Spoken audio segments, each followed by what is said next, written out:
And may I request everyone to please be seated? And friends who are standing outside may come in so that we can start our program.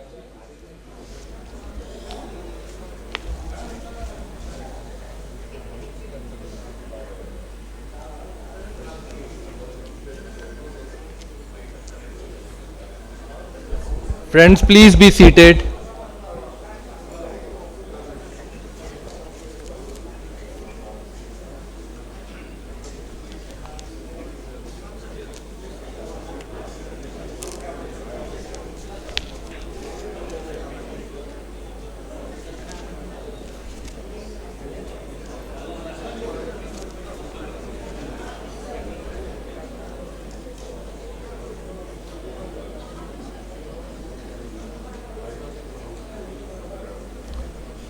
Okay, around.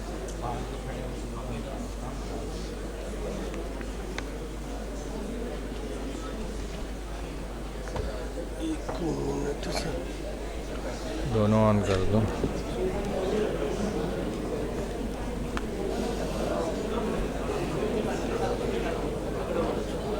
कर दो. India, it gives me great pleasure to welcome you all to the inaugural session of the second New Delhi International Rule of Law Convention here at the Stein Auditorium, India Habitat Center. We are truly honored to have all of the distinguished jurists, eminent members of the bars, and leaders from the legal fraternity. We have gathered here to deliberate on the rule of law and its contemporary context. May I now request our esteemed dignitaries to kindly come up on the stage and take their seats on the dais, please. Anandit, come on.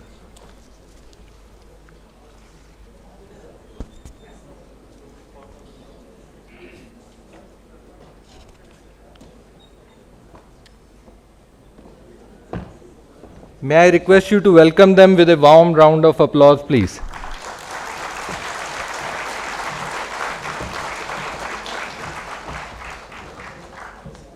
We are also lucky to have amongst us Justice Pitle, Justice Mai from our High Court, who are also guest of honor for us, and they are amongst us. May I now request Mukesh Kumarji, our Joint General Secretary, to present a bouquet as a token of love and affection to Justice Koteshwar Singh, please.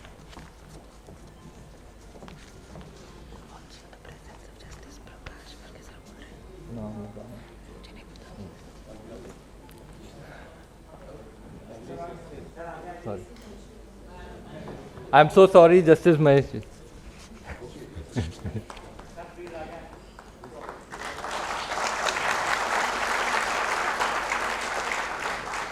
May I request our Joint General Secretary Akash Kumar ji to give bouquet to Justice Koteshwar Singh, please.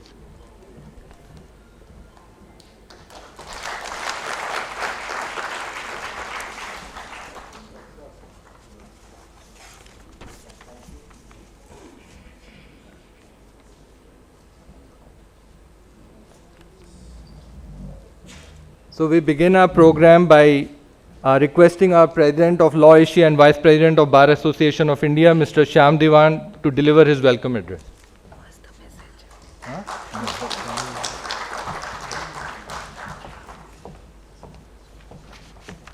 message? Thank you very much, Amarjit. Honorable Justice J.K. Maheshwari, Honorable Justice N. Koteshwar Singh, Honorable Justice Pitle from the Bombay High Court, Honorable Justice Anirudh Mai of the Gujarat High Court, both distinguished former colleagues whom I'm sort of very proud of for having adorned the bench in the respective high courts. As you know from the program, both Justice J.K. Maheshwari and Justice N. Koteshwar Singh serve on the Supreme Court of India, and it's truly a great honor for us to have them amongst us, and will be addressing this august gathering shortly. Also on the dais, I address Prashant Kumar, President of the Bar Association of India, President-elect Mr. Amarjit Chandiok, Rachana Srivastav, Vice President, Bar Association of India, Anandita Pujari, Vice President, Bar Association of India, and our very own Amarjit Singh Bedi, Honorary General Secretary, Bar Association of India, distinguished bar leaders, members of the bar from across the world, ladies and gentlemen. It's my honor and distinct pleasure to welcome each one of you to the second New Delhi International Rule of Law Convention 2025. We have at this event a record 431 delegates with 230 local registrations, 60 registrations we describe as international, but that is just partly true. This is because we have a terrific response from members of the Nepal Bar, whose delegation of 135 lawyers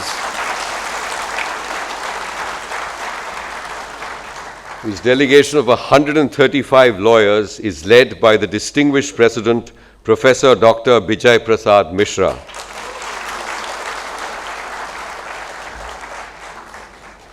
I'm also honored to acknowledge the presence of bar leaders both from within and outside India.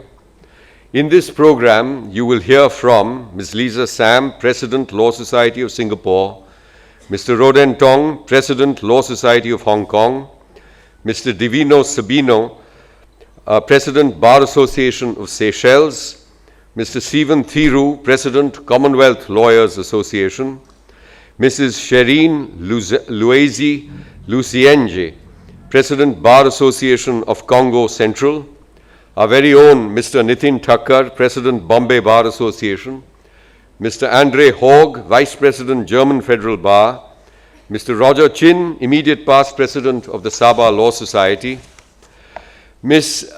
Vanessa Busardo, Vice President of the Paris Bar Association, Mr. Hiran M.C. De Alvis, Chairman, Board of Governors, Sri Lanka National Arbitration Centre, Mr. George Menza, Vice President, International Bar Association, Dr. Mohammad Hussain, Vice President of the Egyptian Bar, Mr. Bruno Parta Magales, Vice President of the Federal Council of the Brazilian Bar Association, Ms. Cha Mi View, representing the Association of Lawyers of Russia.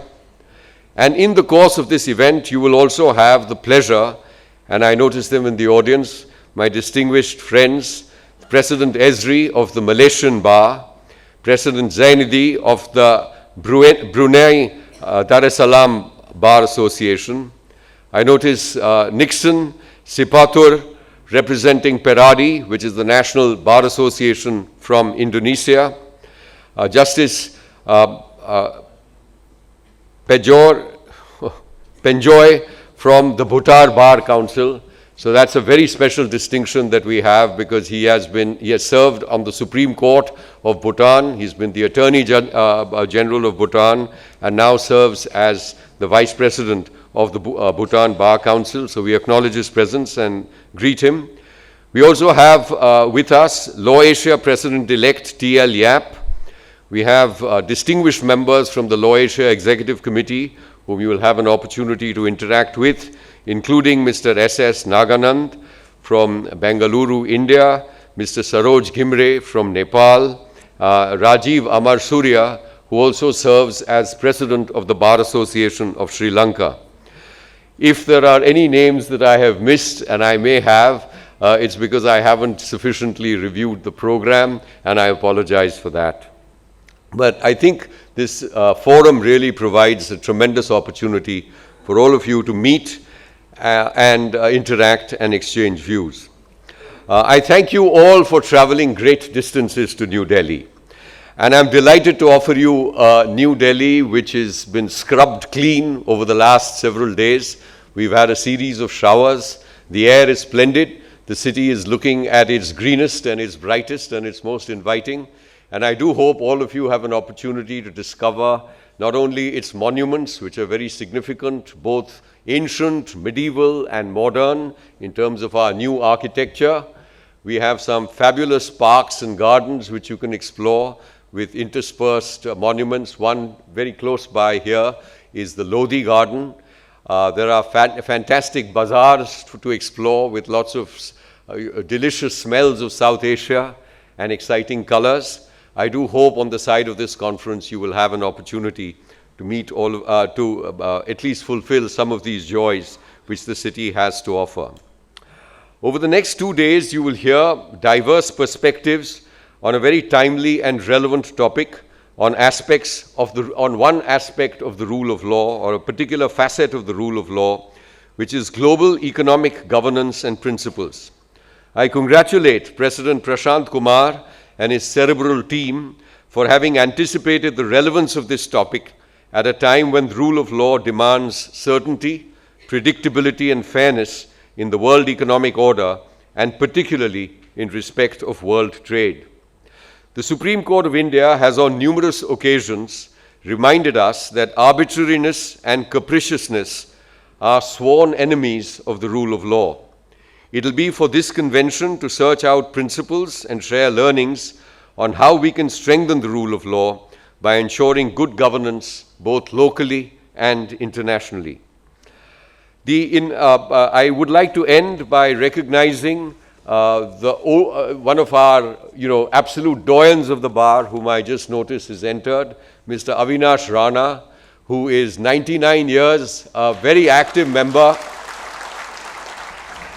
of the Bombay Bar Association. And I do hope all of you have a chance to interact and exchange messages, information with him, because he is an absolutely encyclopedia of law in terms of developments of the story of law in India. With that, I welcome each one of you. Please do enjoy the next 2 days at the Rule of Law Convention of the Bar Association of India. Thank you and namaste.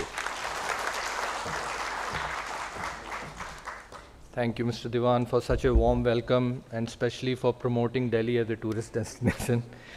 Now may I request our President, Mr. Prashant Kumar, President of the Bar Association of India, to deliver his President's address. But before that, there is a special message from the Prime Minister of India. If I could request him to read that out for us. It's a special message given for this second New Delhi International Conference. Thank you.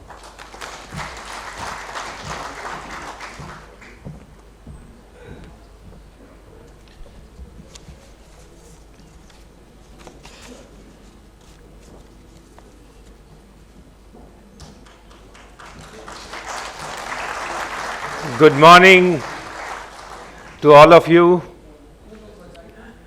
I just want to make a short welcome because Shyam has made a very elaborate welcome addressing all our colleagues from all over the world and also India.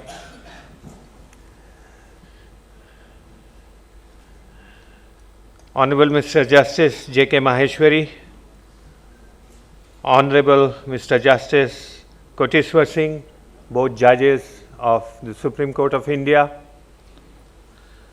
Honorable Mr. Justice Manish Pitale and Mr. Justice Anirudh Mai, representing two high courts from the Western India, one Bombay High Court and the other Gujarat High Court. We have presence of galaxy of individuals and keynote addresses from big stalwarts heading the institutions which are at the foundation of sustaining rule of law. We will have presence of Justice V. Ramasubramaniam, who heads the National Human Rights Commission of India. We have right now Dr. Kamalin Pinitpu Vadol, who is Secretary General of Asia Africa Legal Consultative Organization. We have presidents and leaders of Indian and global bars all present here. Shyam acknowledged their presence. I don't want to repeat. This convention has got attention from all over the world, and your presence signifies that. And we have a special message from the Prime Minister of India, Mr. Narendra Modi, addressed to all the delegates. So I will read it out to you. It is heartening to learn about the organization of the second New Delhi International Rule of Law Convention 2025 by the Bar Association of India. Greetings and best wishes to every member of the association for the thoughtful initiative. Over the last several decades, the Bar Association of India has evolved into a distinguished forum for the legal profession, fostering platforms for dialogue, capacity building, and collaboration. The second New Delhi International Rule of Law Convention continues the tradition by providing a global platform for deliberating on important issues of our time. With its theme of global economic governance and principles of rule of law, the convention will strengthen New Delhi's position as a hub for international legal conversations, especially for the global south. In today's interconnected world, it is all the more important that global economic governance rests firmly on the principles of the rule of law. Consistency, consensus, and cooperation are the pillars that strengthen trust in international systems. India has always upheld the view that a just global order must protect the rights of developing countries across different domains. When rules are applied inconsistently, or when multilateral frameworks hesitate to ensure fairness, the most vulnerable nations are the first to suffer. Therefore, the topic of discussion at this conference is not only timely but also vital.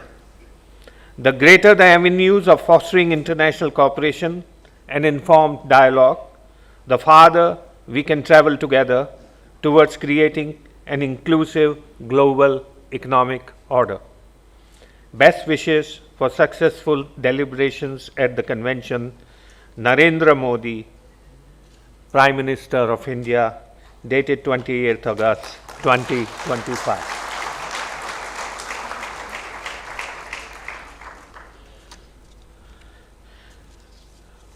Friends, you can look at the Bar Association's logo, and there is something written in Hindi.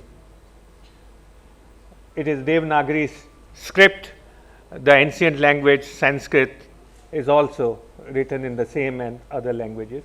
It says Dharma Santhapanarthaya.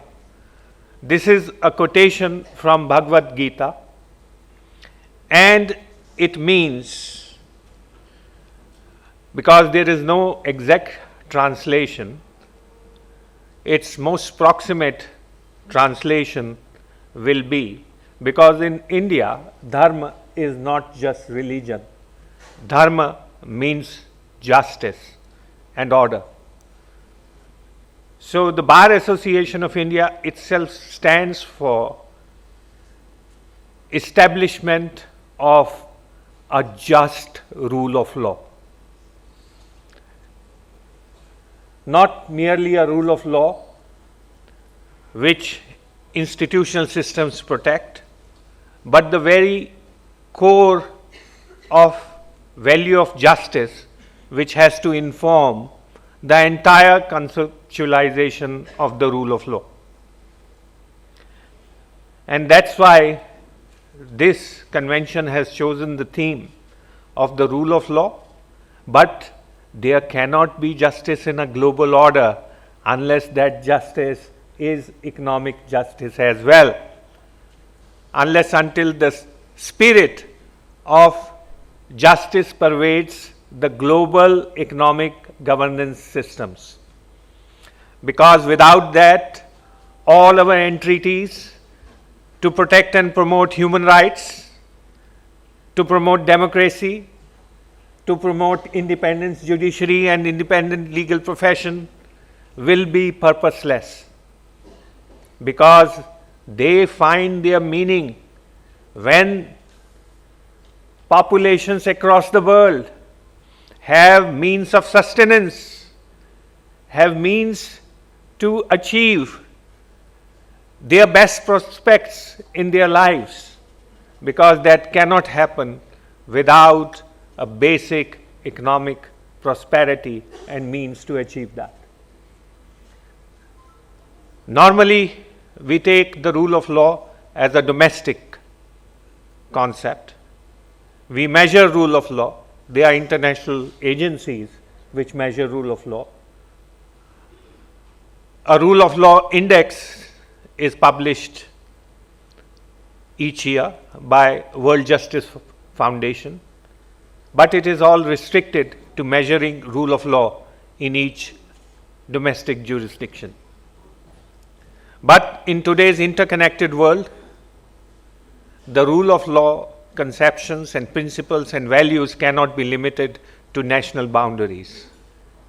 They must inform every aspect of global economic governance, how global institutions work, and if the global institutions which structure the economy, trade, and finance are not informed and sustained by core values of the rule of law, freedom, and justice, we are never going to achieve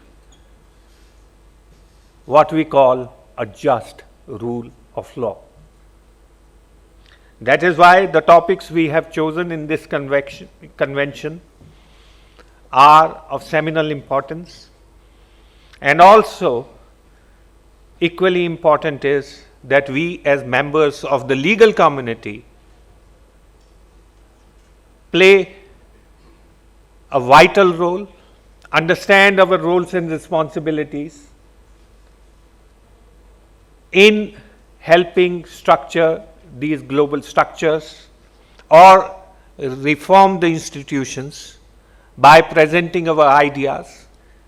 And naturally, when any global framework is being made, any institution is being run, any norms are being set, the lawyers are invariably involved in that. And that is why it is very important for us as lawyers associations to promote that thinking, that all these values are the core of any institutional structure or policies which are to be implemented. You cannot lose sight of the principles of the rule of law, whether you are talking about institutions like IMF, World Bank, you are talking about various regional associations, you are talking about G20, you are talking about WTO.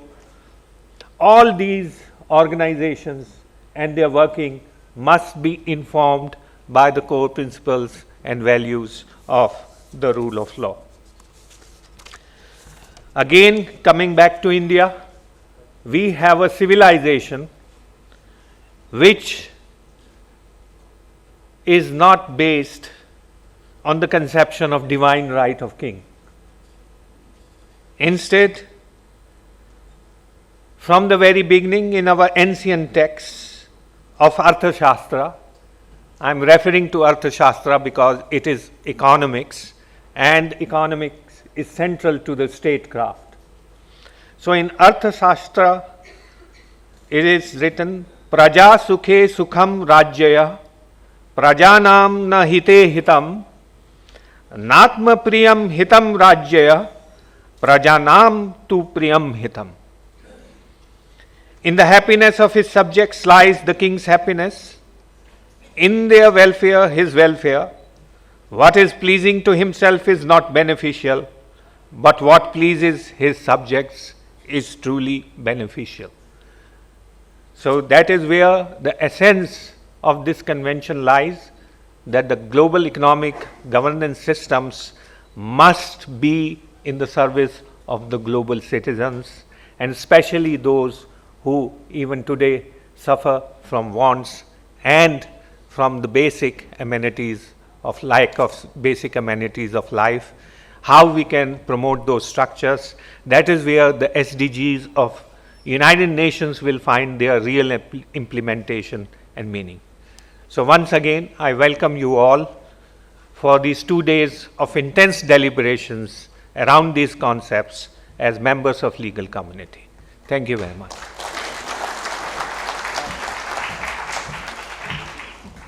Thank you, Mr. President. May I now request our guest of honor, Honorable Justice N. Koteshwar Singh, Judge of Supreme Court of India, to address the gathering, please.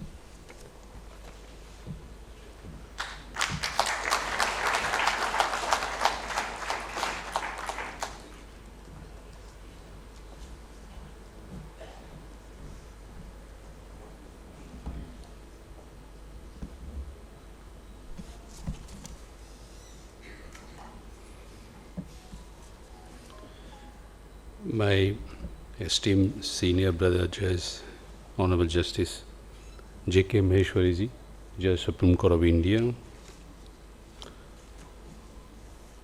other dignitaries on the dais and off the dais, it is indeed a privilege to address this august gathering, the delegates from various countries, jurists, who have assembled here to deal and discuss on very important topic in today's world, besetted with conflicts, challenges, where rule of law is threatened,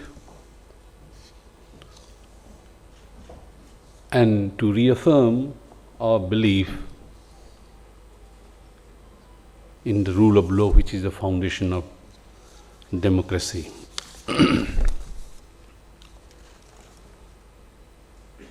Rule of law, in essence, means that the state is governed by laws, not by arbitrary rule, and no one is above law. It is a dynamic concept integral to the India's constitution, the basic structure, meaning that all persons, institutions and the state itself are accountable to publicly promulgated laws that are equally enforced and independently adjudicated. It ensures a balance between individual rights and the state power, promoting principles of equality, fairness and accountability, and is the basic foundation of democracy. Today, as we are addressing this issue of global economic governance and the cross-border terrorism through the prism of rule of law, we are in fact examining how this timeless principle can meet some of the most pressing challenges of the 21st century. As far as India is concerned, as mentioned by the earlier speakers also, the concept of rule of law is not a mere colonial inheritance or a modern concept which have borrowed from other jurisdictions. It is deeply rooted in our ancient ethos and tradition and is based on the concept of dharma. The idea that dharma should guide the conduct of the individuals and the rulers is fundamental to the social order, which is our civilizational value. When it comes to governance, it is guided by what is called Raj Dharma or Dharma of governance. Then what is this Dharma? Dharma is not religion as it is misconstrued or wrongly understood in contemporary times. The word dharma is derived from the Sanskrit root dhri, which means that which holds and sustains.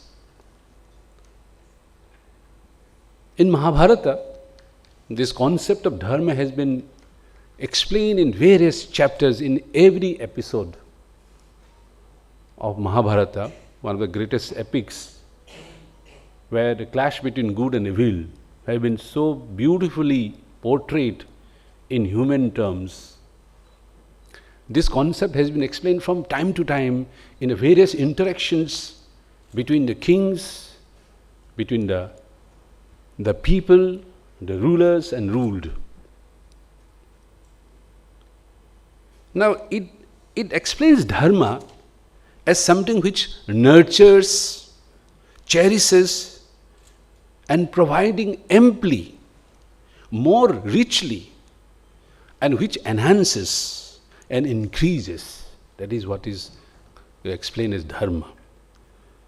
It is also explained as something which supports, brings together, and uphold all the living beings together.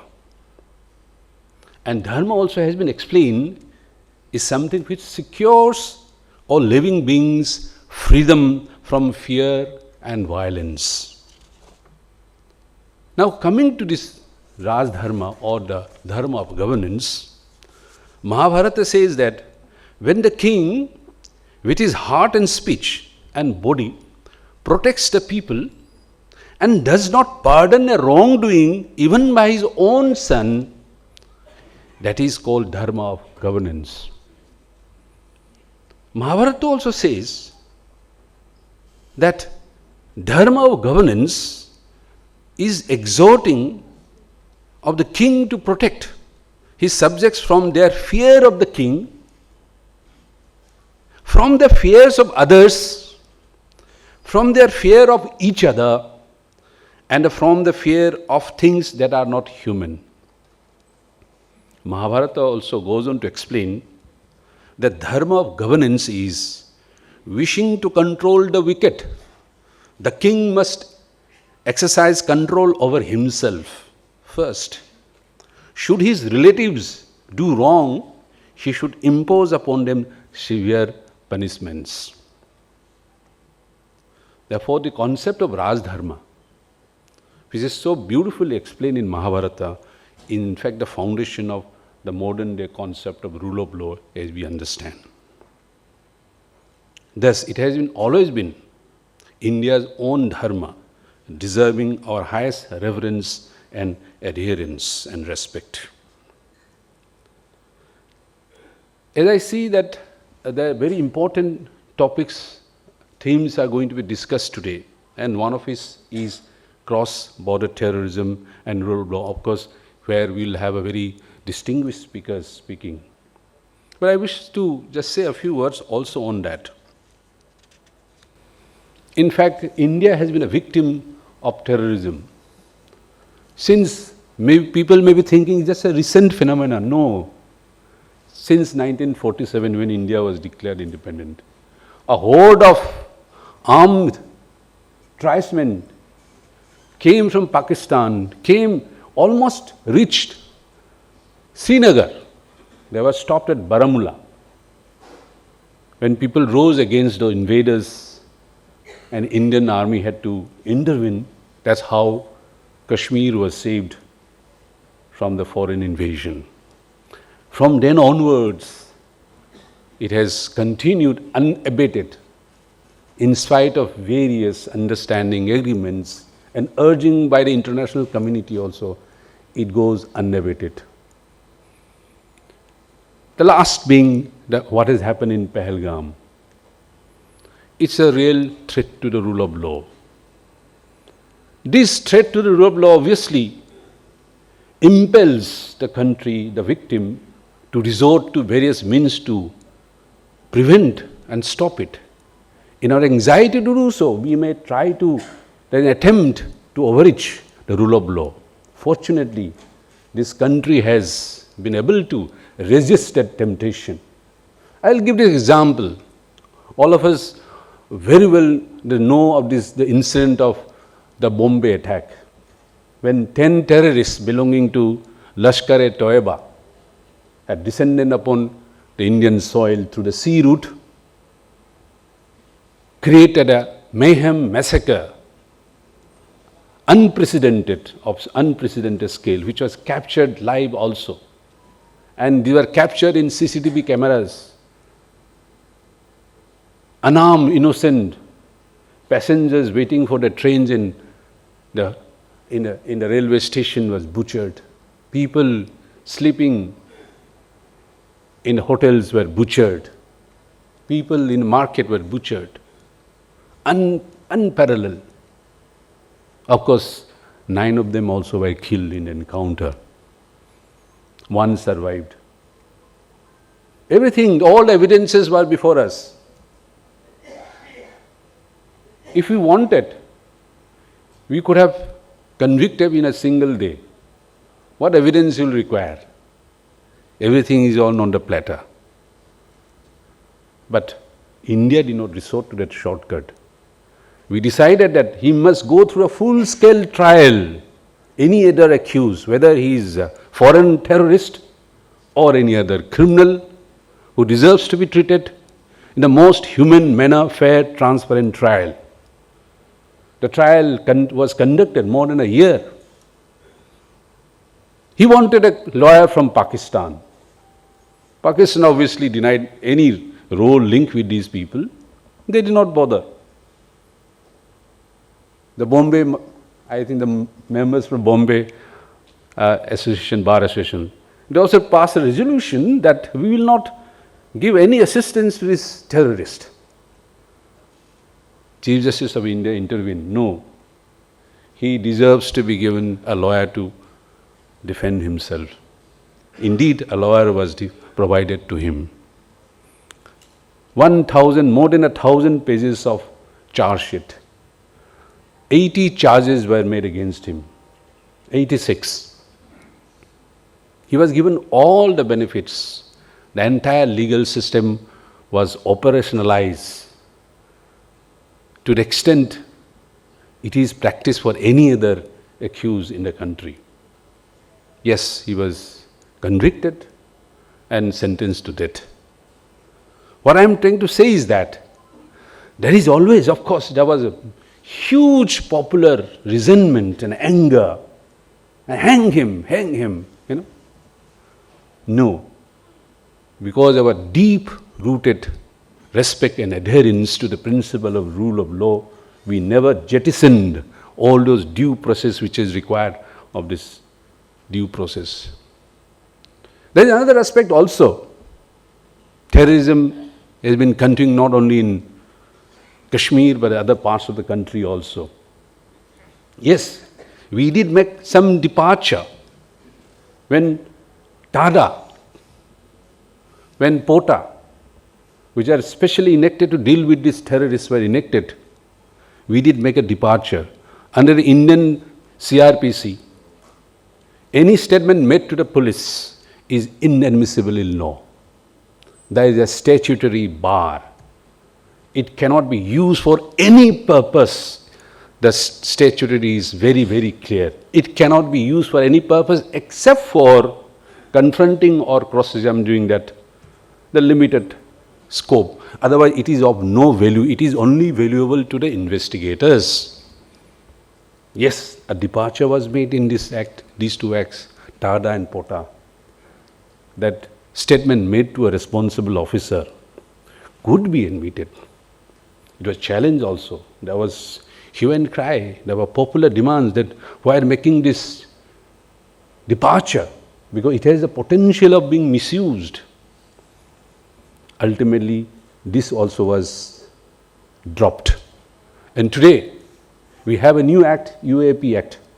But this provision which makes any statement made to the police during the investigation admissible is no more part of our criminal justice system. It is nothing but a respect for the rule of law. Because rule of law demands that any investigation must be fair, any trial must be fair and transparent, and which is opposed to any provision which is considered to be unacceptable to a civilized society.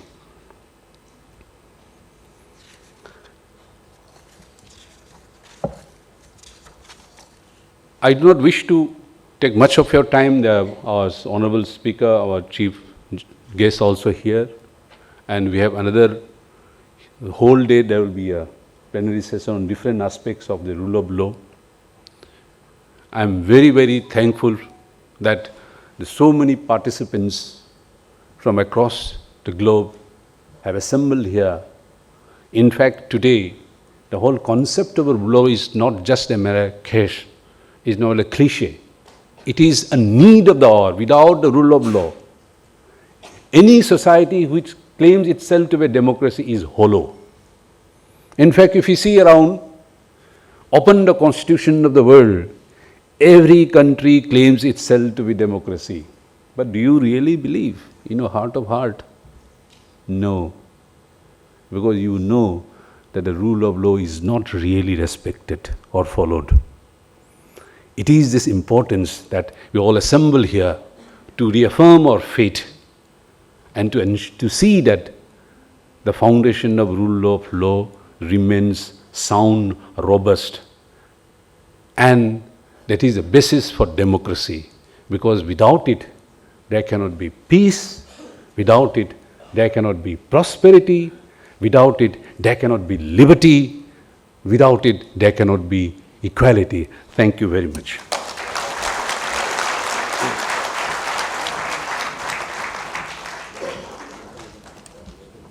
Thank you, Your Lordship. Your speech, and especially the way you have explained the essence of rule of law, has deeply resonated with all of us. Now, it's my proud privilege to invite our chief guest, Honorable Mr. Justice J.K. Maheshwari, Judge of Supreme Court of India, to deliver the inaugural address.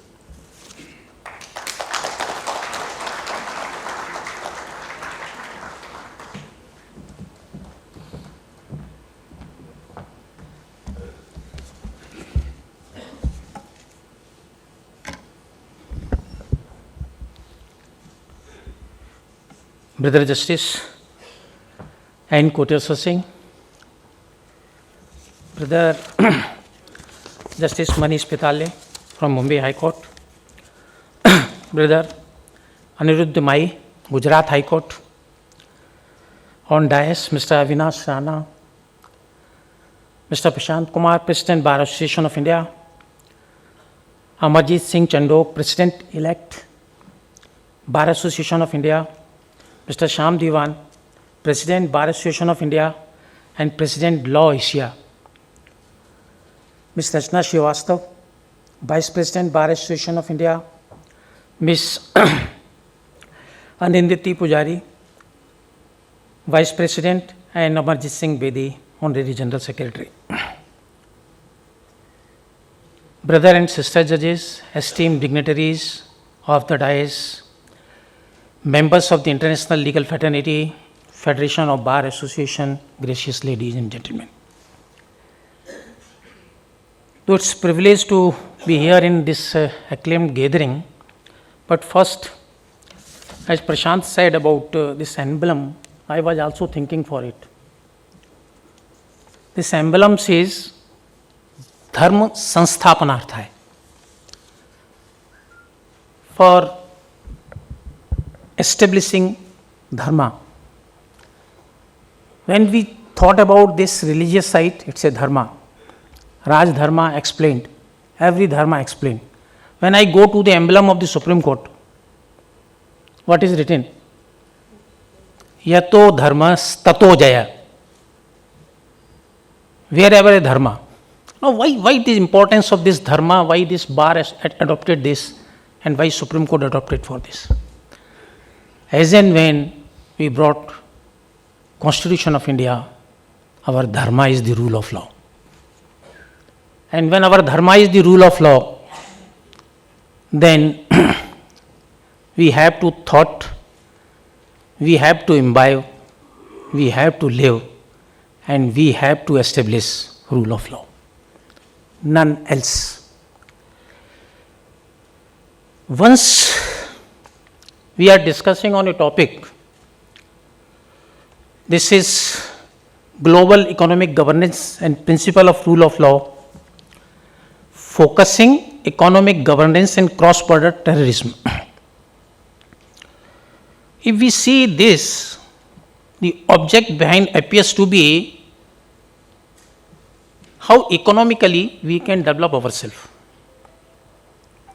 Second, what is the hurdle primarily appears to be cross-border terrorism and how it can be eradicated.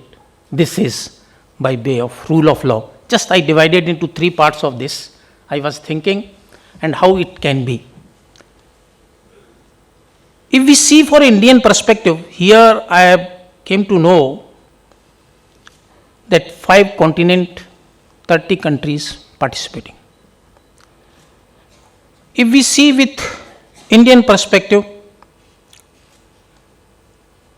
then India in 79th Independence Day and prior to that gave slogan Make in India, but thinking further for 100 years, and that is we are thinking for that how we can develop with rule of law and peace.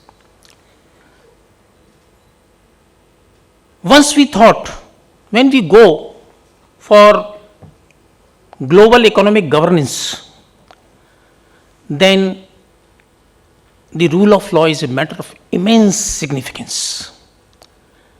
Kofi Annan, the former UN Secretary General, said, globalization has made us dependent on one another, and we cannot afford to ignore each other's problem.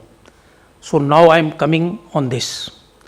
How interdependence we can be removed, and that can be by way of attendees as present today, that of 5 continents and 300 countries. The only thing how we can, what is fear, is fear itself. When we can eradicate it, no fear. When we go to this, then instability of fear of economic collapse on the subject, fear of terrorism, and undermines both governance and justice. So how it can be removed, that is by way of fairness, peace, by maintaining the rule of law. Once we talk about a economic governance as first topic and first head of this part, at the heart of today's discussion lies the ideas that effective economic governance is essential, not only for ensuring prosperity, but also for fostering a just and peaceful world. When governed by the principles of fairness, transparency, and accountability, these systems hold the power to uplift societies, foster innovation, and facilitate international cooperation. Yes, yet these structures, vital to global stability, are often fragile, subject to external threats, one of the most disruptive being the rise of cross-border terrorism. I say this cross-border terrorism is a direct threat of our economic governance. Brother Koteshwar Singh gave the examples, but I am not going to that. If we go to the cross-border terrorism, it's not merely a threat of national security, it is a direct assault on the very foundation of the global economic stability. Terrorist organizations increasingly operate a borderless world, leveraging complex financial networks and span across nations. The consequences of their action are far-reaching, destabilizing entire economics, undermine investor confidence, and disrupting trade flows. Terrorism, particularly when funded through illicit means such as money laundering and exploitation of global financial system, diverts resources away from critical areas like development, infrastructure, and public services. These acts of terror are not confident by physical violence. They strike at the heart of economic systems that are essentially for stability, growth, and human flourishing. Then what is the role of the rule of law in combating this? This is where whenever we follow the principle of rule of law, then this can be covered up. It prevents the abuses of power, protects human rights and internal cooperation. When I go with Indian perspective, the Mahatma Gandhi said, terrorism and deception are weapons not too strong, but of the weak. We have to thought of it. Why? Mahatma Gandhi said so. Only we have to follow the rule of law. When we talk about Indian Supreme Court, in the judgment of the People's Union versus Civil Liberty in Union of India, 2004 SCC, when the provisions of the POTA, byrees of the POTA was under challenge, the Supreme Court made certain observations in that. The protection of human rights under the rule of law is essential in prevention of terrorism. If human rights are violated in the process of combating terrorism, it will be self-defeating. To maintain the delicate balance of protecting core human rights is the responsibility of the court. Supreme Court said, I will quote, the protection and promotion of human rights under the rule of law is essential in prevention of terrorism. Here comes the role of law and court's responsibility. If human rights are violated in the process of combating terrorism, it will self-defeating. Terrorism often thrives where human rights are violated, which adds to the need of strengthening action to combat violations of the human right. The lack of hope for justice provide breeding grounds for terrorism. Terrorism itself should also be understood as an assault on basic rights. In all cases, the fight against terrorism must be respectful to the human rights. Our Constitution laid down clear limitation on state actions within the context of the fight against terrorism. To maintain this delicate balance by protecting core human rights is the responsibility of the court in a matter of like this. And therefore, the variance was not granted. So this was the thought process for terrorism. If we thought how human right and this rule of law can be, Indian Constitution prescribes Article 21. No person shall be deprived by his personal liberty until procedure established by law.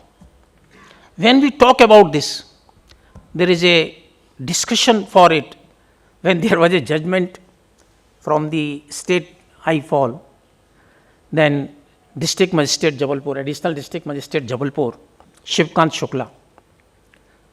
Madhya Pradesh High Court, this was a judgment during the emergency when the emergency was imposed here, and the issue was whether the fundamental right can be impinged during the emergency. High Court said, it's a very small judgment in one paragraph, two paragraph, it lightly said, no, it can't be. When this came for challenge before the Supreme Court, in old days, this was a verdict of 4/1 at that time. And at that verdict, it was said, reversing that judgment of the Madhya Pradesh, it was said, no, it can be suspended during the emergency. See the rule of law establishment, how it came back. In the judgment of K. Puttuswamy in 2017, 9 judges bench considered this aspect, how this can be done and how rule of law can be established. Is it possible that the fundamental right enshrined by the Constitution can be arrested during emergency? At that time, though the Supreme Court was examining the issue of right to privacy as a fundamental right under the Constitution, but then embark upon, and that judgment has been set aside by the 9 judges bench. The Supreme Court said at that time, the judgment rendered by all 4 judges Constitution in majority in ADM Jabalpur versus Shivkant are seriously flawed. Life and personal liberty are inalienable to human existence. Once we talk about human right, and once we talk about personal liberty, and we can understand that that can only be possible by way of maintaining the rule of law, none else. Now, looking to the time spent, I am going far from my time.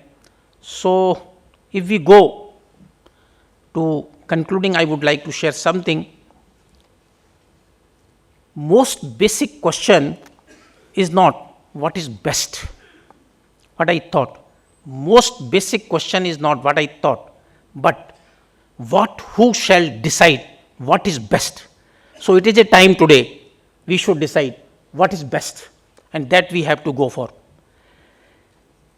If we see to this, I say, let us take this opportunity of gathering here, then discussing on the issues, then we should forge a path forward, one in which economic governance and the rule of law are not mere aspirations, but active living forces and derive global stability, justice, and peace. The task before us is great, but the reward of success is even greater.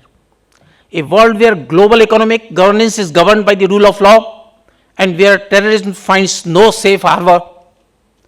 With that, I formally open this session and invite all participants to engage in discussion, which I am confident will be of highly productive and insightful. Thank you very much for inviting me, calling me. Thank you, everyone.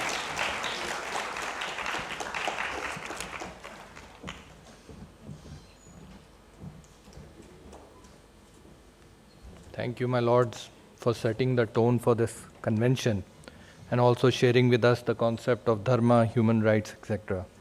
A truly inspiring address. Now may I request Mr. Amarjeet Singh Chandiok, President-elect of the Bar Association of India, to kindly share his remarks.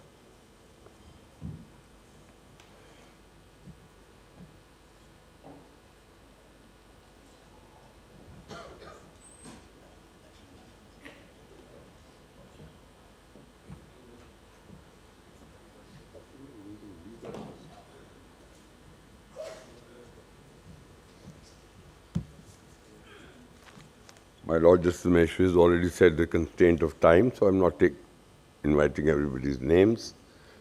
Dignitaries and honorable judges on the dais, off the dais, dignitaries all over the world, here. I think the message that the Prime Minister gave us to the Bar Association of India and says that you are a distinguished forum, not only for legal profession, but also for fostering platform for dialogue, capacity building and collaboration. I think everything is conveyed in this. What we are doing today is that we believe in rule of law. Because if you see, many people criticize us that we have a lot of courts blogging with dockets all over, whether it's the Supreme Court or the High Court or the District Courts. But I believe the reason for doing this is because each one of this country, every person of this country, notwithstanding diversity of religion, caste, everything, believes in rule of law and knocks the court of the door, or the courts. And that itself establishes the fact that we in this country strongly believe in rule of law. And that's why the Bar Association of India has taken upon itself the responsibility to ensure that if we can collaborate with others, with all the countries that are represented today, we shall be able to carry this together as a message to the world as to what rule of law is. We are just talking about terrorism, and I remember unlawful activities by Simi was a subject matter before an honorable judge, because the honorable judge becomes the tribunal. And they said there is no evidence against us. What is the evidence of our unlawful activities? So we were able to line up that even if these incidents out of these 35 that we arranged before the honorable judge, even if 5 of them were true, it establishes that you have violated the rule of law. And that itself is sufficient for you to be declared an unlawful activities organization. We, in fact, need to collaborate with each other. And I think time has come when we must dialogue with each other. We must meet each other, see what are the reasons that we are not able to do it. The economic power has already come to Asia, and it's time that, especially in Asia, we are able to foster new rules, innovate new ideas, where we can bring harmony, peace to the society, and see all these people who are indulging in something which we call terrorism can be eliminated. 1 or 2 incidents of somebody being hanged or somebody will not make a difference.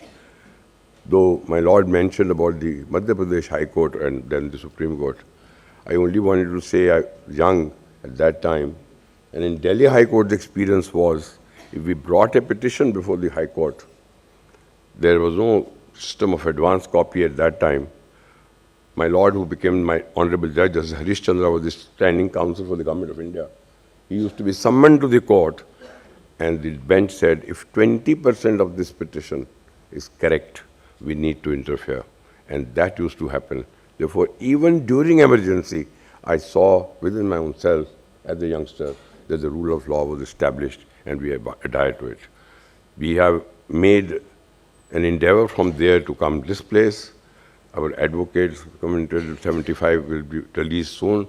You will find what has been the situation that we have been able to come through. In fact, it reminds me, in COVID, we brought about a question of peace and harmony and dedicated to our doctors in the country. And we saw people came out all on rule of law, that why rule of law is so important in this country, how do we obey it? And we look forward that the world obeys with us. And if the world was to hold our hand today, with all of us here together, I'm sure what you see, uncertainty today all over, what we see everywhere is something or the other happening, all will come to a rest. And India has to lead, lawyers have to lead, and that's why I think Bar Association is going to lead us in these privileges. Thank you very much.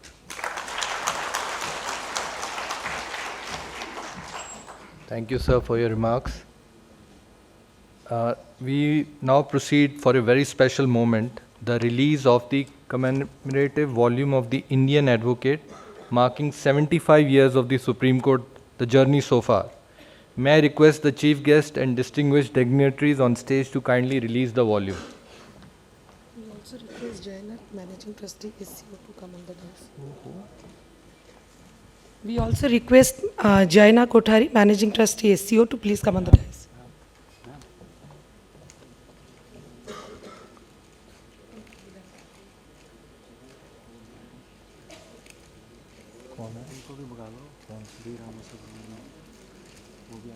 Justice. May I request Justice V. Subrim also to please come on stage. Oh, he wants to come now.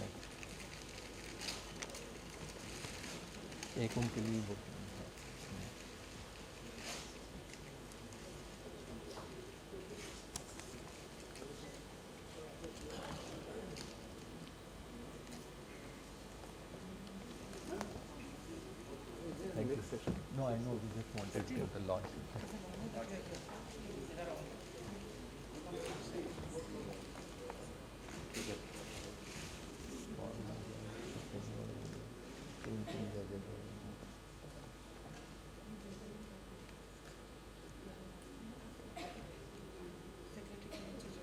I will.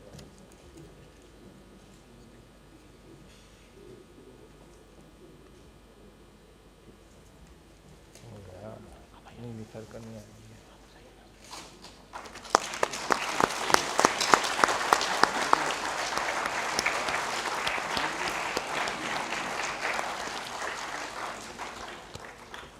I request Anandita Pujari, the editor-in-chief of Indian Advocate, to say a few words on this. Namaskar, everyone. Honorable Justice Maheshwari, Honorable Justice Koteshwar Singh ji, Honorable Justice Ramasubramaniam ji, all the dignitaries on the dais and off the dais, Honorable Justice Pitale ji, Honorable Justice Mai, and all other dignitaries from all over the world. We chose this occasion to release this book with a purpose. India, as all the dignitaries have already spoken before me, has always stood for rule of law. So we thought, why not celebrate our institutions, our idea of rule of law in front of all our friends from across the globe. That was the idea of release of this book today. And in fact, this is a celebration of the 75 years journey. In fact, the book is titled Supreme Court at 75, The Journey So Far. It is a commemorative volume of the Indian Advocate, which is the official journal of the Bar Association of India, of which I happen to be the chief editor. We are actually celebrating the journey so far. It is a time for us to pause, to reflect. And with that idea in mind, instead of passing judgment or having opinions, we thought it is time that we reflect upon the journey so far and we learn from the journey that has happened this far. So this is not about a final verdict, but this is a moment of pause that we are here to celebrate. We are also celebrating the great institution, the Supreme Court of India, that has ensured that the democracy and all other concepts of rule of law thrive in this country. So therefore, I would first begin by thanking and expressing my gratitude to all the contributors to this very special volume that we have. Please bear with me. I'll take about 2 minutes to read out all the names because it is absolutely necessary for us to celebrate each one of them. To begin with, we have messages from Honorable Justice Surya Kant, Judge, Supreme Court of India. We have messages from Justice B.V. Nagaratna, Justice Pankaj Mittal, Justice Rajesh Bindal, Justice Satish Chandra Sharma, Justice Joymal Bagchi, Justice Atul Chandurkar, Judge, Supreme Court of India. We also have messages from Justice Arun Bhansali, Chief Justice, High Court of Judicature of Allahabad, Justice T.S. Sivagam. We also have messages from Justice Zamir, Justice Sunita Agarwal, Justice Trilok Singh Chauhan, Justice Nitin Jamdar, Justice Bipul Pancholi, Justice Sanjay Paul, Justice Aparesh Kumar Singh. Then we have our articles. And in fact, the first chapter is Constitution and the Supreme Court, Blueprint and Balances. Here we have contribution from Honorable Mr. Justice Ujjwal Bhuiyan, Judge, Supreme Court of India. Then we have articles from the Learned Attorney General of India, who also is the ex-officio chairman of the Bar Association of India, Mr. R. Venkatramani. We have articles from Justice Deepak Mishra, Professor Upendra Bakshi, Mr. Aditya Sondhi, Senior Advocate, along with his associate Anubhav Kumar, Mr. Uday Holla, V. Venkateshan, a very senior journalist who is also present in the hall today, Mr. A.S. Chandiok, Mr. Sujit Kumar, Member of Parliament, Mr. Mohan Katarki, Mr. Amal Ganguly, Senior Advocate. The second chapter deals with Supreme Court and its semiotics. This is a very interesting chapter and I am sure you all will enjoy. Here we have articles from Mr. S.S. Naganand and Ms. Rahila Khurakiwala. We also have the third chapter on fundamental rights, from core to contours. Here we have authors like Ms. Jaina Kothari, Malvika Rajkotia, Flavia Agnes and Audrey de Mello, and of course myself, along with my co-author Saileshwar Yadav, who is also the associate editor of this journal, and Ms. Aanchal Bathija. The next chapter deals with life and liberty. Here we have contribution that begins with a picture and a very detailed article by Mr. Shyam Diwan. Then we have contribution by Mr. Chandra Uday Singh and Vidya Vijeta Mohanty. Then we have article by Jhuma Sen, advocate and professor, Mr. Nitin Thakkar, President Bombay Bar Association, Dr. Kamlesh Joshipura, Dr. Bhavna Joshipura, and Samrat Upadhyay. And the last article in this section is by Professor Jasper Vikas and Dr. Premchand from NLU Delhi. Then we have some articles on the idea of faith, belief, and culture as it is there in our constitution. In that, we have articles by Professor Faizan Mustafa as well as Dr. P. Ishwar Bhatt. And the last section deals with constitutional inspirations, because we thought since we are celebrating our journey, it is good to end with a positive note as to where have we reached and where do we decide to aspire to go. So the last chapter is aspirational in nature, and that has got contribution from Mr. Vikramjit Banerjee, Learned Additional Solicitor General of India, who has co-authored with Mr. Subhendu Anand, Mr. Sudhir Krishnaswamy, Director, National Law University, Bangalore, Mr. Gautam Bhatia, Mr. Gopal Subramaniam, Mr. Subhash Sharma, who is also present in the hall, and of course, our own Dr. Jaiprakash Gupta, who has written volumes after volumes on tribal laws. In fact, is the only author who has produced tribal laws from all different states of India. This volume would not have been possible without the support and cooperation of course, the Bar Association of India team, led by our President Prashant Kumarji, but also the editorial help that we received from SCO, the Supreme Court Observer. Their managing trustee is present here, Ms. Jaina Kothari. We also had extensive support from our publisher, the Mohan Law House. He did the unimaginable. Within 1 week, he produced in a monsoon season a hardbound book. So I'm deeply grateful to each one of them. Thank you so very much.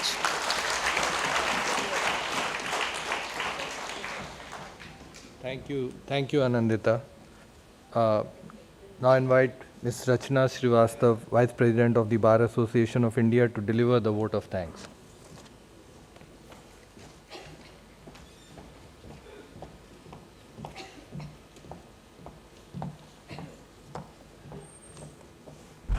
Thank you, Bediji. Namaskar and good morning to all. The Chief Guest, Honorable Justice J.K. Maheshwari, Judge Supreme Court of India. Honorable Justice Koteshwar Singh, Guest of Honor. Justice V. Subramaniam, Chairman, National Human Rights Commission. Justice Manish Pitale, Judge, Bombay High Court. Mr. Justice Anirudh Mai, Judge, Gujarat High Court. Our Bhishma Pitama, Sir Avinash Rana. Prashant Kumar, President, Bar Association of India. Mr. Chandyok, President-elect, Bar Association of India. Mr. Shyam Devan, President, Law Asia and Vice President, Bar Association of India. Dr. Anindya Pujari, Vice President, Bar Association of India. Mr. Bedi, Honorable General Secretary. Bar leaders from across the globe. Members of the Executive Committee of the Bar Association of India. Members of the Bar Council, member of the Governing Council of the Bar Association of India. Distinguished dignitaries, esteemed speakers, delegates, ladies and gentlemen. It is with immense pleasure and great privilege that I stand before you today to propose a warm and sincere vote of thanks on behalf of the organizing committee on the inaugural session of this two-day International Conference on the Rule of Law. We are especially pleased to be able to organize this conference in New Delhi, as India, as an emerging economy facing both exciting opportunities and difficult challenges, is showing leadership in the search of solutions. Traditionally, India is known for its long history of learning and ideas. It is thus an appropriate venue, as during these 2 days of our deliberations, we propose to engage with profound questions that lie at the foundation of constitutional governance, human rights, and administrative justice in global economic governance. We expect that a rich exchange of perspective will reaffirm the enduring relevance of the rule of law as the cornerstone of civilized societies and as the guarantor of peace and progress in the international community. This conference brings together nearly 430 participants from nearly 36 jurisdictions across the globe. And one can imagine the knowledge and ideas this gathering will generate and the relationships built. I sincerely hope this conference will not only break the new ground, but also break the ice. First and foremost, I extend my deep sense of gratitude to our esteemed Chief Guest, Honorable Justice J.K. Maheshwari, Judge Supreme Court of India, for gracing this inaugural session of the conference with his benign presence. Sir, your presence has truly added to the significance of our event, and your thought-provoking address has greatly enriched our proceedings. Your inspiring words have set a positive tone for our deliberations. We are deeply honored by your participation. Our special thanks to Honorable Justice Koteshwar Singh for accepting our invitation and gracing this occasion. Sir, your insight and kind words have truly inspired us today. Success of any conference depends on the efforts of many people. We are equally indebted to our eminent keynote speakers from across various jurisdictions whose scholarly interventions and groundbreaking exchange of perspectives is bound to illuminate diverse dimensions of the rule of law and offer pathways for its advancement. Our sincere thanks to the various chairs of the sessions, chairs of the various sessions who have taken out their time from busy schedule. Our thanks to Dr. Pujari for single-handedly handling this possibility of this release of this volume, which has been released today. I would like to share one very important information that the Bar Association of India has signed 11 memorandum of understandings with different bar leaders, and we have had 17 bilaterals with them.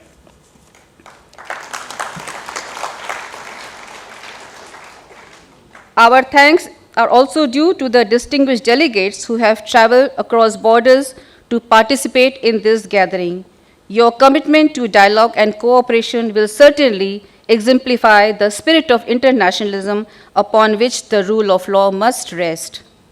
Finally, to all the participants, I convey my sincere thanks. A special thanks to the delegates from Nepal who have assembled here in large number, amounting to more than 130. The success of this conference will be measured not merely by the quality of discourse we will witness within these walls, but by the commitment with which we will carry the ideas into practice, thereby strengthening the fabric of rule of law in our respective nations and beyond. Our warm appreciations to many people behind the scene whose tireless efforts have made this conference into a reality.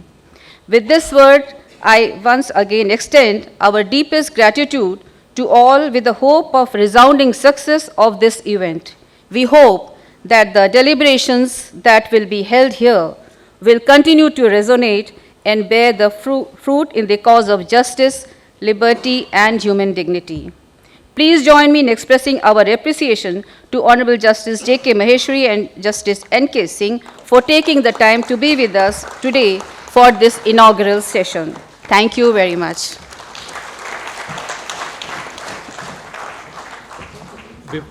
Just before we conclude, just like Steve Jobs says, one more thing. May I request our chief guest and guest of honor to give a bouquet to Mr. Avinash Rana for his active contribution in the field of law at even the current age of 99.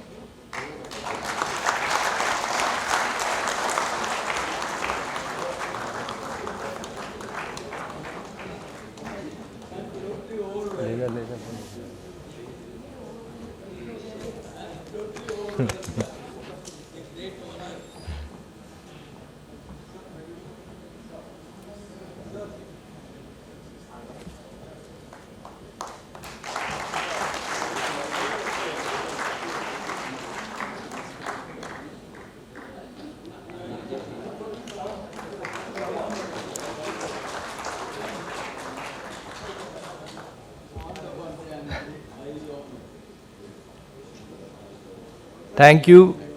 With this, we conclude the inaugural session of the second New Delhi International Rule of Law Convention. May I now request you to join us for tea and coffee outside the auditorium. Huh?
Shailesh कहाँ है?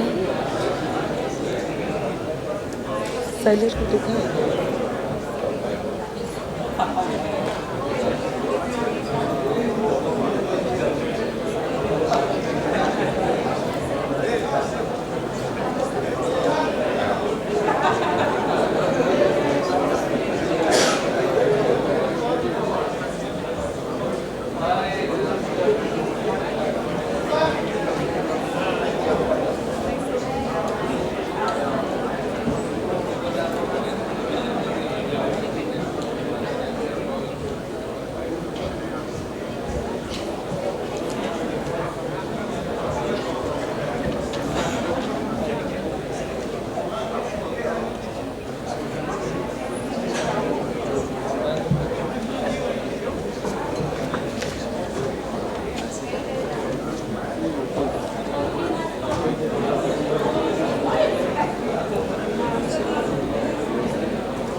And please, we will start our plenary session.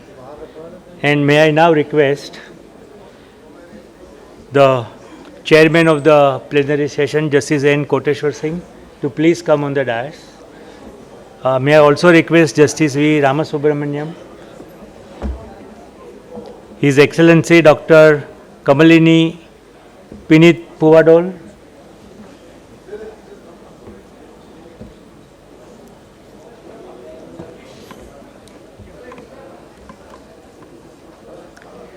Mr. Andre Hogg,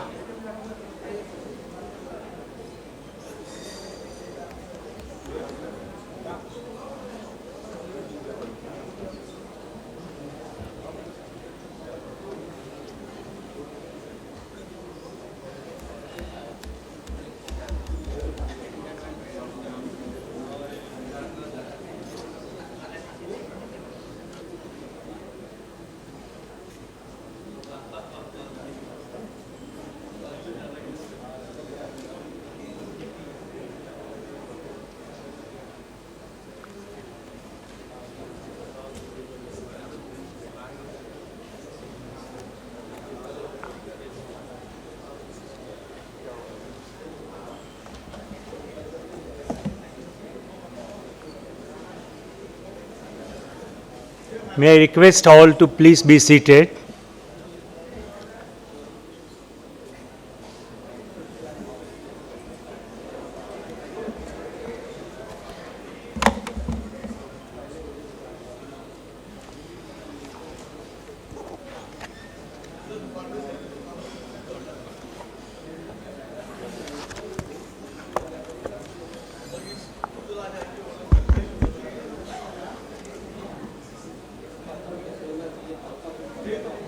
The Honorable Mr. Justice N. Koteshwar Singh, Mr. Justice V. Ramasubramaniam, other dignitaries on the dais and off the dais. A good morning and welcome to all. It is a privilege and honor to be with you today at the second New Delhi International Rule of Law Convention and to co-chair this plenary session on global economic governance and principles of the rule of law. At the outset, I extend my gratitude to Bar Association of India for convening such a meaningful platform that brings together jurists, policymakers, scholars, and practitioners from across jurisdictions. We have galaxy of speakers today to deliver keynote addresses on various topics, and I don't propose to touch upon each subject. However, I would make certain general observations. Rule of law in India go long back. We have heard our distinguished speakers in the morning session dwelling on the past history of India and how rule of law has been part of it. From ancient times, the rulers ruled the country with laws, and traditionally it continued. One remembers the great Judge Ram Shastri 400 years ago, who punished King Raghoba Peshwa. Even today, our judiciary keeps in check faltering executive. The rule of law is not merely a legal doctrine. It is a bedrock upon which sustainable economic governance is built. A transparent, predictable, and impartial legal system ensures investor confidence, promotes fair competition, and enables inclusive growth. Without it, markets falter, corruption thrives, and inequality deepens. Globalization has created interdependencies that make economic governance no longer a purely domestic affair. Cross-border trade, investment flows, digital commerce, and financial markets demand rules that are consistent, enforceable, and rooted in universally accepted legal principles. However, economic governance cannot be discussed in isolation. One of the gravest threats to the global order today is cross-border terrorism. Terrorism not only violates human rights and security, but also disrupts economics, diverts resources from development, and undermines trust between nations. Terror networks exploit weaknesses in financial systems, money laundering, illicit trade, digital frauds, and unregulated digital currencies to finance their activities. Therefore, a global economic governance framework must integrate robust mechanisms to counter terror financing, enforce accountability, and foster economic cooperation. The way forward lies in, firstly, in strengthening international legal instruments. Global conventions on trade, investments, and anti-terror financing must be implemented with sincerity and backed by enforcement mechanisms. Secondly, in judicial and institutional cooperation, courts, regulators, and enforcement agencies across borders must collaborate to address disputes, fraud, and financing of terrorism. Thirdly, in balancing sovereignty with collective responsibility, while states retain their sovereign right to regulate economies, they also share a collective duty to uphold principles of fairness, transparency, and accountability in the global commerce. Fourthly, in harnessing technology responsibly, digital trade, artificial intelligence, and fintech innovations bring opportunities but also vulnerabilities. A rules-based order must evolve to regulate these frontiers without stifling growth.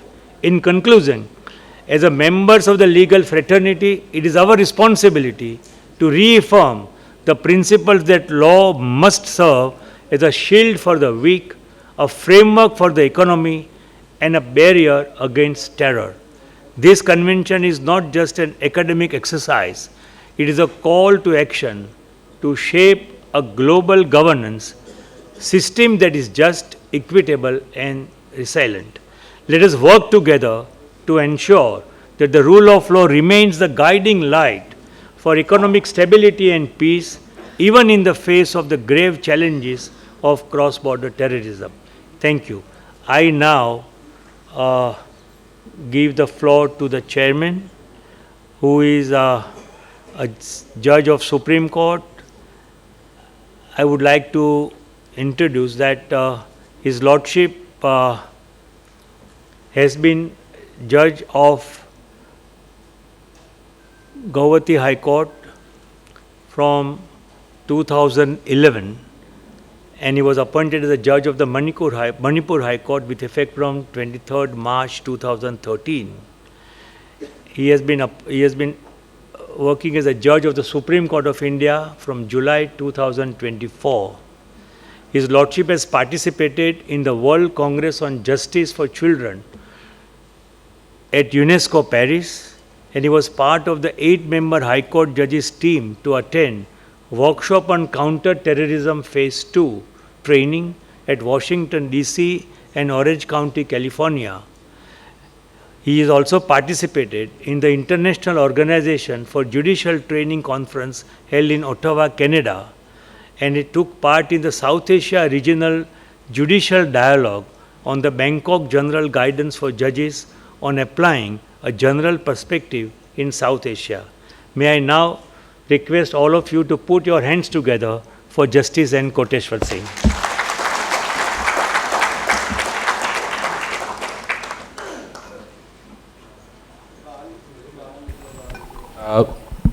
Now today's this plenary session, which is supposed to start at 11:15, our train is late by about 45 minutes. So, without much ado, we'll go straight to the master storyteller, Justice V. Ramasubramaniam. He's one of the wonderful, the most, I think, erudite scholar in Sanskrit, in Indian traditions, and also, of course, a master of law also. So we'll eagerly awaiting to give your views on rule of law and Indian tradition. Of course, I snatched a few, I think, of your domain in my speech in the morning. I mentioned about dharma and Raj Dharma. Of course, he is going to go much more beyond that and much more in depth. So I will request Justice V. Ramasubramanian, who is also the chairperson of the National Human Rights Commission in India, after his demission of office from the Supreme Court of India. I request Honorable Justice. And of course, because time is a constant, I would request the speaker, there are 5 speakers online, so about 10 minutes or something like that, that perhaps would do justice, or we'll see that subject, of course. Just a suggestion, not a mandate, of course. Thank you. My good friend, Justice Koteshwar Singh, distinguished panelists on the dais, very distinguished invitees. Justice Koteshwar Singh indicated that it is only a suggestion that we stick to the time. But since I am out of the system and you are part of the system, I don't want to be hauled up for contempt, because no one knows what happens in the Supreme Court these days. No, I am saying something in the positive. I don't know why you are all clapping. See, people always misunderstand me whenever I say something positively. It is good that, in fact, in a way, it is good that we start this session 45 minutes later, because today I think the Rahu Kalam was between 10:30 and 12 o'clock. And whenever we start a rule of law conference, rule of law, a symposium or a conference behind schedule, it is a message that we send to people that how important time, which is also part of the rule of law. So you can establish certain things in the positive, certain things in the negative, and this is one way of doing it. I do not know. I think the other speakers are going to speak on various topics which are contemporary in point of time. I do not know how the topic assigned to me will fit into the scheme of things. I am supposed to talk on rule of law in the Indian tradition. I don't know. Let me try to fix it here. The Rig Veda, which is the first gateway to knowledge in the whole universe.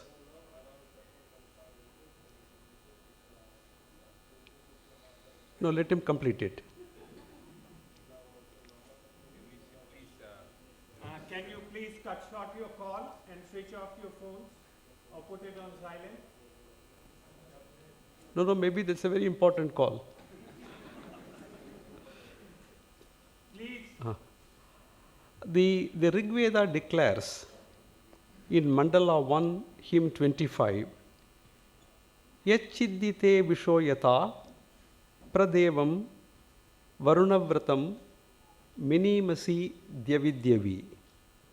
The meaning of this Rig Vedic verse is, O God, Varuna, as we are human beings, day after day, we violate whatever laws of thine, but give us not as a prey to death. Look at the beauty of this Rig Vedic sentence. O God Varuna, as we are human beings, day after day we violate whatever law of thine. That means the earliest gateway to knowledge acknowledged 2 things. Number 1, that we are governed by laws. Number 2, that we as human beings are prone to violate the laws. So violation of law, violation of the rule of law is not something new. It is recognized even in the Rig Vedic times. That probably is the context in which this topic has been assigned to me. What we understand by rule of law in contemporary times, and how was it in the ancient Indian tradition is what I would focus in the next 4 to 5 minutes before I wind up. A.V. Dicey, the eminent British jurist, he identified a rule of law by 3 factors. Number 1, absence of arbitrary power. Number 2, equality before law. And number 3, predominance of legal spirit. These are the 3 factors with which he identified rule of law. But the United Nations organization identified 9 factors.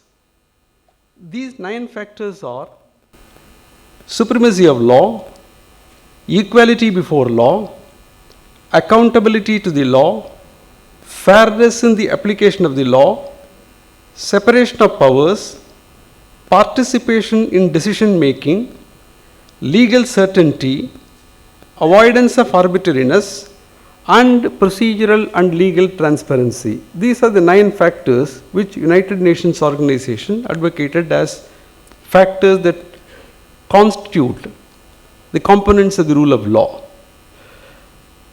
All of you must have heard about this World Justice Project, WJP, which actually prepares a rule of law index. I have a lot of problems with that rule of law index. Anyway, I will not talk about it today. We will reserve it for another session. This WJP rule of law index is based upon 8 factors. What are those factors? Constraints on government powers. Number 2, absence of corruption. Number 3, open government. Number 4, fundamental rights. Number 5, order and security. Number 6, regulatory enforcement. Number 7, civil justice. And number 8, criminal justice.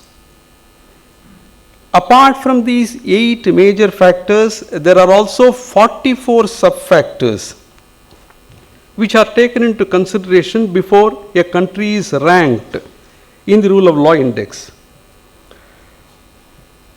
In the year 2024, the country of Denmark was ranked number 1 in the index. It continues to be ranked for the past few years in number 1.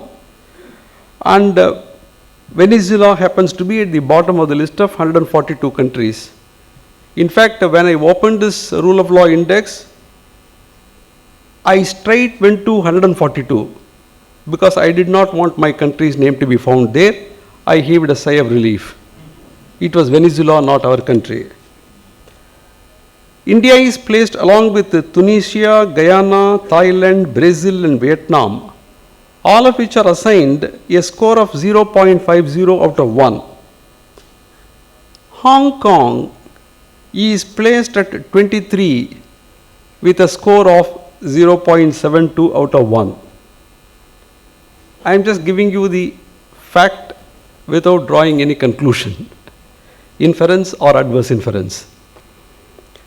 What is interesting about this ranking is that while placement of a country at a particular rank in the overall index may be at a particular level, the placement of the same country in the index in respect of each of these factors may vary. For instance, one of the Southeast Asian countries, insofar as freedom of press index is concerned, it is at the bottom, because if anyone criticizes the king or the government, he will be imprisoned.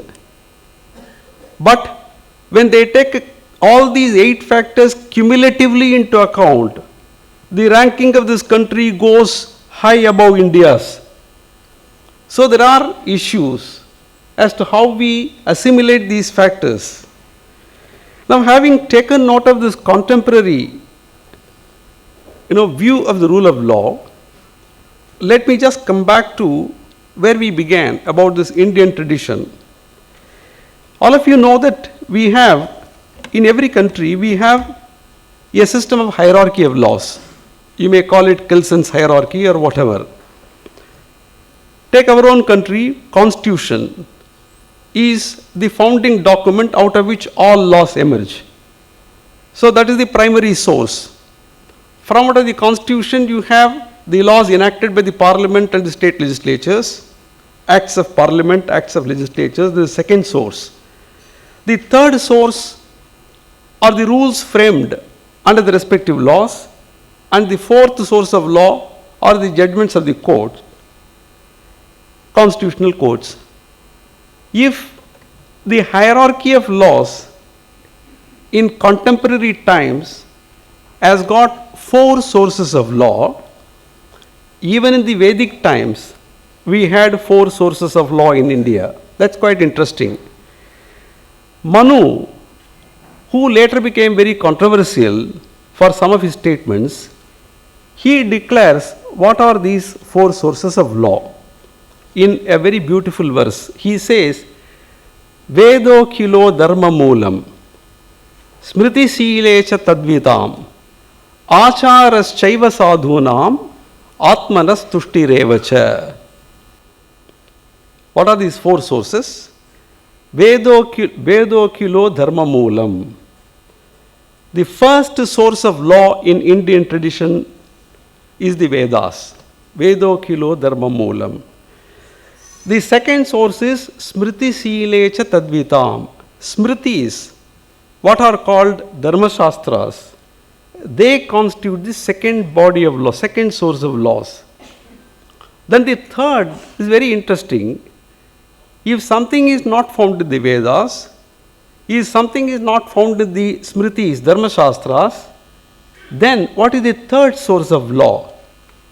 Acharas Shaiva Sadhunam, the conduct of learned and noble men. The phrase is very carefully articulated. It is not the conduct of learned men, it is the conduct of learned and noble men. Otherwise, I think all we lawyers, we call each other learned members of the bar. And is it worth emulating our conduct? Can it constitute the rule of law? Certainly not. I think all of you are in agreement with me. I am very happy. So, acharas shaiva sadhunam, the conduct of learned and noble men, this is the third source of law. The fourth source of law, to my limited knowledge, cannot be found in any jurisdiction in the world. Acharas chaiva sadhunam atmanas tushtirevacha. The fourth source of knowledge is one's own conscience. If you do not find what is right and what is wrong in the Vedas, if you do not find it in the Dharma Shastras, if you do not find it in the conduct of learned and noble men, ask your conscience. It will tell you what the law is. This is how four sources of law were articulated by Manu. All of us celebrate this statement, be you ever so high, the law is above you. We often repeat it. This statement, many people attribute it to the great English jurist, but actually that statement is found in a document of the year 1732 by Dr. Thomas Fuller, who was a British physician, not a lawyer. This aphorism, be you ever so high, the law is above you, is not by a lawyer, not by a jurist. It was a book written by him titled Nomologia, Adages and Proverbs, Wise Sentences and Witty Saying, Ancient and Modern, Foreign and British. That is the title of the collection. It's a proverb which finds a place in the collection of proverbs authored by a British physician in the year 1732. Be you ever so high, the law is above you. But as he rightly said, he only collected from the ancient sayings. He did not create this aphorism by himself from out of thin air. If you look at our tradition, this is found in the Itihasas and the Puranas of this country repeatedly. In the Ramayana, There is a very interesting statement by Lord Rama. He tells Ravana one sentence. He says, "Be you, Brahma, the creator of this universe, but you are bound to perish if the rule of law perishes." Rama places Brahma, the creator, below the rule of law. Not even the king. The Western tradition placed king below the rule of law. Rama placed the creator below the rule of law. In the Shanti Parva of the Mahabharata, there is a very interesting statement by Yudhishthira. He says, the proper function of the king is the maintenance of law, not the enjoyment of the luxuries of life. He also reiterates, law is supreme, so the king who regulates society in fulfillment of the law discharges his functions appropriately. In verse 9, chapter 5 of Ashramavasika Parva of the Mahabharata, Dhritarashtra tells Yudhishthira, that is, I think, the final statement with which I will conclude. Dhritarashtra tells Yudhishthira, the state can be preserved only under the rule of law. I think that constitutes the rule of law in the Indian tradition. Thank you very much.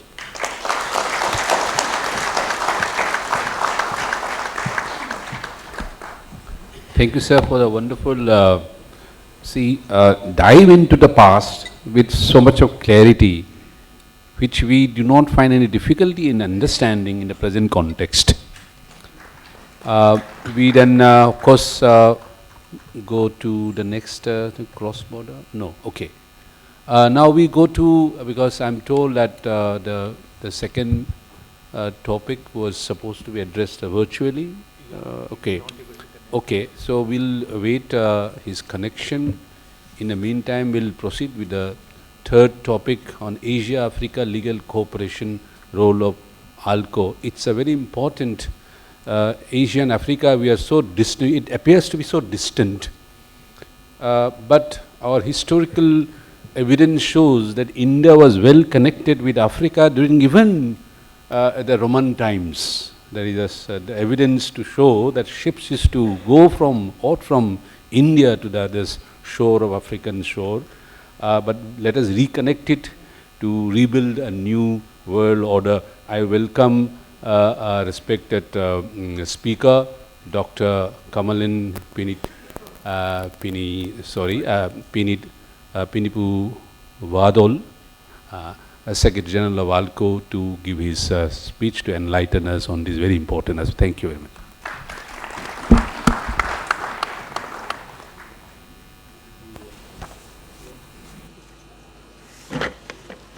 Yes, it is my great pleasure and honor to be represent the ALCO, the Asian African Legal Consultative Organization, at this very important event, and I'd like to convey my heartfelt appreciation to the Bar Association of India for inviting ALCO to be part of this event and for convening this such a timely platform to reflect on the rule of law in building a fairer and more inclusive international legal orders.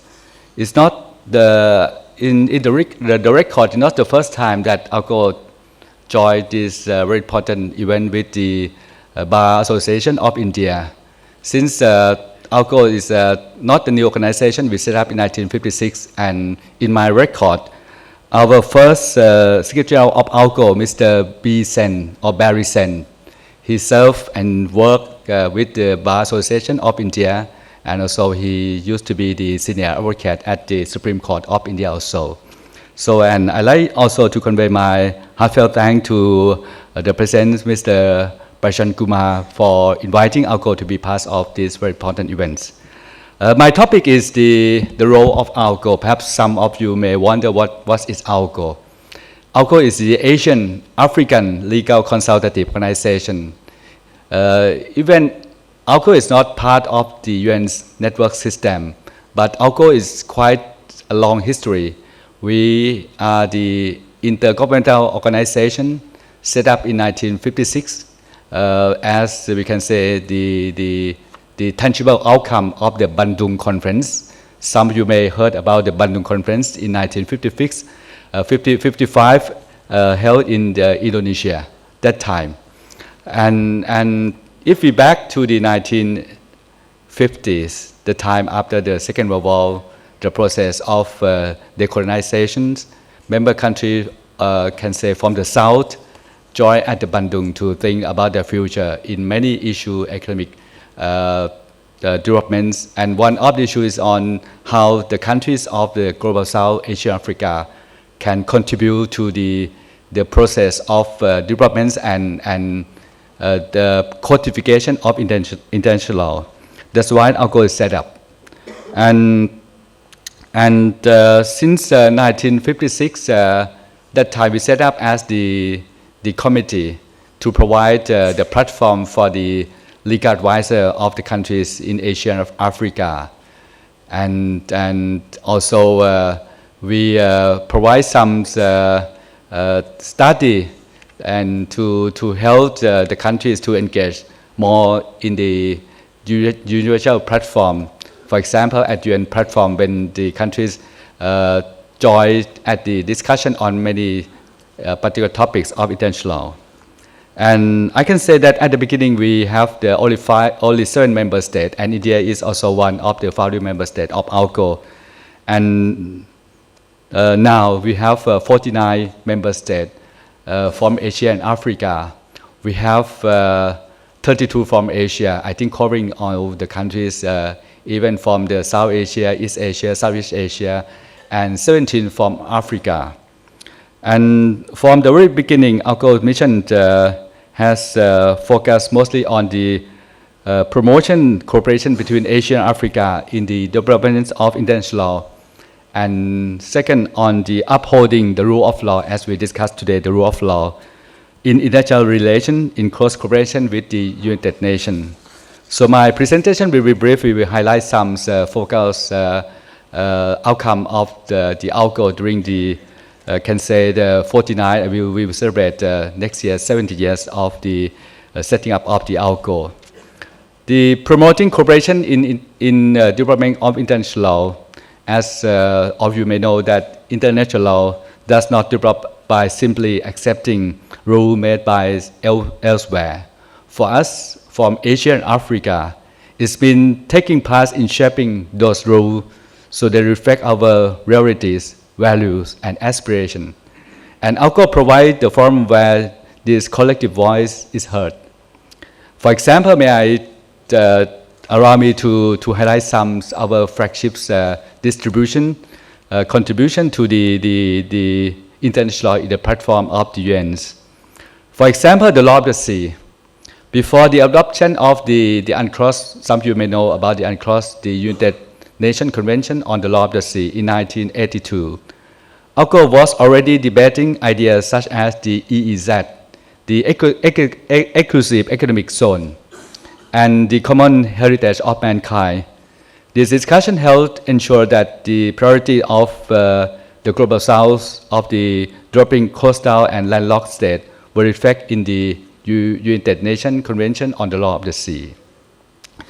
The topic of state responsibility, as some of you may know, and combined with the diplomatic protection, ALCO enabled member states to exchange views on key principles such as wrongful acts, repatriation, and the nationality of claims, issue that remains vital for protecting the rights of states and their nationals. The succession of states for newly independent states, ALCO deliberation on treaties, properties, and debts of direct importance and contribute to shaping the Vienna Convention of 1978 and 1983. And on the issue of investment, very important. Since the beginning, some of you may know that during the years 1960, even 1950, 60, they have discussion at the UNGA on the issue of the state sovereignty over natural resources or the new international economic orders. And ALCO be part of this discussion during the 1958, 60, and even 70. And also ALCO contributes to many creation, for example, the creation of the MIGA, the Multilateral Investment Guarantee Agency at that time in 1980. And in our recent work, we are focusing on the issue of the reforming the ISDS, the Investor-State Dispute Settlement. We work together closely with the UNCITRAL, the United Nations Commission on International Law Working Group 3, which focus on the ISDS reform. And ALCO has ensured that the investment rules reflect concerns of our countries from the Global South, Asia, and Africa. And there's many emerging issues that we worked today. ALCO discuss many current topics as the cyber law, cyber crimes, the AI, the climate change, and even space law. It has also launched the expert forum on asset recovery to support member states in tackling corruption and illicit financial flow. And this initiative helped to ensure that Asia and Africa are not left behind in the future evolution of international law. And on the issue of how upholding the rule of law in international forum or international relations. For Asia and Africa, the rule of law means that international relations must be governed not by power, but by fair rules, applied equally to all states. ALCO works closely with the United Nations to make this principle real. With the International Law Commission, or ILC, ALCO provides a platform for member states to discuss complex topics such as immunity of state officials, helping balance sovereignty and accountability. On the ICC, International Criminal Court, ALCO serves as a neutral platform for dialogue among states with reference position on the Rome Statutes. And with the UNCITRAL, ALCO has supported the development of a fairer commercial and arbitration rules, including the ISDS reform, as I mentioned earlier. And in today, we work on another many silent topics, such as the issue of environment challenge. ALCO has followed the works of the ILC and also follow the, as some of you may have heard about the ICJ advisory opinion on climate change and the state's responsibility. This debate reaffirmed that the rule of law must guide global response to such urgent challenge. And as we look forward, as I mentioned that ALCO will celebrate the 70 years next year in 2026, we are preparing for the futures, and our vision focus on at least 3 pillars issues.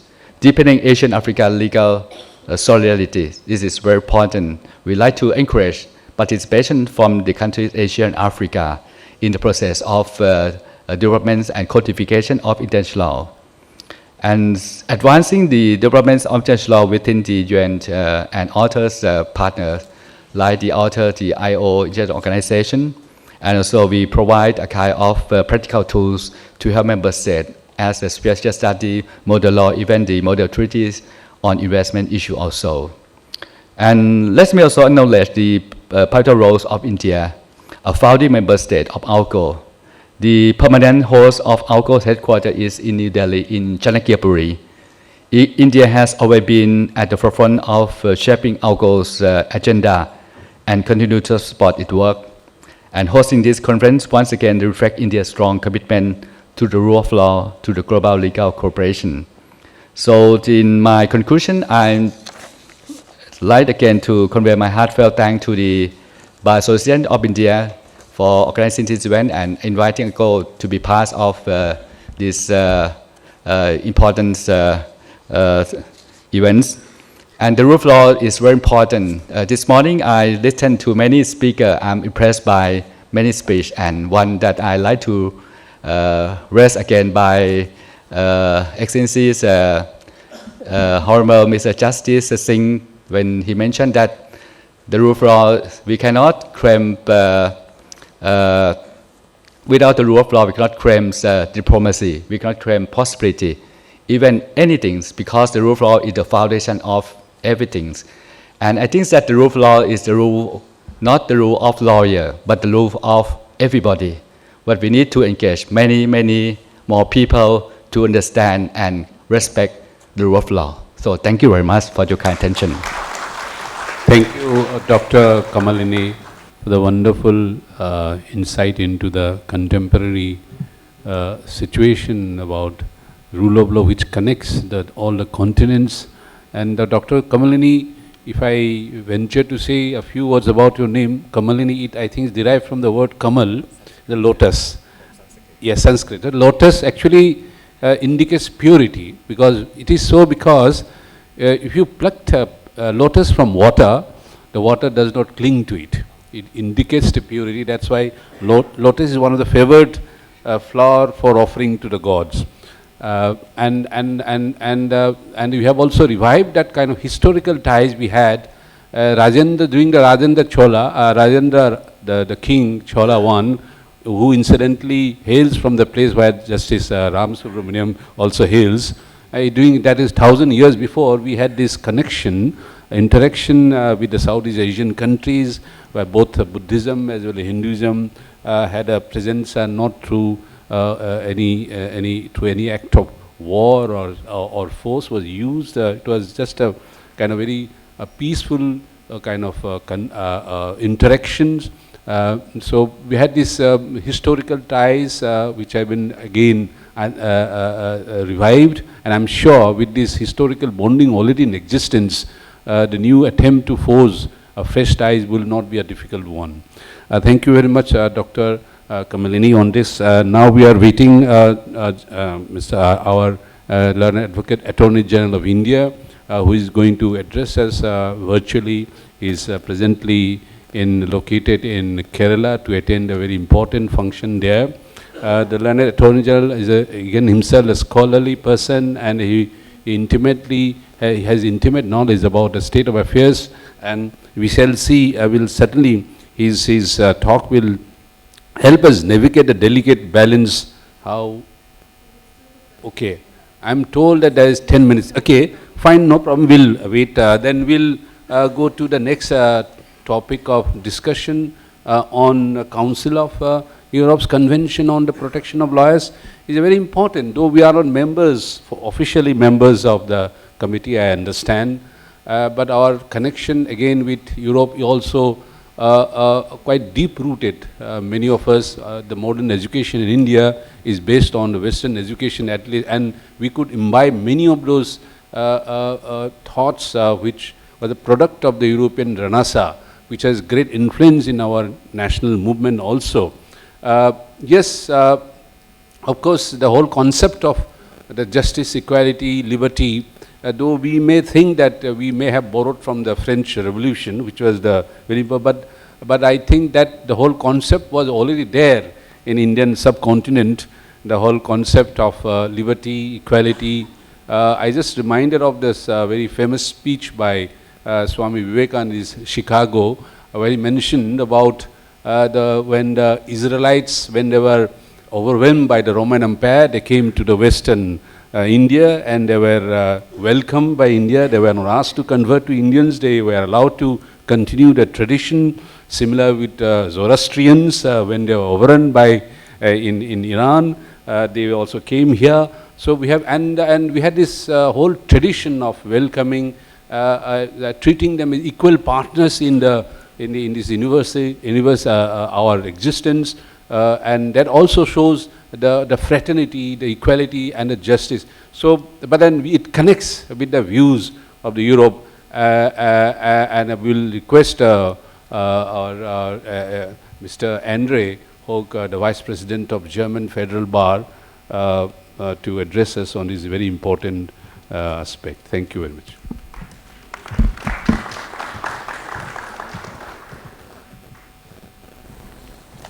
Thank you very much, Honorable Mr. Justice Singh, for this friendly introduction.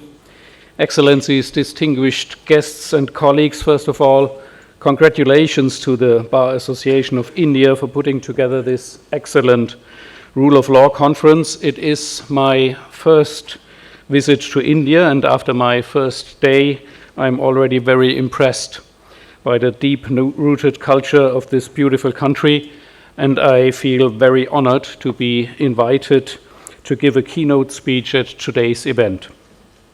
Please allow me to shortly introduce the German Federal Bar and myself.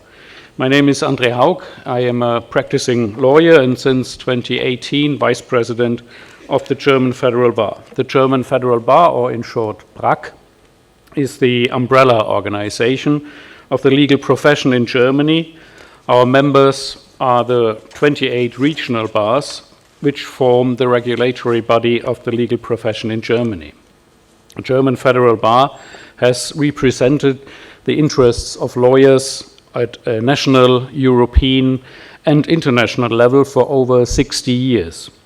With the expertise, competence, and experience of lawyers from a wide range of organizational forms and practice areas, the BRAC advocates for the protection of the rule of law, the strengthening of independent lawyer self-governance, and the protection of lawyers' core values, in particular vis-à-vis Parliament and the ministries.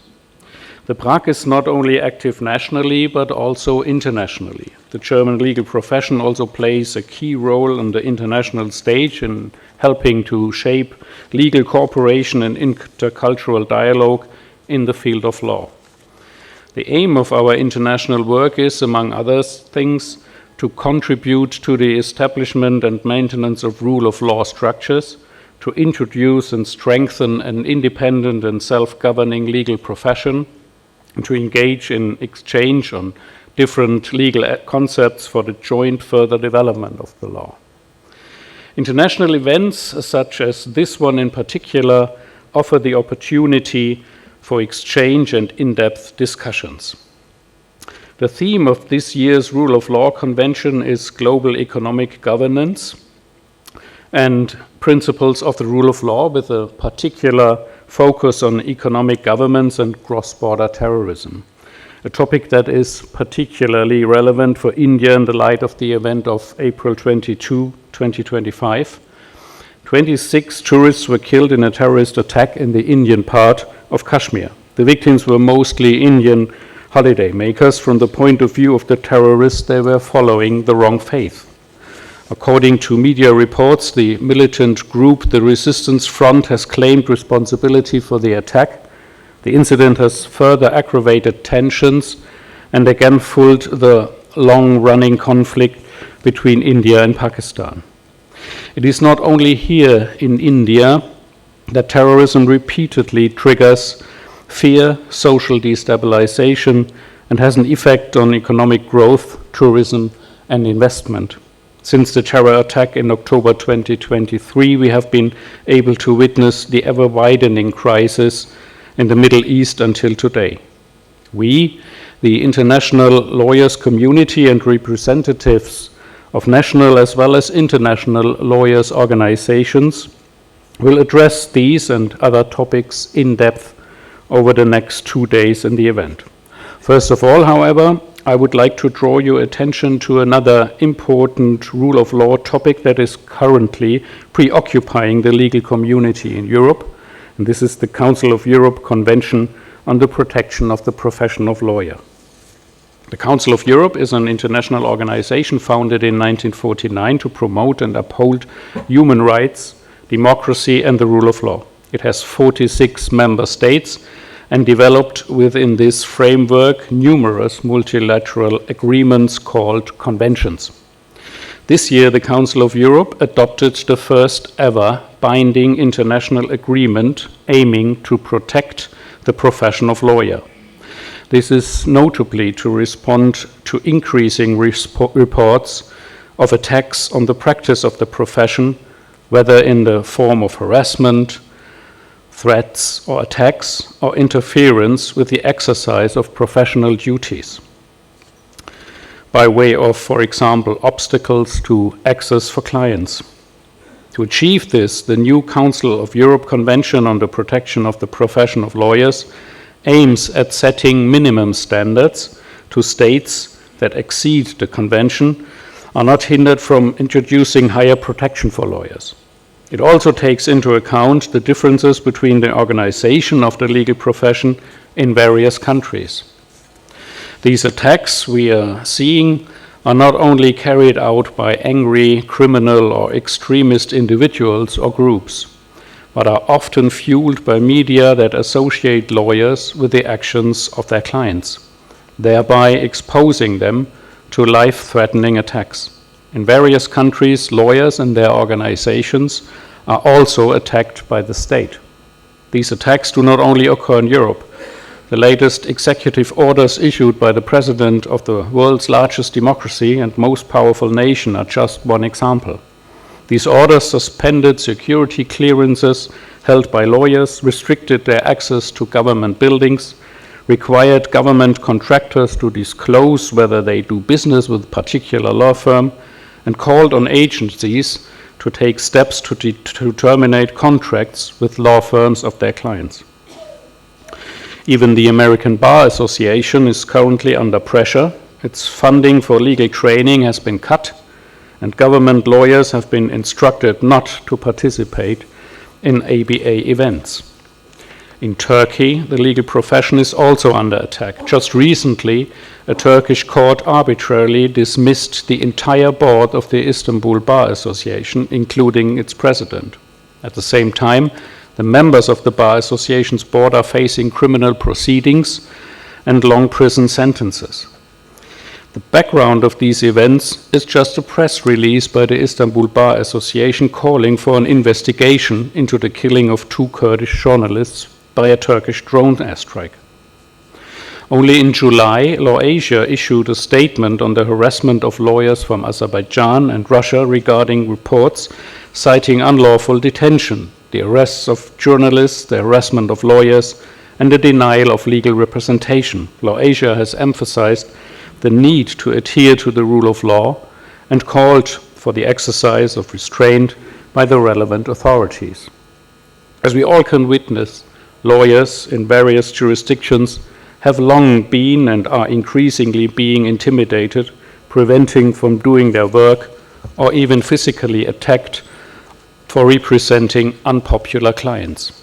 Lawyers play a key role in upholding the rule of law and in securing access to justice for all, which includes the vindication of possible human rights violations. Therefore, public confidence in justice systems also depends on the role played by lawyers. The Council of Europe Convention on the Protection of the Profession of Lawyers aims to protect lawyers and their professional association, whose role is vital in defending lawyers' rights and interests as a profession.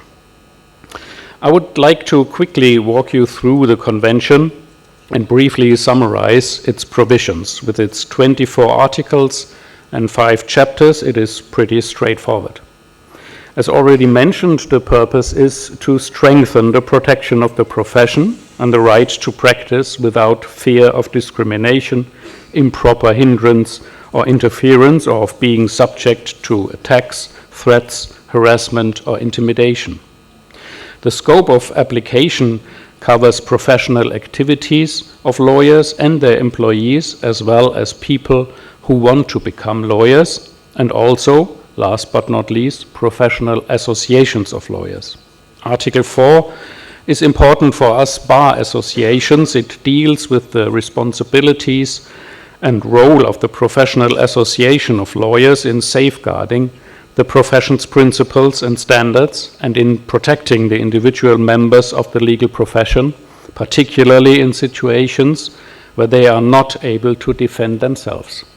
Article 5 concerns the standards for entry into the profession, continued authorization or readmission of lawyers to practice. Article 6 obliges the states party to the convention to ensure that lawyers are able to exercise rights that are fundamental for the exercise of the profession of lawyer. Article 7 obliges the states party to the convention to ensure that lawyers and their professional associations can express themselves not only on matters connected with the practice of the profession of lawyer, but also on matters concerning the law and its application in general, including aspects related to the protection and promotion of human rights and the need for reform.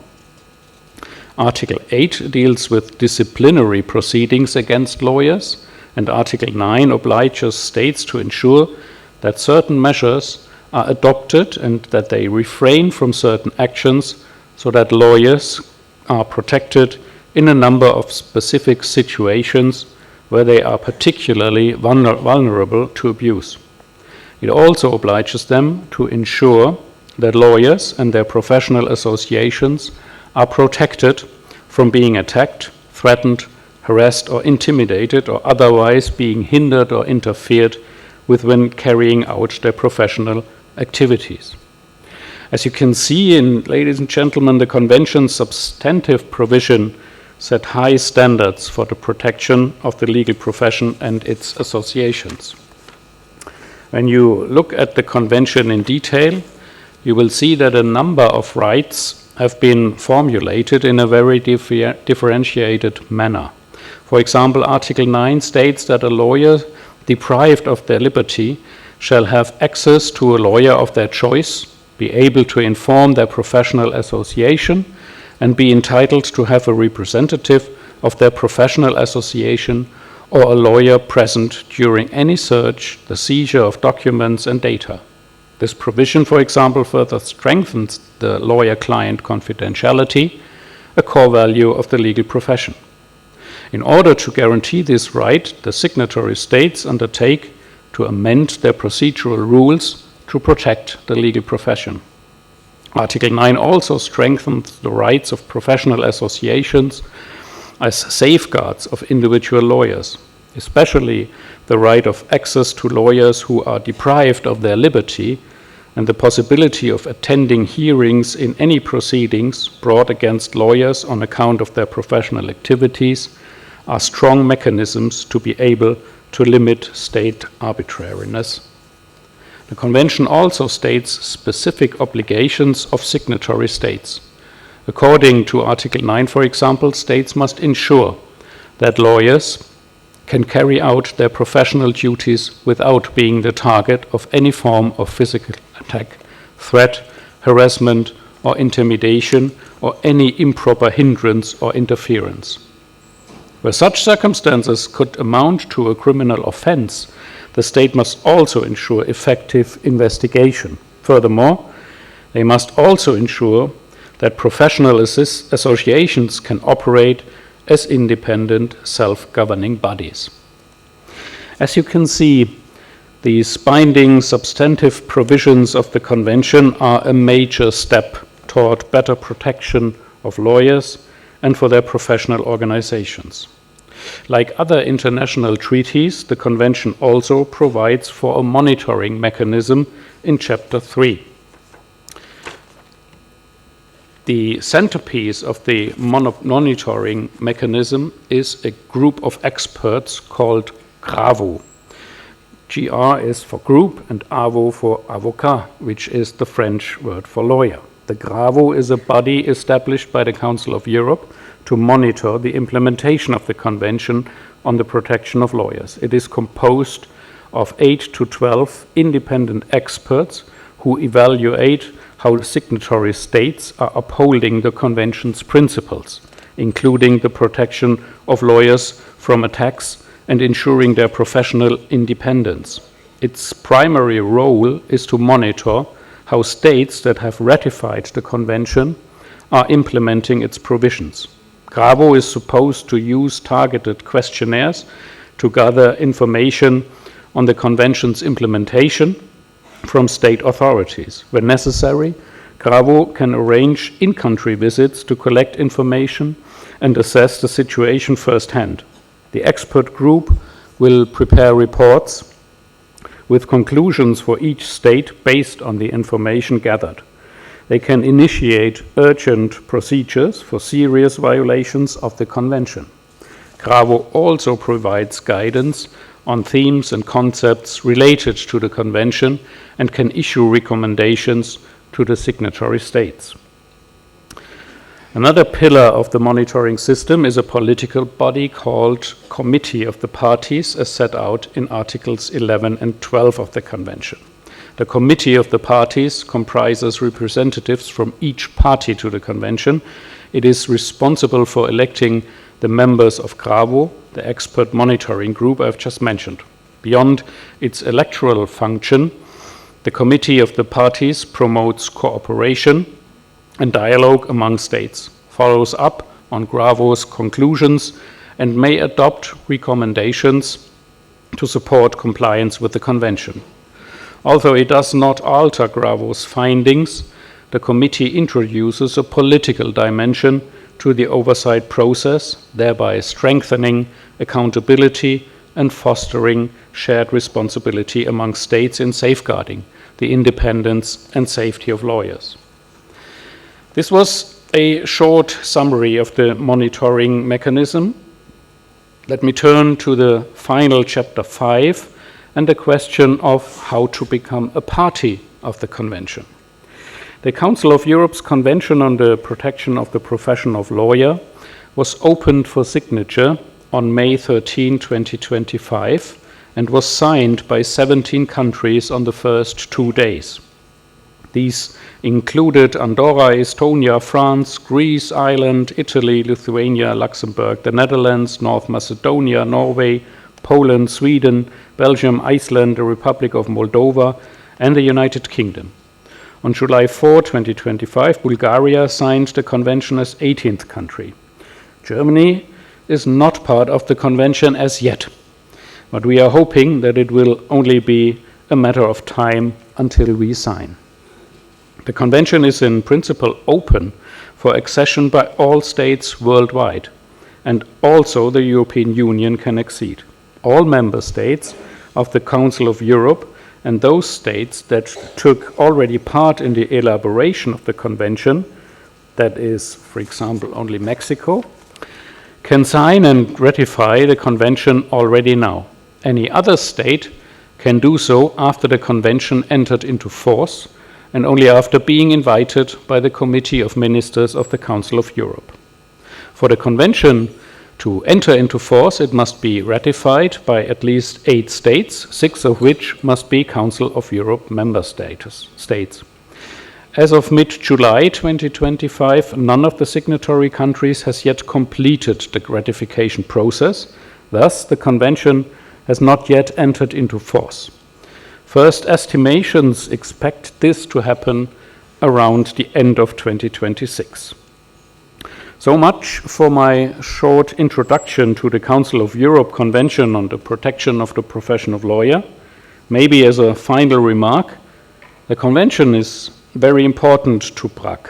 We, and in particular the colleagues from our Brussels office, have been involved since the first early discussions on the convention in 2015-2016, and have been particularly active in the development of the content and wording from 2022 till 2025. The Council of Europe working group that drafted the convention was chaired by the German expert Dr. Christoph Henrichs. As you can see, we made a major contribution to its creation, so the convention is partly, as they say, our baby. That's why we have an increased interest in raising awareness, even though Germany has not yet signed the convention. According to a spokesperson of our Ministry of Justice, the ministry is working intensively on speeding up the signing process. I hope I was able to raise your interest in the convention, and thank you very much for your attention.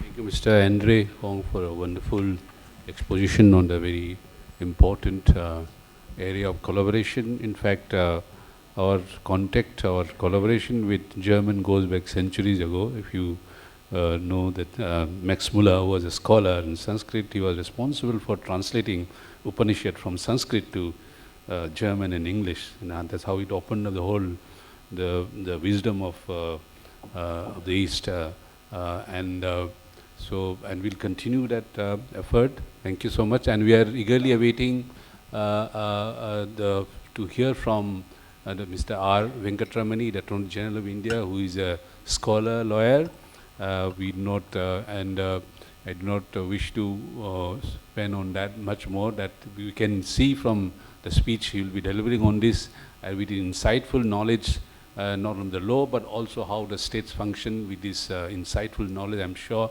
we'll get much more enlightened on this very delicate and very important topic of cross-border terrorism and its implication for the rule of law. Thank you. Welcome, Attorney General. If I'm not too late in the forenoon, let me say good morning to all the honorable guests assembled in Delhi. I speak from faraway Trivandrum, the southern part of this continent. Let me pick up the threads from the speaker who spoke just now about conventions. I think signing conventions is very often a paper, exercise. And whether countries wish to do it or not depends on a large number of political and now global geopolitical considerations. But I think signing conventions happen at a more subtler and important level, namely the human commitment to certain values which go across and do not belong to any particular country today. So I suppose the fact that we are assembled here to talk about rule of law as an international concern is to sign as many conventions as possible mentally and with commitment to promote all the conventions as part of a global commitment to peace and good life for all humanity.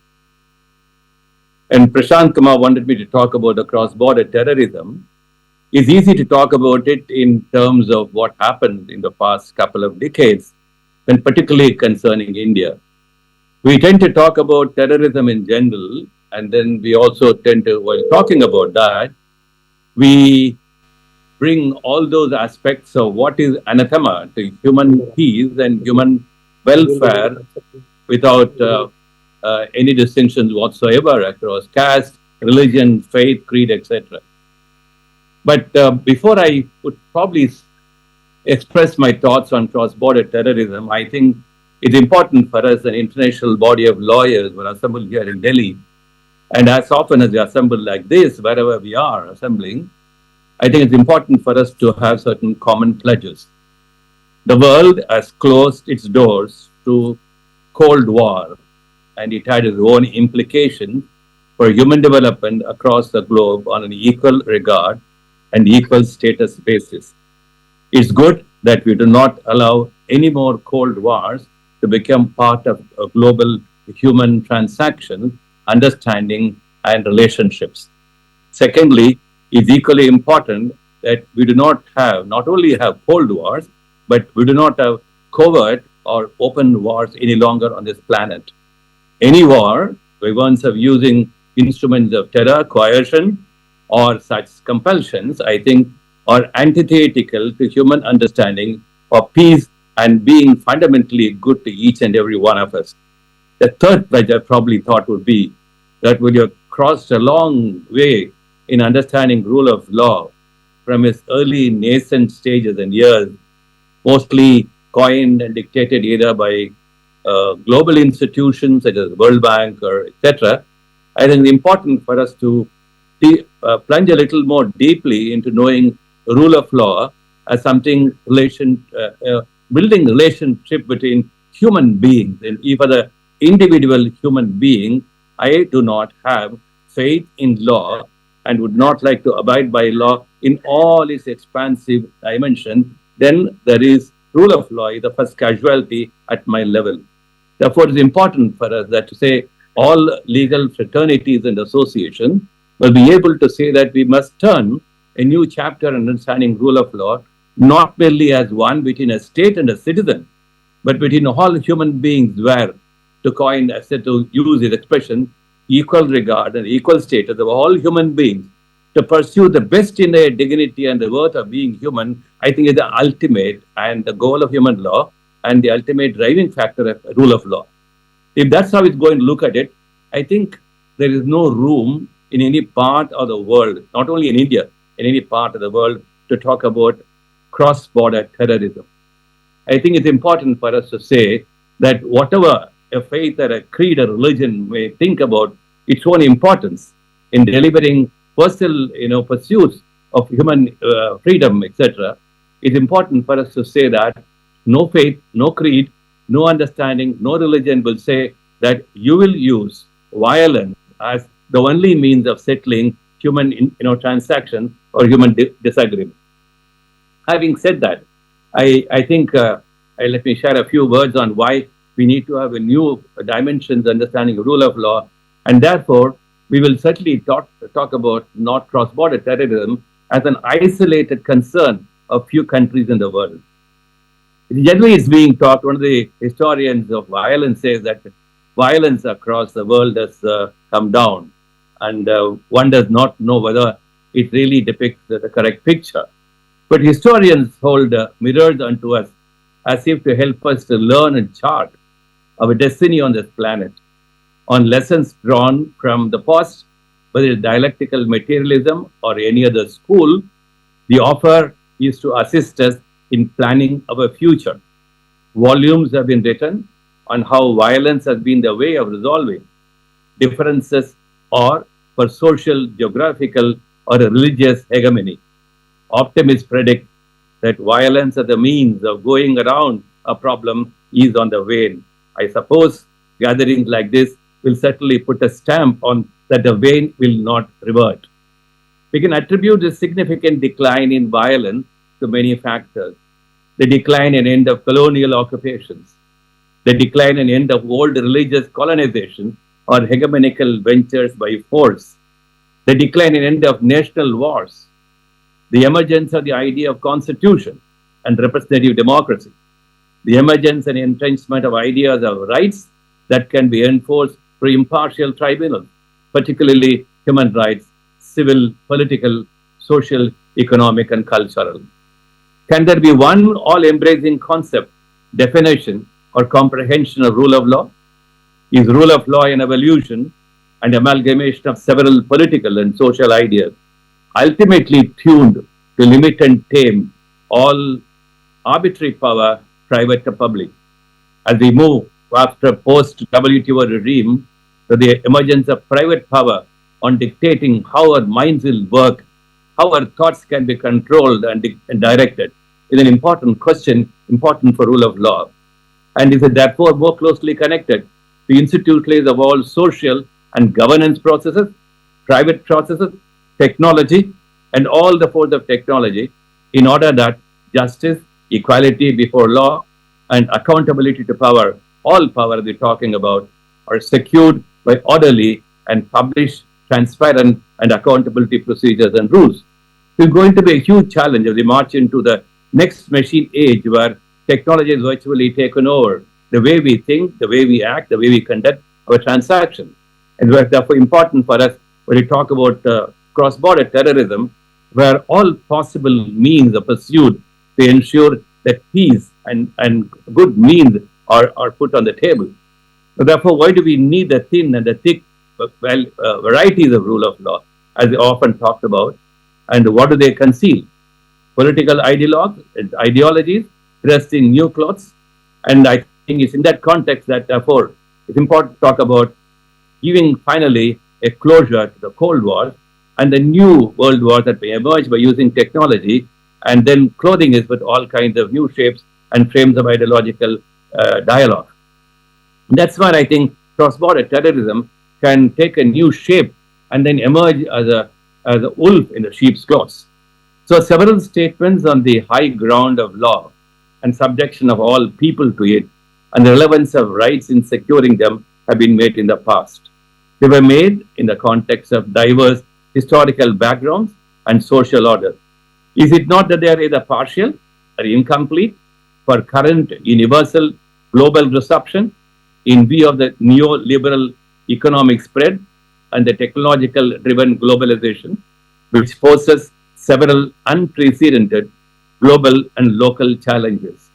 Or is it that we need to acknowledge multiple concepts of rule of law with common denominators and additional layers of significance? I think it's important for the fraternity of lawyers to ponder on these aspects and to say that we are going to talk about 2030, 2050, sustainable goals of development, etc. But before all that really happens, I think it's important for us to lay our books very clean on what exactly would be the dominating aspects of rule of law and what all forces, private, public, technology, science, and all that controls our mind and thought will be subject to principles of accountability, transparency, and all that. I think that's where cross-border terrorism comes in as far as India is concerned. I don't want to talk about very explosive political issues that have led to recent developments because that may have certain partial ways of looking at it. But in order to be impartial and neutral, I still think that no country in the world would like to embrace violence of any sort, notwithstanding the recent wars that are still raging around the globe for no good reason. Therefore, if a legal fraternity can be a great and a sound emerging voice across the globe, and I'm sure New Delhi is a good place to be that emerging and resounding voice against all forms of violence between nations, between peoples, between faiths, between creeds and individuals. And therefore, the Rule of Law Convention being convened here today, with all international legal fraternity can come here to join hands in a common resolve that we will explore all potentials of rule of law that will ensure that there is no room for any violence on any part of any individual or state entity or private power sectors, etc., in order that we know all that wonderful, valuable riches of our traditions and cultures. For over several thousand years, it's said that the only way to live in peace is to understand each other. And cross-border terrorism is a great obstacle to understanding each other. And we have certain concerns, particularly to India, but I think since they are so politically involved, I only wish to say India will be the first country to begin to draft and declare and invite all the legal fraternity assembled here today to say that we will no longer permit or be party to any aspect, direct or indirect, overt or covert forms of violence. I think that will take us the next generation of rule of law. We have all kinds of instruments, political, social, economic, across the world. The UN covenants and conventions have given us rich harvests of thought. But still, if you're not able to really ensure that large millions of people across the globe in different parts of countries and countries have not been able to secure what would like to secure, namely dignity and the worthy of life and a worthy life. How do we therefore ensure that? We have a long way to go, but I'm sure that when we launch on this new understanding of rule of law, where absolute room for violence is issued, I think we will be party to the next generation, post-UN declaration of 1948. And I think that's going to be a great contribution in the Assembly of New Delhi. And I think not because I'm an Indian, but India has many things to offer the rest of the world. India has offered it in the past. India will continue to offer it in the future. And I was speaking to Prashant some time ago that it is time that there is a New Delhi Convention where we talk about the post-1948 developments and lessons learned from the 1948 UN Declaration and the lessons to be laid on for the future.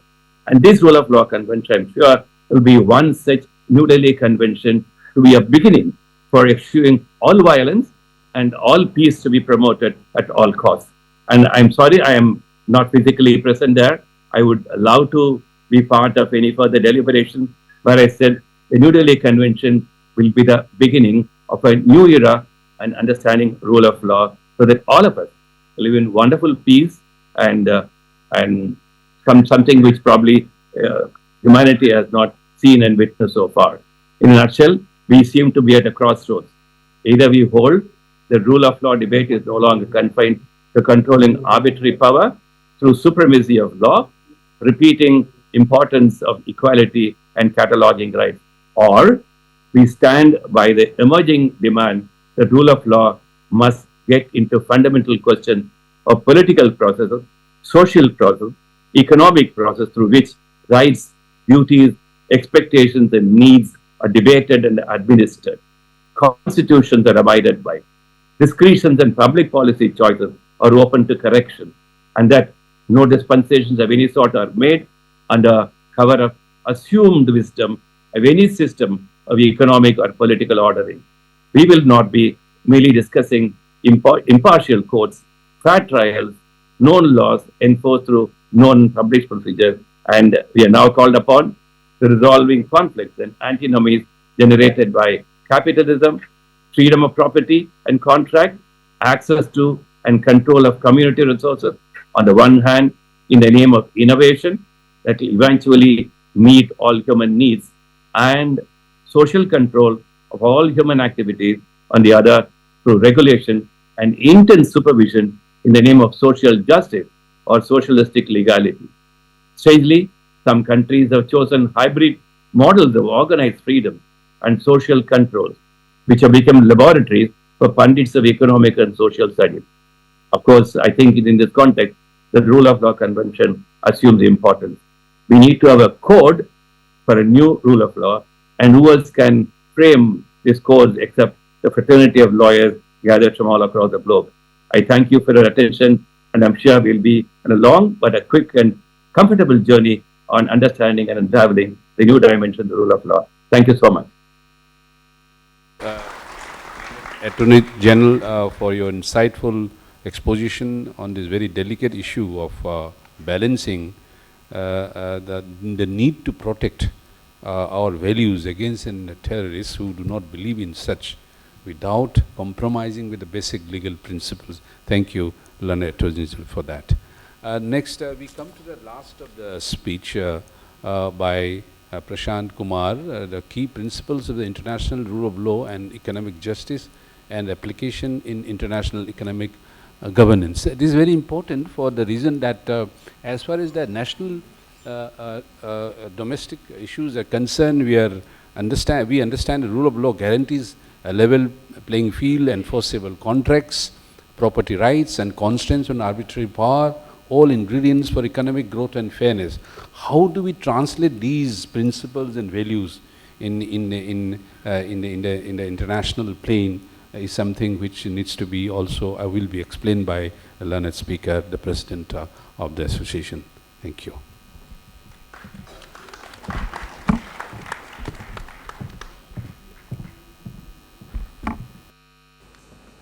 Thank you, Justice Koteshwar Singh. Mine is the last speech between you and lunch. So I'll try to be brief, but then there are certain concepts I wish to place before you. Friends, when we started sending invites to all of you to attend this convention, there are certain developments in the world which had not yet taken place.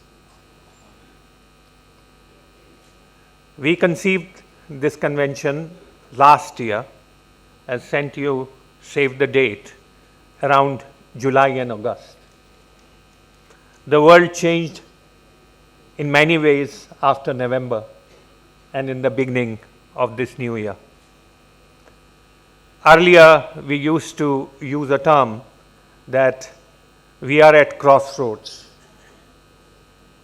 I will use a slightly different term without elaborating it much, because all of you understand. The world is today at a T-junction. There is a dead end. You go to right or you go to left. But ultimately, if we don't uphold the core values of humanism and fairness, whether it is right or left, it is again a dead end. And one more fundamental thing I wish to point out. When we talk about rule of law, we cannot disassociate it completely from politics or geopolitics. And that is where my strong feeling is that if in global geopolitics, member states, big nations, small nations, are agreeing to negotiations which the people can see, uphold none of the basic values and conventions, are purely transactional. So it is not merely a question of international rule of law or international economic governance, it becomes a fundamental channel to the faith and belief in the domestic rule of law. Because when you say the states and governments agreeing to negotiations which may not fully protect, they may not agree in normal times, it undermines faith and trust in the rule of law, even domestically. That's why we stand at a very critical point in history, but we also know that this may be a passing moment in the long tide of history. That is why this convention wishes to concentrate not on what is going on right now, but how these structures should be there for the long term to sustain global economic governance. I will not go into the factors of the rule of law. Many erudite speakers have explained them. But when we try to incorporate them into global economic governance, we look at predictability, which means clear, stable, and consistent rules are applied in economic policies and in international economic frameworks. And there is an element of equality, which means fair treatment of all states and actors, regardless of their economic power.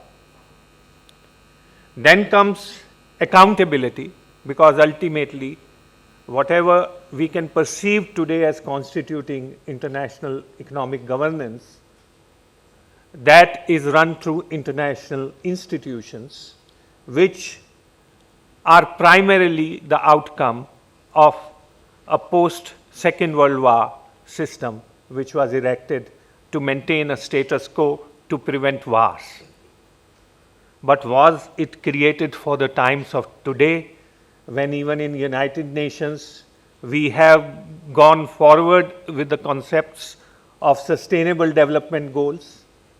We have gone forward with the conception of ESG.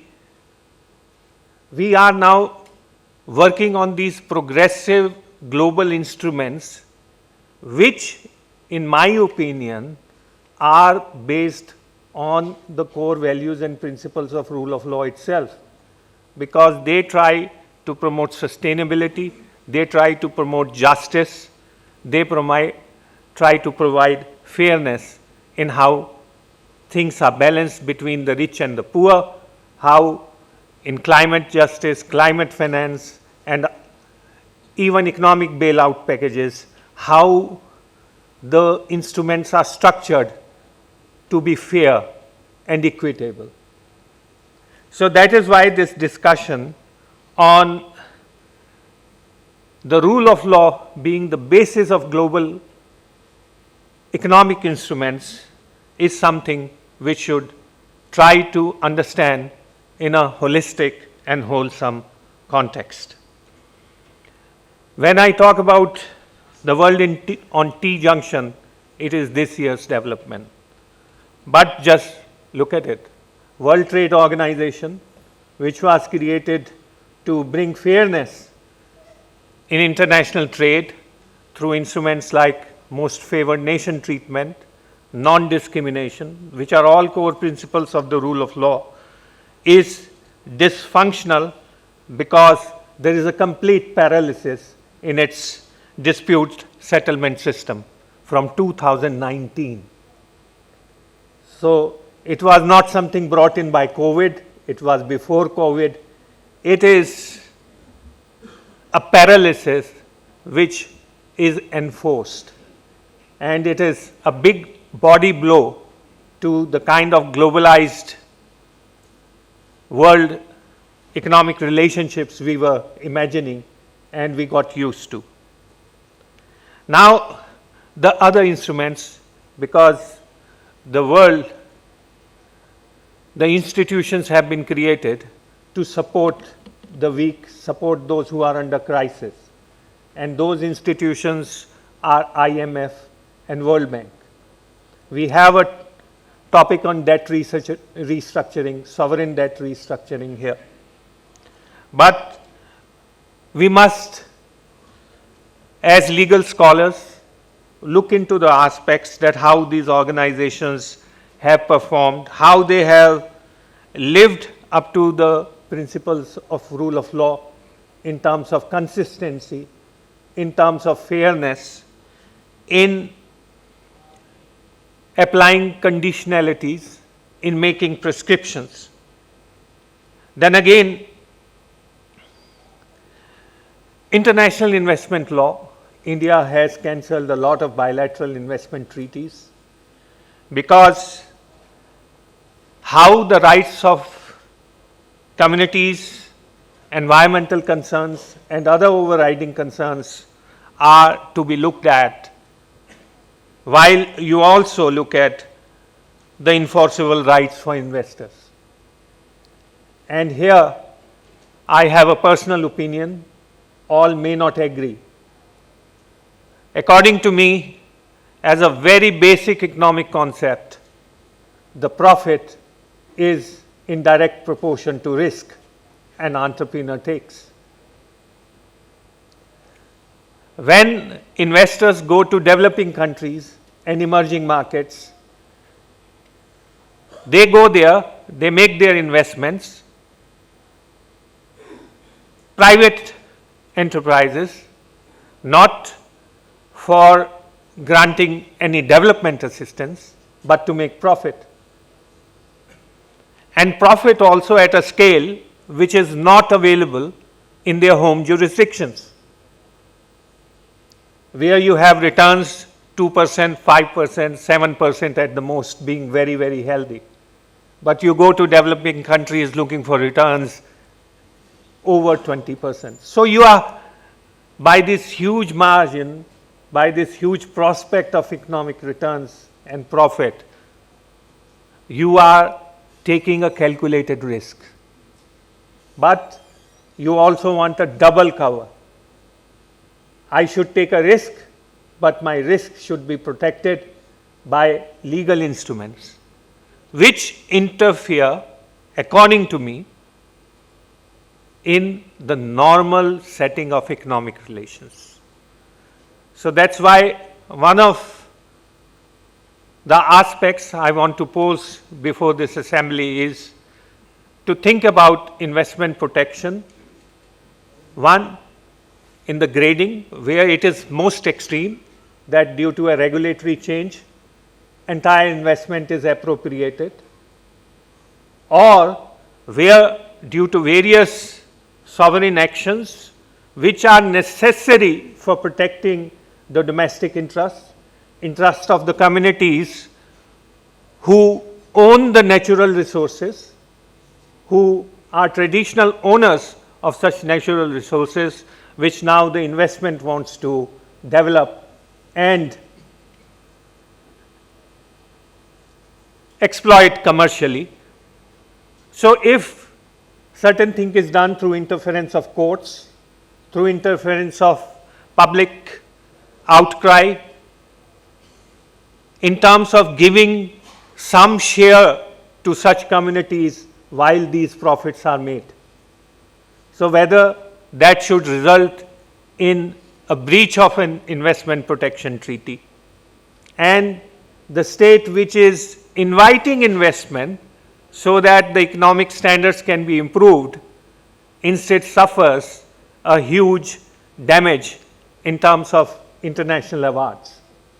So this is one basic economic principle and impulse which we have to balance. So I think this is an aspect of international economic governance.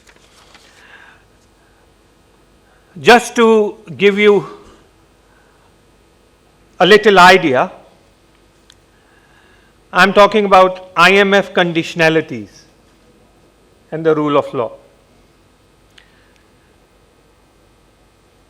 If you look at various phases of IMF's working, you will find that IMF conditionalities vary across time and regions. and that undermines the core principle of consistency. Developing countries face stricter austerity measures. We can look at Asian currency crisis of 1997 and in Argentina in 2001, and we can compare it with Eurozone crisis in Greece of 2010 and what has happened recently in Ghana and Zambia. Indonesia, in 1997, 16 banks were closed abruptly on the basis of recommendations and as part of the bailout package. Subsidy cuts. It led to riots and deep social crisis, which undermined the rule of law in Indonesia while offering a hand of help. In Argentina, the rigid austerity measures led to social unrest and to a further default because there were no conditions existing to support those recommendations. The same thing has nearly happened in Ghana and Zambia. So that is why we want to discuss here that how these recommendations and these packages by the international organizations which govern the international economic frameworks take shape. And as members of legal community, we must be able to make suggestions and concept papers to ensure that these frameworks are wholesome. In fact, one of the greatest living philosophers, Noam Chomsky, has said, these institutions, IMF, World Bank, WTO, are instruments of power, not of democracy. Their decision making is secretive, their policy is unaccountable, and their impact devastating on populations with no voice in their design. And that is where we say that the core principles of international economic governance must be informed, must be posited in these policies, that is predictability, equality, accountability, transparency, and inclusiveness. Friends, we are short of time, and I want to just make a reference to two of the Indian economists who have given their ideas on international economic governance. One is Professor Jagdish Bhagwati. He says globalization's critics have a point when they argue that the system has often been rigged against the poor, but the solution is to reform it, not to destroy it. And Professor Amartya Sen, the Nobel laureate, has said, globalization is not intrinsically good or bad.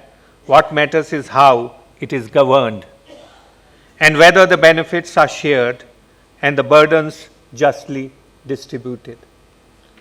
So I think if we are able to identify these principles and we are able to act as legal profession, as advisors, to push these, as bar associations, to push these ideas, we will be contributing a lot, because otherwise, as again Noam Chomsky has said, that because lawyers must play a role as well, because IMF economists are like medieval doctors. If the patient dies, they say, well, we applied the leeches correctly, the medicine was right, the patient just failed us. Global population, especially in global south, is not a patient we should fail. Thank you very much. Thank you so much. Mr. Prashant Kumar, within this, in spite of time constraints, we have been able to give very, very concrete suggestions as to how this rule of law can play out in the international level. In fact, a rule of law is not static, is dynamic, is constantly evolving, and we can say certainly that an effective collaboration amongst nations believing in a rule of law will be a facet of rule of law itself. Thank you very much for giving your attention to all these wonderful speakers who have deliberated on various aspects of the rule of law. Thank you. Thank you very much. We will now assemble for the next session at 2:15. Please have your lunch in between. It is served in the basement to this hall. Thank you.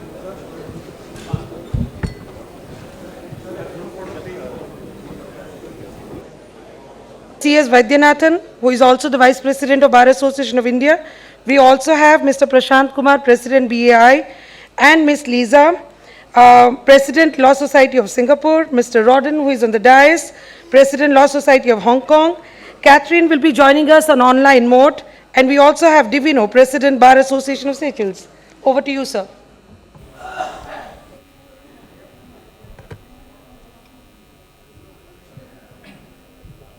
Good afternoon. I know number of people are still having lunch and then trying to join. I think we should get the session going because it was scheduled to start at 2. We are starting at 2:15, so we should start. We have a very eminent panel of distinguished persons, and what I find is they all have domain expertise on the subject of the session for this afternoon. And I am as eager as all of you are to listen to them, so I don't want to take up more of time. But I just want to say something about what's happening in today. You know, the fundamental premise of the subject of the session is rule-based order. That had been assiduously built up over the last 80 years, at least, post Second World War. And that's lying in shambles today. International institutions, whatever they say is hardly listened to by persons who claim to be the policeman for the world. Nobody imagined this kind of a situation. Nobody thought that the largest democracy will be described by somebody who is supposed to be close to the president of one of the leading countries of the world as a money launderer, a country being described as a money launderer. These are very, very unfortunate situation. Ironically, that is a country which is legitimizing cryptocurrency, which can easily turn money, laundered money. We are going through rough times, but this shall pass. We have to wait for glad tidings, and it should happen soon. I don't want to take any more of your time. We now turn to the first expert panelist.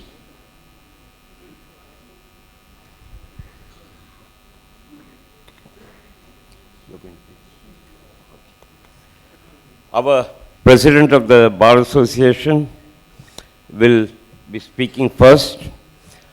He doesn't need any introduction, all of you know him. I shall certainly have brief introduction for all the other panelists, but Prashant Kumar doesn't certainly need any introduction. Over to you, Prashant.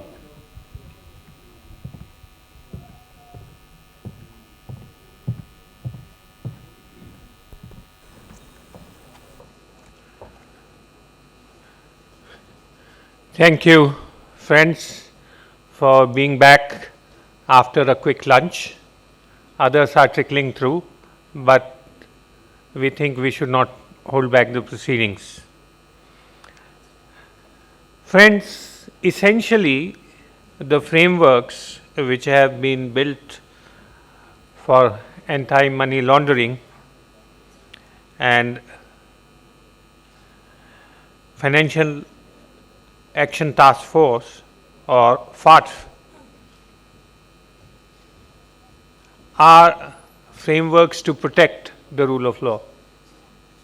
In the previous session, we talked about cross-border terrorism that cannot exist without money being available through channels which are able to fund such activities. Even otherwise, other international issues of high concern in the sphere of human rights and the rule of law are drug trafficking, human trafficking,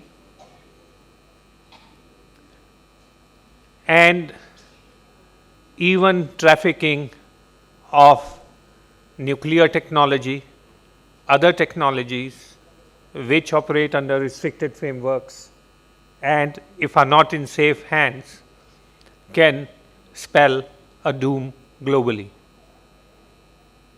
So that's why the anti-money laundering regulations and FATF framework, which helps to implement it, are very essential tools of the international economic governance.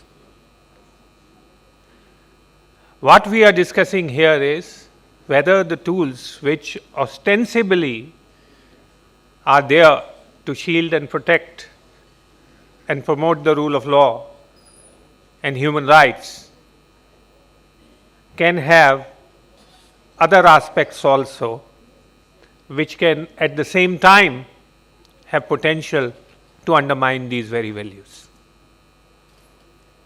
And that is where it is not just the economists, it is not just the policy makers, it is not merely the financial experts on whose hands such activity should lie. Legal professionals who are naturally trained and have, as part of their professional domain, protection and promotion of rule of law and creating legal and regulatory frameworks, those who are cognizant of these values must participate and be engaged in a manner that protects the other values as well. This thought came to me while devising this topic when I was dealing with certain jurisdictions in Africa who depend on generic drugs from India, which are procured through World Bank procurement channels,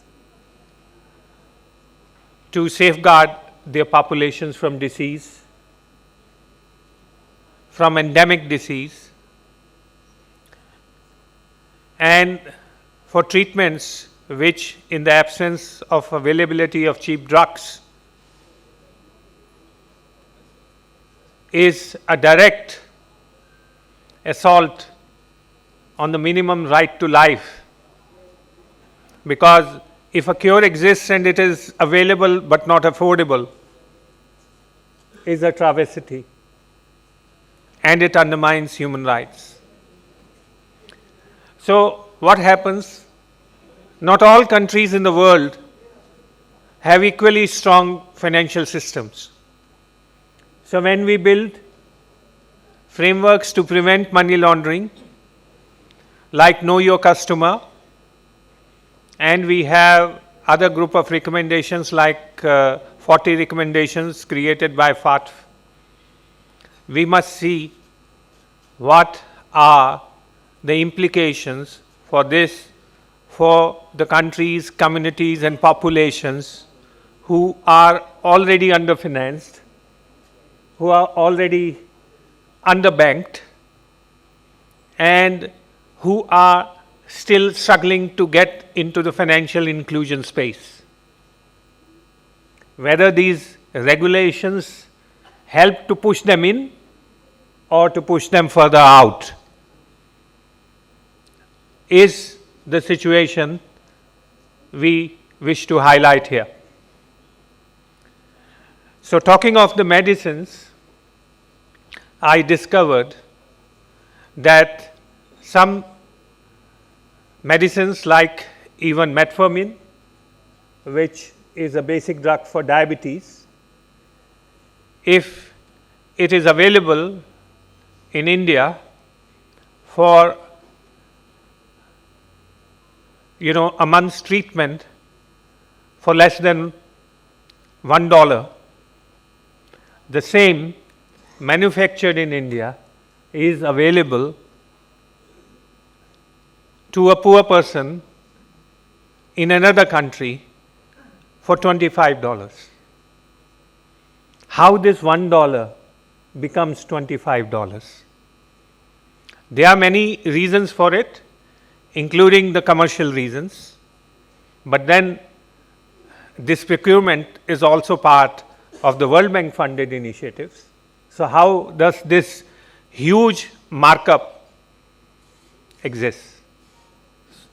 So, looking deeply into it, one of the problems we found was that most of the small countries with small banks and local currencies, not convertible, then ultimately depending on international convertible currencies, could transact business, because when you import something, you have to provide payment, you have to provide some kind of financial instrument in terms of bank guarantee, you have to provide an instrument in terms of letter of credit, based on which the import can be done. But what happened? There were instances in which the reasons were different, but large international banks, multinational banks, which were providing a mechanism that is called the correspondent bank mechanism, by which a small bank can transact internationally through a large international correspondent bank to make these transactions. The letter of credit and bank guarantees are backed by those instruments, and that's what made the whole transaction more financially viable and efficient and cost effective.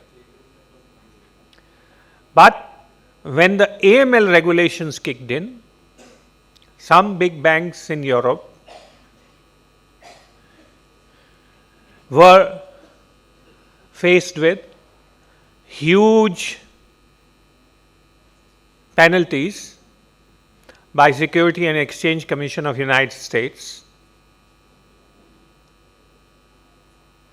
running into billions of dollars,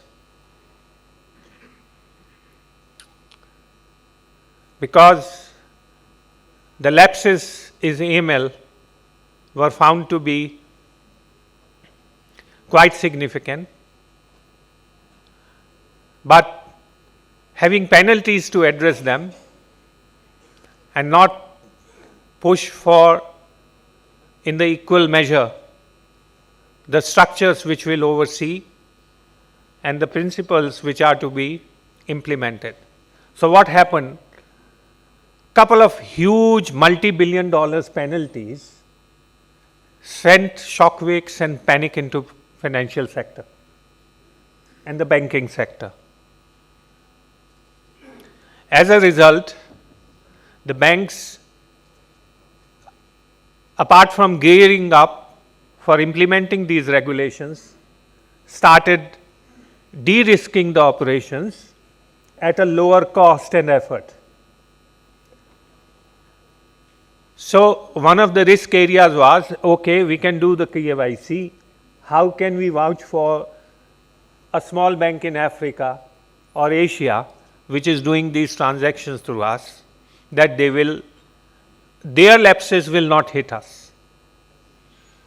So instead of addressing that and creating a framework, or also demanding internationally that this is the situation which can bring problems to our doorsteps, so you have to give some kind of concession, you have to give some kind of time frames to implement these, because banks work on commercial logic, they simply started terminating these relationships.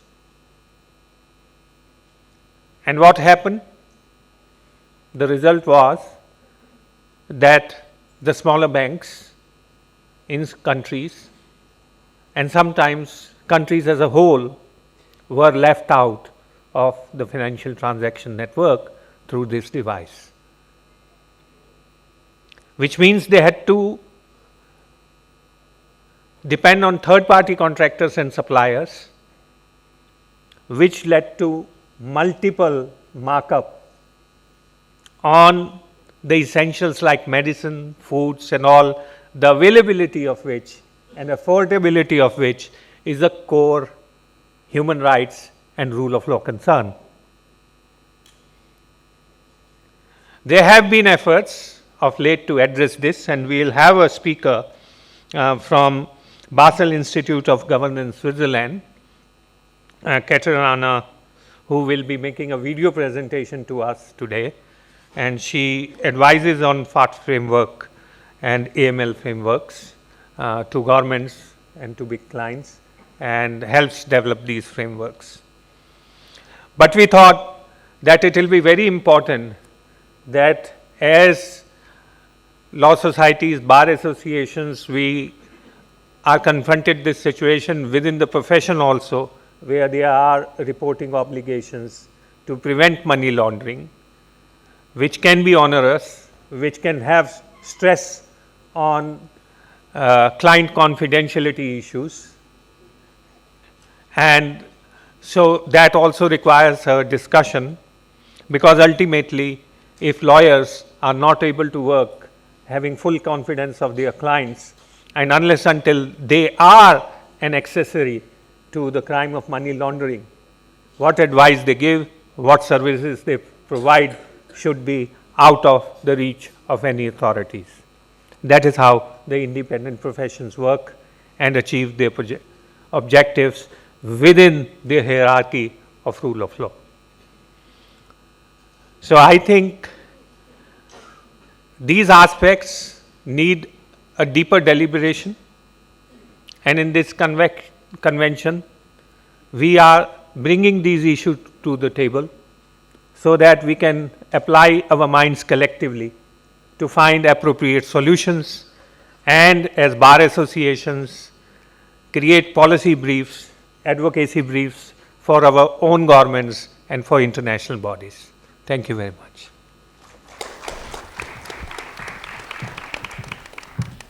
Thank you, Prashant. Our President has thrown up a lot of issues which need to be addressed by the fellow panelists and by all of you. I would now request Ms. Lisa Sami Min, who is the President of the Law Society of Singapore, to address you. She is a barrister at law in England and Wales from 1997. She practices in Singapore from 2004. She has also been a mediator and has a deep interest in sports and in management of sports association. She has also been an independent director of Stock Exchange of Singapore and has deep experience in the subject that we are talking about. Over to you, Lisa.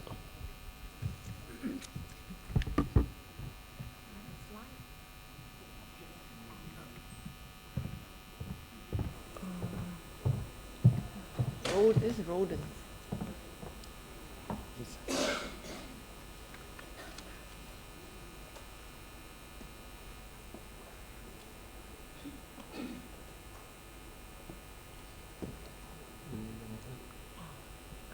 presentation. Yeah.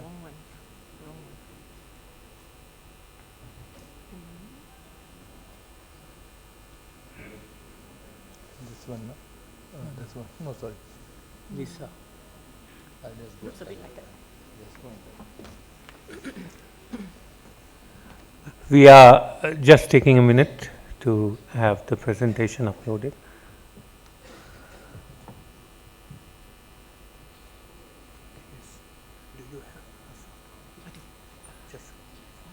Send the phone. Wait, let me get my phone. Is it okay? I get my phone? Yeah.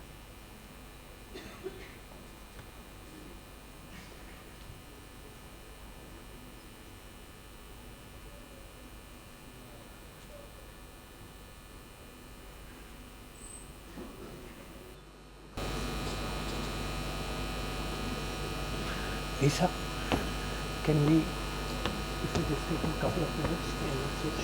They have not received.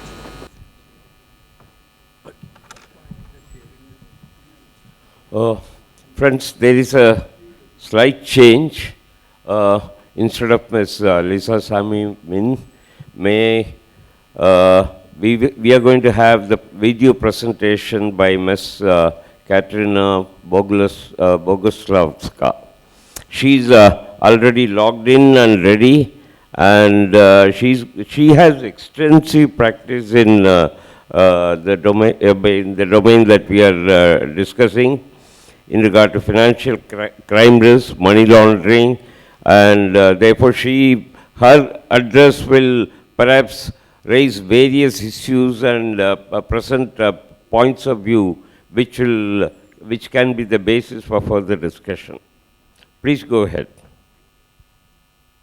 Thank you very much. I hope you can hear me well. My warmest welcome to all of you, and apologies that I cannot be present in person. I am currently connected from Vienna just after the conference on measuring effectiveness of anti-corruption body. So it's topic close to what we are discussing, but from the other side of the problem. I am glad to share my presentation. I hope it works well. Yeah, you can hear, you can see it, right? Okay, so I want to address several of issues that were already mentioned in the introduction, and thank you for that. And my approach will be, again, looking at where are we standing and what are the backgrounds. So it was already mentioned a lot about FATF and FATF global standards, but the main thing about is a risk-based approach. Clearly, FATF gives its understanding of the risk through the latest one, through 3 different components: threats, vulnerabilities, and consequences. So by assigning a high risk to some type of client, to some type of jurisdiction, we have to look specifically at these 3 components. It might sound easy, but let's confirm that it might be easy when we want to calculate credit risk for someone, but it's not that easy when we want to calculate financial crime risk. So initially, we are at the process when we are to apply the risk-based approach, but the understanding of risk within certain sectors, within certain type of clients might differ. And that is one of the first complexity that we have. While applying risk-based approach, there are clearly 3 levels that FATF is using, but in recent years, the most of its focus was on high risk. So high risk jurisdiction, high risks, understanding of high risks, and what it brings to us a lot of unresolved issues. Okay, we can identify something as a high risk type of client or high risk jurisdiction, but it might cause us to end with financial exclusion of the total type of clients or certain countries. So while before in the FATF documents, the first and most important aim of the work that FATF doing was to protect financial integrity, since last several years, the approach focused not only to protect financial integrity, but also to ensure financial inclusion. Clearly, it's a difficult task to do if we look only at a high risk, so the approach should be more differentiated. The other things which turn out to be really critical while applying risk-based approach is where is this measure where we have data privacy and data sharing. Clearly, it's a lot of standards for international cooperation, including informal cooperation, and from the other side, we have strong standards for banks on keeping data privacy. The other third topic, which is also coming from the application of risk-based approach, is a certain gap between how it is written in the global FATF standards, especially on supervision, and how it is done in local practices. Clearly, that local practices are less based on risk-based approach, more based on rule-based approach, and this forces the obliged entity to do over-compliance because of the demands of their local supervisors and local regulators. All that is not topics that FATF wanted to hide. It is quite positive that they are open to the discussion, and they're working on that. And I want to demonstrate you certain progress that have been made, and it's specifically on approaching what is a low risk. So from addressing only the high risk, we are coming to other side, what is a low or lower risk as it is in FATF. It comes through the better understanding of the financial inclusion. And while in 2012, it was just one of the may allow certain products or certain sectors to be identified as a lower risk. Now in 2025, we are at the stage that countries should allow and give the reasoning why they allow in simplified measures or eased exemption criteria. It's a huge gap, even though it is not clear how much reasoning is expected from the country or from the sector to provide to support the sectors that are opt for simplified measures or the type of clients. So the work is still in progress, but there is certain dynamic to say that we are moving not only from high-risk countries, high-risk clients, but actually at looking what we should see as a lower risk or lower risk client. And this is a very critical approach that FATF will push through the next round of evaluation that already started, the 5th round of evaluation. Before going further, I wanted to share with you some data that we analyzed for the Basel AML Index to see actually, do we have any progress with these global standards and where do we stand? Clearly, and there the point was to analyze the 4th round of evaluation that currently is over and to look at the perspective of 10, 11 years where it started. So the progress, most of all, we can see in technical compliance, and that is already to be celebrated. So these 40 technical compliance recommendations, we see the progress in 12%, and currently is around 66, 67 5% average globally in technical compliance, meaning that most of countries managed in certain way to implement recommendation of FATF related to their legal background, the infrastructure, the legal infrastructure in the country. When we look at the other side on effectiveness, because that's where probably we expect the most of the results to be seen, so how this legal infrastructure is implemented in the country-specific background, we see that effectiveness is still low at the 28%. Perhaps it's because we are doing over-compliance and trying to reach highest level in terms of technical regulations. And we then don't have enough time or enough resources to work on our effectiveness.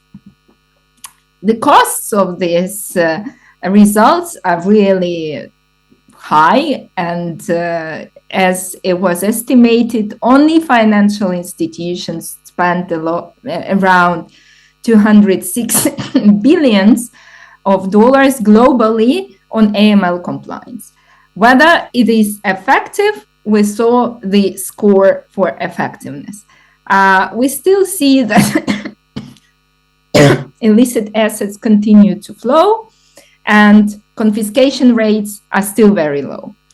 What would be one of the results of application of these standards? When we look at the question why it is so, one of the key, to my opinion, reason would be that we are too much concentrated on technical compliance with the standard. We are less concentrating on understanding our risk specific to our client or risk specific to the sector. Thus, we, instead of layering our risk approach through medium, lower, or high, we prefer to treat everyone as high, or most of that as high, due to the obligation from the local supervisors, local regulators, or simply by being on the defensive side, because then we are able to prove that we did enough. What might be the step back is to try to look at more complex picture.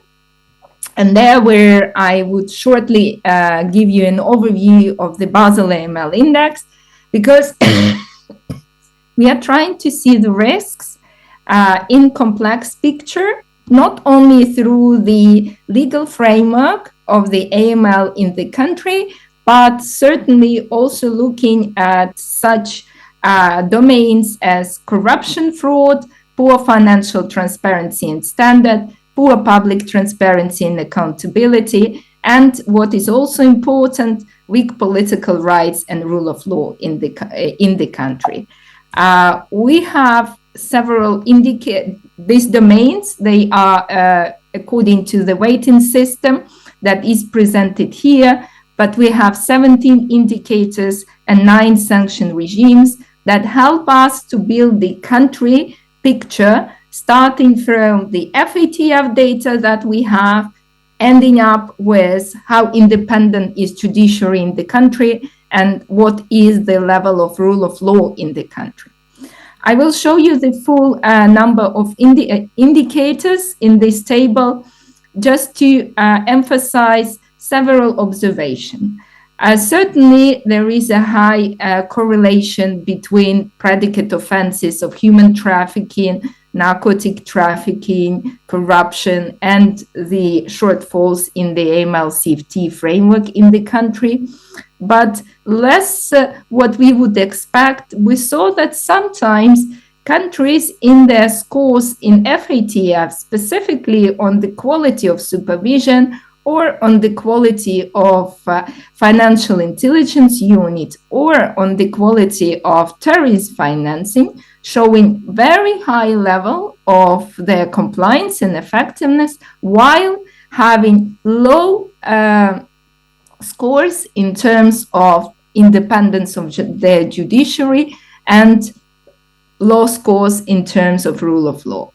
That's why we should go a step further than just looking at the standards without having the full picture.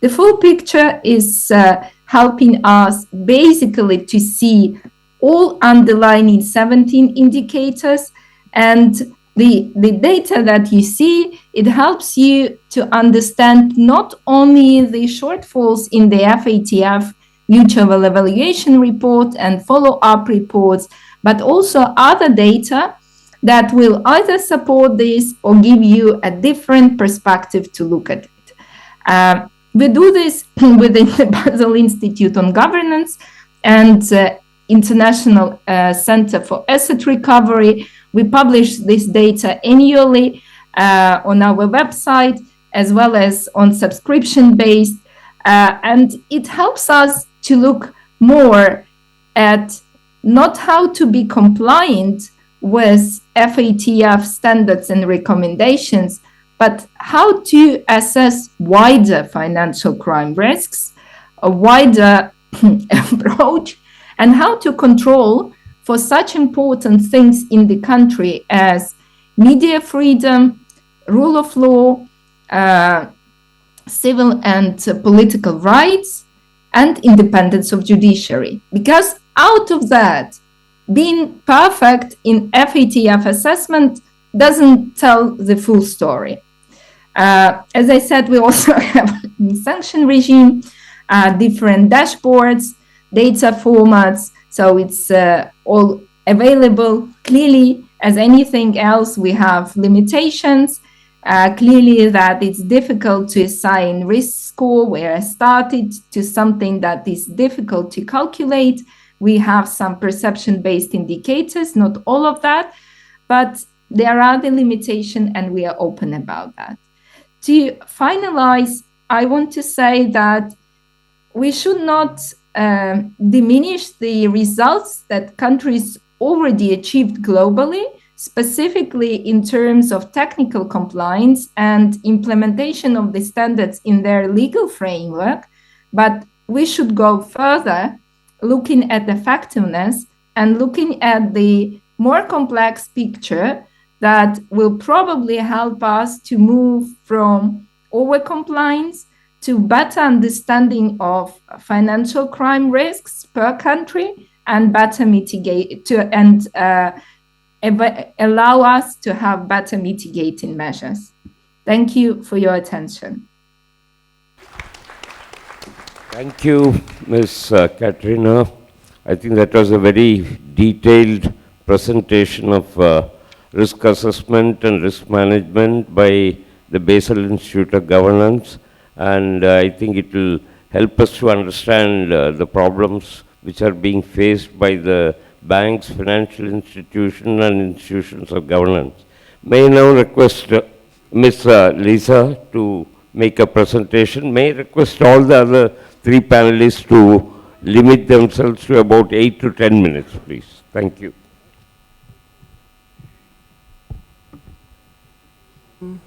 Thank you. Good afternoon, everyone.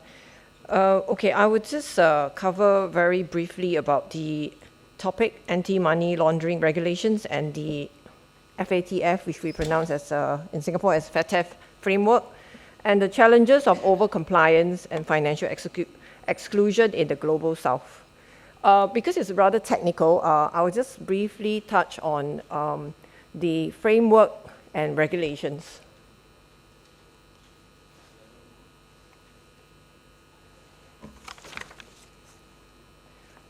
Okay, so the Financial Action Task Force, FATF framework, is established in 1989 by the G7 countries, and it launched its framework in 1990 with the first 40 recommendations that set global standards to combat money laundering, terrorist financing, and proliferation financing.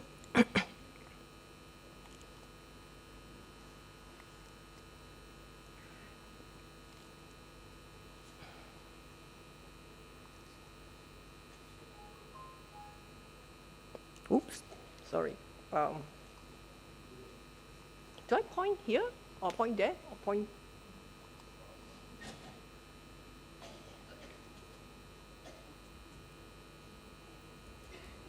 Okay, I don't use the clicker.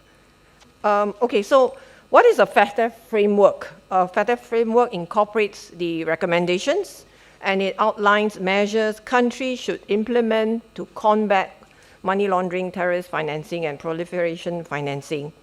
So due to the diversity of national legal systems, the FATF recommendations offer unified standards that countries can adapt and fit their legal and institutional frameworks. So to support this, the FATF has developed a risk-based approach allowing countries to adopt flexible measures within its framework. This enables more effective allocation of resources based on identified risk. So first, the country has to identify your own risk, and then you allocate your resources how to tackle that risk. This risk-based approach under FATF guidance requires the authorities, lawyers, notaries, and other legal professionals to identify, assess, and understand the risk that they are exposed to. So as a result, lawyers have to now invest in resources and training to understand and manage money laundering and terrorist financing risk relating to their services, their clients, jurisdictions, and existing controls. The core idea of a risk-based approach, which is RBA, is to allow each country to adopt a more flexible set of measures to target their resources more effectively and apply preventive measures that is commensurate with the nature of the risk so that they can focus their efforts. So it's not to stamp out everything, but you are supposed to measure your risk and tailor it accordingly.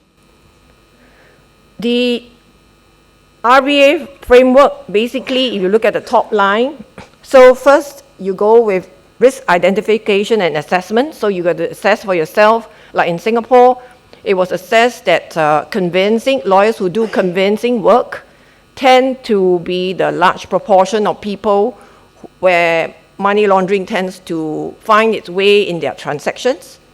After you have identified and assessed, you have a risk management and mitigation consideration, and that's where you apply your measures, and then you have ongoing monitoring.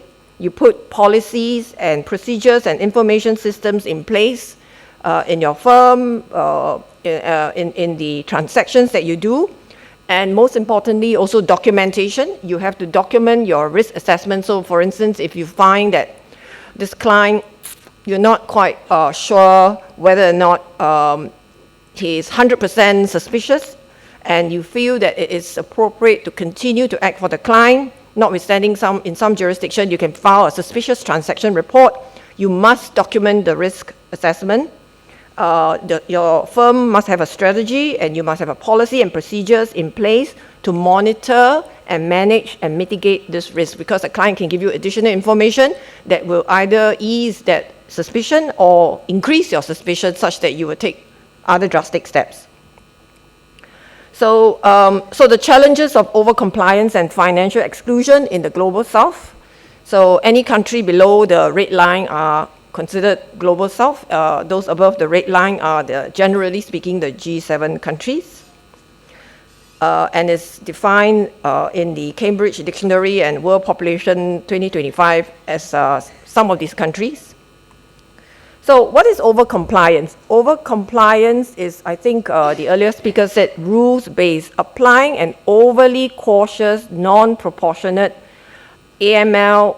This is CFT, means countering financial terrorism, financing terrorism safeguards when providing financial services. Okay, what happens is that you can exclude legitimate consumers and entities from a financial system, and these entities will end up being underserved and also causing an increased cost of their access to these financial services. So when these individuals and entities lack access to financial products and services to meet their basic financial needs, they are forced to resort to cash and unregulated channels, which then undermines the purpose of the whole FATF regime and framework, because it actually ends up increasing the risk of crime, okay? And that is known as financial exclusion. Okay, so what is the definition of financial exclusion in the FATF Guidelines 2025, which is just recently given this year, is that when individuals and entire groups are unable to access formal financial services such as banking, credit, insurance, and this is typically for marginalized, low-income, remote, undocumented populations in the global south. And because these populations are underserved, they may have to access money or value transfer service provider, but they are not a bank. And this individual is actually given more barriers because they have no means of meeting the documentary requirements.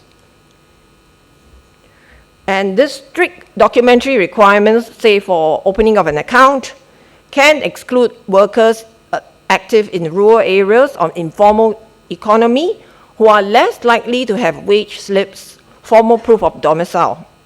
So FATF's requirements is to recognize the impact of financial exclusion and consistently emphasize that the practice is not in line with the risk-based approach. So sometimes when countries implement, they look at the rules and they think of the solutions, but they are not addressing the financial exclusion impact on any individual or entity. So in 2014, FATF issued a statement clarifying that the wholesale cutting loose of an entire class of customers without taking into account their level of risk is actually contrary to the risk-based approach. So what is financial inclusion then? Okay, financial inclusion means that there is a goal to design the measures to beat without compromising the purpose of combating crime. So for instance, some financial inclusion requires both the government and individuals to access active use of adequate suite of regulated, appropriate, safe, convenient, and affordable financial services by individuals, including households, and that these entities would benefit from such services.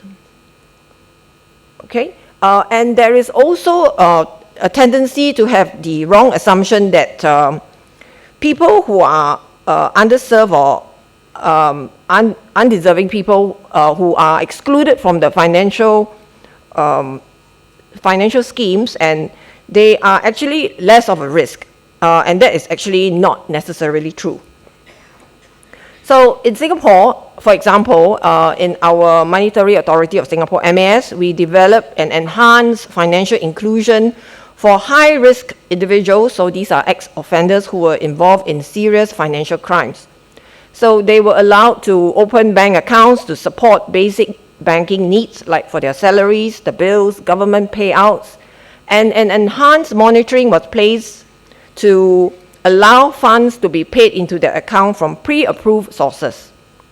Oops, sorry.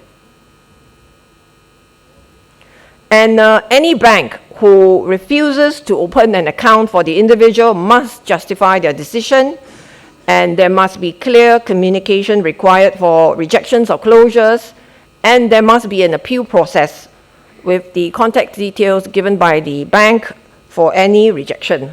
Okay, so this is an example. So over-compliance and de-risking is a situation where financial institutions de-risk, as what President Prashant had said, by cutting off entire client groups to avoid penalties. So this has the impact of affecting entire sectors like NGOs, remittance providers, and small businesses. And lower income migrant workers and the disadvantaged are pushed into informal channels, increasing costs and security risk. So, so there is some limitation in the FATF framework. It was launched in 1990 and generally drafted more applicable for the global north priorities at that time. And the standards were shaped by US, UK working needs and not necessarily aligned with the needs of the global south. So the developing countries now face growing compliance burdens limited by the relevance to local realities. So, but then, as I said earlier, for a FATF framework, right, it is not meant to stamp out all kinds of financing, because trillions of illicit funds are still moving through the global system. Is with proper framework in place that are appropriate and moderated, they have limited avenues, or slightly less limited avenue currently, to move these illicit funds through the global system. So there is a lot of pressure given because there is a grey list which results in countries or monetary authority of Singapore, for instance, fostering over-compliance. So banks tend to have a knee-jerk reaction to respond with a zero-tolerance policy, and they prioritize safety over fairness, and that is what we know as systemic exclusion, especially in the global south. There are some collateral purposes that come about. So sometimes there is politicization of FATF. So some authorities can use FATF to silence critics, lawyers, and journalists. And there is also a civil asset forfeiture methods that unfortunately bypass due process required under criminal law and weaken legal safeguards with a lower burden of proof, because you can seize these illicit assets and is usually retained by the government. So sometimes regulatory measures may reflect geopolitical interests rather than purely technical standards. So, and developmental costs for the global south. So these are the various difficulties. So I think you can read for yourself, just to go faster. And I think there may be some need to reform. I think it was confirmed by the earlier speaker that we need to contextualize AML standards to ensure that they are proportionate, socially relevant, and do not penalize lawful activity or marginalized groups. I think inclusion must go alongside with the regulatory framework, so you must create something for a certain group of people, at the same time require them to comply with certain FATF requirements. There should be greater representation of the people of Global South. And there is also the other end of the spectrum where people who are sophisticated have got no problems with giving documentation. So you have people generating invoicing like trans-country invoicing, trade invoicing, tax avoidance. So the better method is to obtain and adopt a balanced evaluation matrix that measures both compliance and financial inclusion. So what is the role of the lawyer? We should advocate for proportionate regulation that protects the innocent and promote fairness, support NGOs and civic actors against misuse of AML rules for political repression, call for greater transparency and accountability for FATF's decision-making processes, and, as I said, promote the integration and inclusion with compliance matrix, and defend due process and challenge legal tools like civil asset forfeiture that undermines legal safeguards. Okay, so I would just talk very briefly, very quickly about in Singapore, our experience as a legal profession was that there was a requirement earlier that has been amended last month that whenever you file a suspicious transaction report, you must discharge yourself as a solicitor acting on the matter.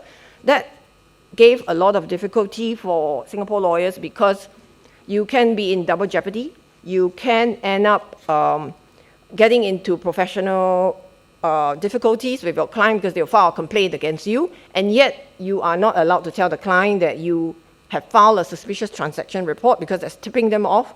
So lawyers were between a rock and a hard place and had to find a way to discharge themselves without bringing up why they really wanted to discharge themselves. So that is something I think we should avoid. So in July, there were amendments to our statute to say that you can continue to act for the client if you file a suspicious transaction report, but you must do enhanced monitoring and you must document your reasons why you still take the view that you can continue to act for the client, then of course you should think about discharge if more evidence comes out. So this is just one of the experience that we have. Thank you. Thank you. Thank you, Lisa. Lisa has touched upon some of the pertinent issues in regard to informal economy in the global south and developing countries, and the politicization and the risk involved, including curbing certain freedoms of lawyers, opposition politicians, and also the systemic exclusion. Therefore, these are some of the issues which are relevant from the Indian perspective also, and from a number of countries in the global south. I would now request Mr. Divino Sabino, the President of Bar Association of Seychelles, who, apart from his experience in this area and in law, also advises persons in regard to investment in real estate in Seychelles.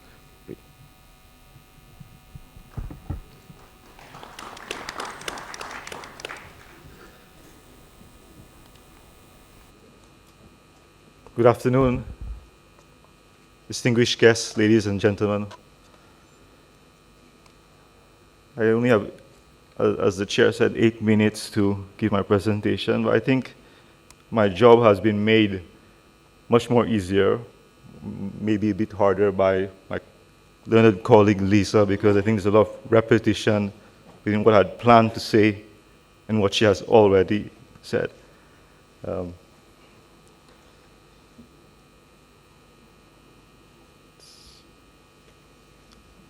think it's not the right presentation. That's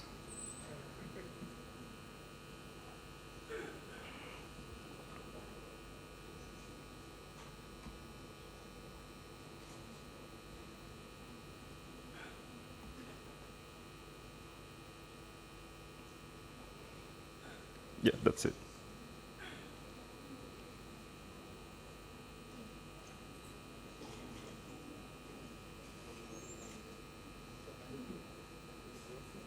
It's okay. It was not my presentation that was up just now. Okay, great.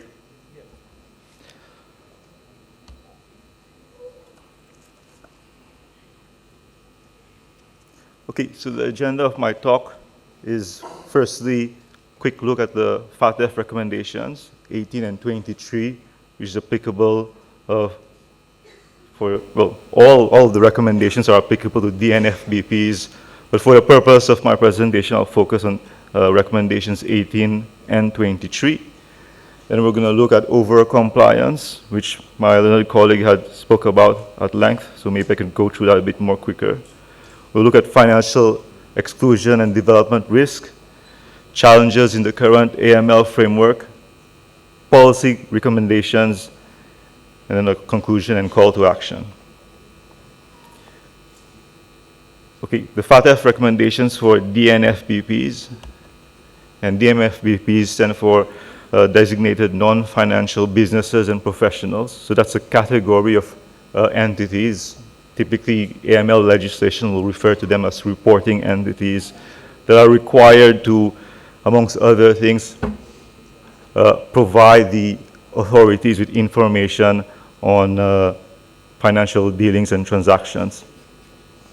Now, more specifically with regards to lawyers and notaries, FATF recommendations 18 and 23 require lawyers and notaries to apply risk-based AML and CFT measures, conduct customer due diligence, maintain records, at least with several countries, 5 to 7 years, report suspicious transactions in key client activities, appoint a compliance officer and ensure that there are internal controls, implement group-wide AML CFT programs, train staff on AML CFT risk, avoid tipping off clients, and cooperate with regulatory and enforcement authorities. Now, just picture that you have to do all of these tasks as a lawyer and a notary, and you're from the global south, and your law firm basically comprises of just yourself. You don't even have a secretary, as some of the smaller practitioners function. And on top of your workload, you now have to comply with all of these requirements under FATF. So what are the consequences of non-compliance with FATF recommendations? Can be put on the gray or black list at national, individual, or entity level. As mentioned by my learned colleague, could have restricted global, restricted access to global financial markets, banking systems, transfer corridors, barriers to financial inclusion, sectoral exclusion from international organization memberships. And FATF clarifies that for standard application that group-wide programs should be proportionate and risk-based, tailored to the structure and risk profile of DNFBPs.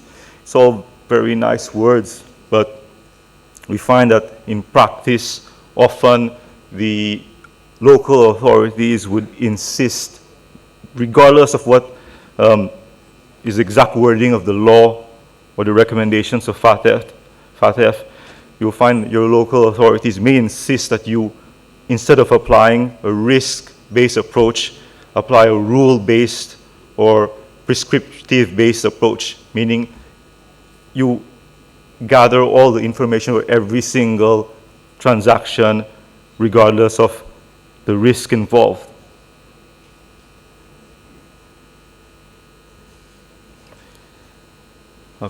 I've set out 3 case studies, but in the interest of time, I won't go through all 3 of them. Let's go and look at the middle one in Kenya and what had happened there. As with most of the countries in the global south, a lot of these laws were imposed on us, sometimes with little or no consultation. Typically, the law of a large Western country was just pretty much copy and pasted and applied to a smaller country. And what happens there is how that law is applied in that particular jurisdiction can't be effectively complied with. There might be nuances with that particular jurisdiction. There might be a need for regulations to specify certain thresholds that may not have been done in certain particular jurisdictions. So we find the example in Kenya in 2022 to 2023, where the legal profession did not have clear guidance on filing of STRs, or suspicious transaction reports, and it led to either under-reporting in certain cases and over-reporting or defensive reporting in other cases. And so this is not uncommon in several countries in the global south. And that is that we find ourselves having to abide by laws or regulations that were not tailor-made to our specific and particular circumstances. Which leads me to the topic of overcompliance. So overcompliance is not only about doing more, it's about doing more than necessary, often driven by fear and uncertainty. And the key drivers of overcompliance is that of fear of sanctions and financial exclusion, reputational damage at country risk level or individual or firm level, pressure from correspondent banks and financial channels. We find, for example, like in Seychelles, certain banks are being denied access to correspondent banks, so there can be lots of difficulties with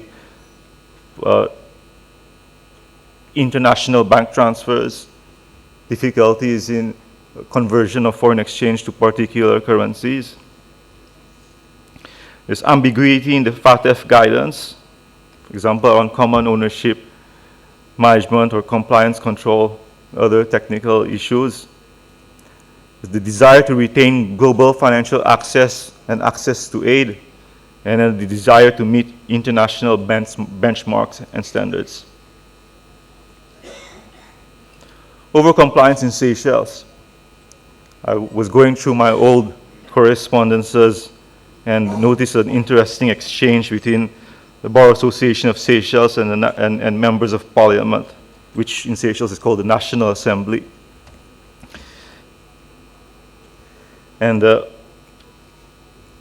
we were worried about the then AML CFT bill that was being circulated for our comments. And we were worried about over-compliance. And I'll just read out a few of the dialogue or the exchanges in our messages with members of parliament. And we said that the executive does not set out the changes required by ISAMLUG. ISAMLUG is another organization that's an AML organization that's focused on Eastern and Southern Africa. Now, instead, they hire a consultant to draft a new law for them, and it is quite clear that the new law was taken from another jurisdiction that probably has larger institutions with greater capacity to implement the measures in this proposed law.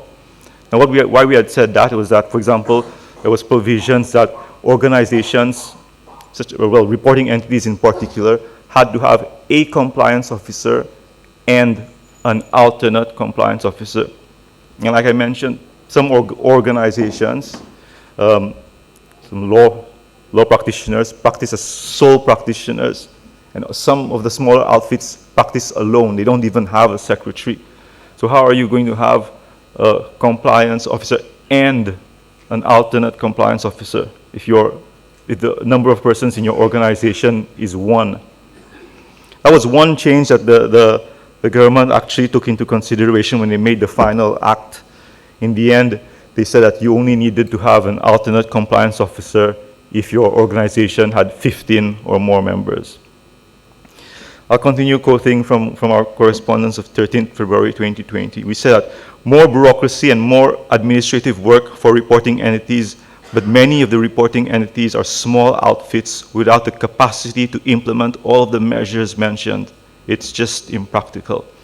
That was in 2020. And it was a little bit prophetic because in 2020, at this point in time, for a small country like Seychelles, for those of you who don't know, the population of Seychelles is just under 100,000. So more than 200 entities have had in some cases, substantial administrative financial penalties levied on them for non-compliance with AML and related laws. This was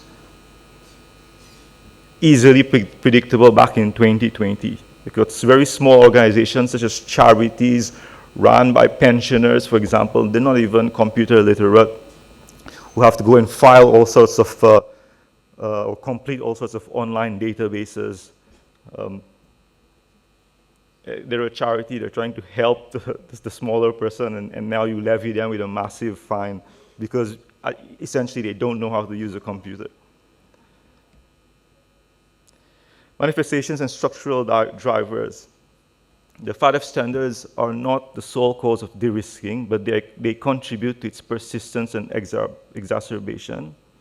The manifestations, for example, are collection of excessive KYC documentation. In some cases, a bank is required to collect all sorts of information on a transaction.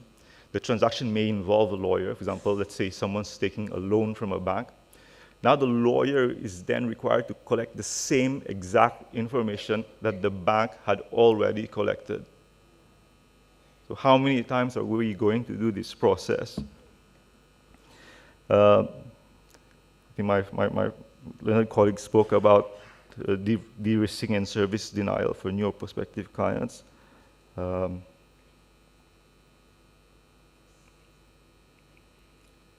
think my colleague spoke about this at length. So I think I won't repeat myself or repeat what was presented earlier. I'll move on to the next slide. financial exclusion consequences. So the FATF notes that applying an overly cautious approach to AML CFT safeguards can have unintended consequences of excluding legitimate businesses and consumers from the financial system. So the recommendation from Pavlidis, who's an academic on the topic, is essentially, to paraphrase, proportionate measures should be exercised instead of a prescriptive or rule-based approach. Mr. Sabino, could you conclude soon? Running short of time. Okay, I will sum up, I suppose. I can just sum up this point in time. At the end of the day, what we're trying to say is, we're trying to reach out on is, if you see the first pointer under challenges, one size fits all versus diverse risk realities. I think what I want to emphasize on is that our laws should be specific to a country's needs and a country's requirements, and a one-size-fits-all approach to AML laws should not be the norm. That is all. Thank you. Thank you, Mr. Sabino. When Mr. Sabino was making the presentation on the recommendations, I was wondering whether there will not be conflict with the professional privilege of lawyers and the breaching of confidentiality of the communication and advice, client communication advice, if the recommendations are fully implemented. Mr. Sabino also flagged the issue of the fear of enforcement agencies amongst some of the persons who are assessing the risk. I think these require consideration. May I now request Mr. Roland Tong, the President of the Law Society of Hong Kong, who has experience also in insurance. He's deeply involved in insurance, so hopefully a different perspective will emerge.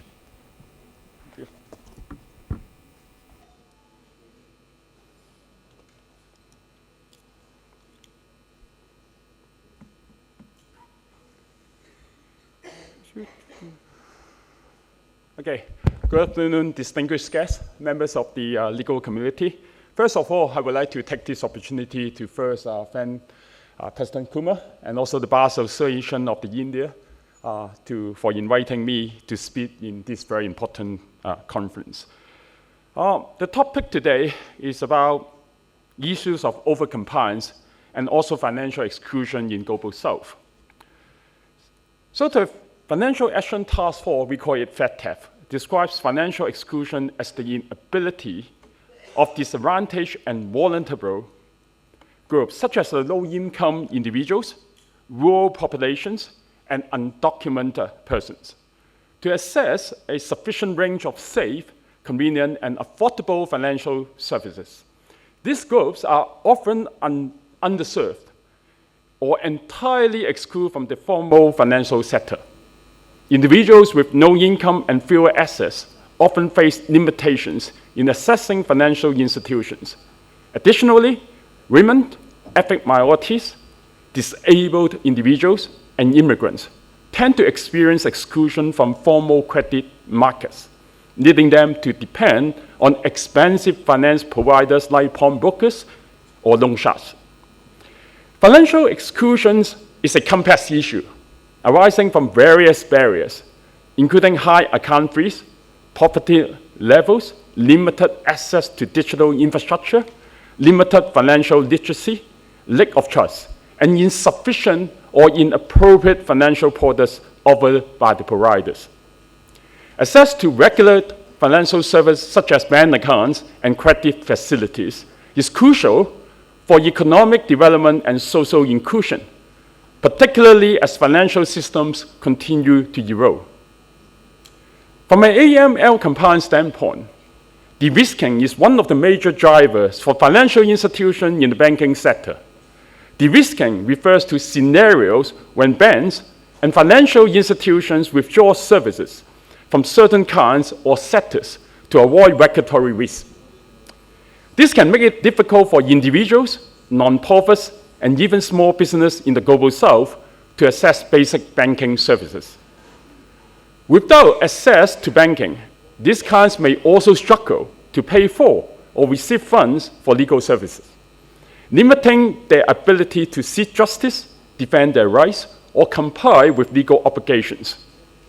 Legal professionals may find it harder to represent clients who are de-risked or excluded from the financial system, especially in cross-border matters, international transactions, or cases involving NGOs or voluntary groups. The FATF has started paying closer attention to these issues. It has emphasized the importance of using a risk-based approach to client due diligence more broadly and appropriately. FATF has acknowledged that when the risk-based approach is not applied correctly or proportionality, it can prevent people from accessing basic financial services. To support financial inclusion, FATF encouraged the use of simplified customer checks for low-risk products, such as basic bank accounts with limited features. This makes it easier for people with fewer resources or lower financial literacy to access essential banking services without facing unnecessary barriers.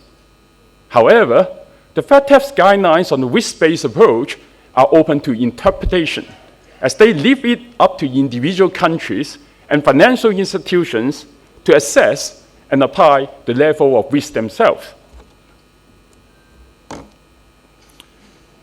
This is not an easy task, especially for banks that fear regulatory penalties and fines. As such, AML overcompliance can continue to persist, further limiting access to essential financial services. In the legal sector, we also face similar issues. The FATF's strengthened requirements are imposed on lawyers, even though the profession has been identified as a major conduit for money laundering. This disconnect raised serious questions about the proportionality and the long-term implications for legal practice. While AML measures are intended to prevent illicit activity, they often require lawyers to engage more deeply in clients' personal and financial matters, introducing a level of scrutiny that may affect the traditional dynamics of trust and confidentiality in legal relationships.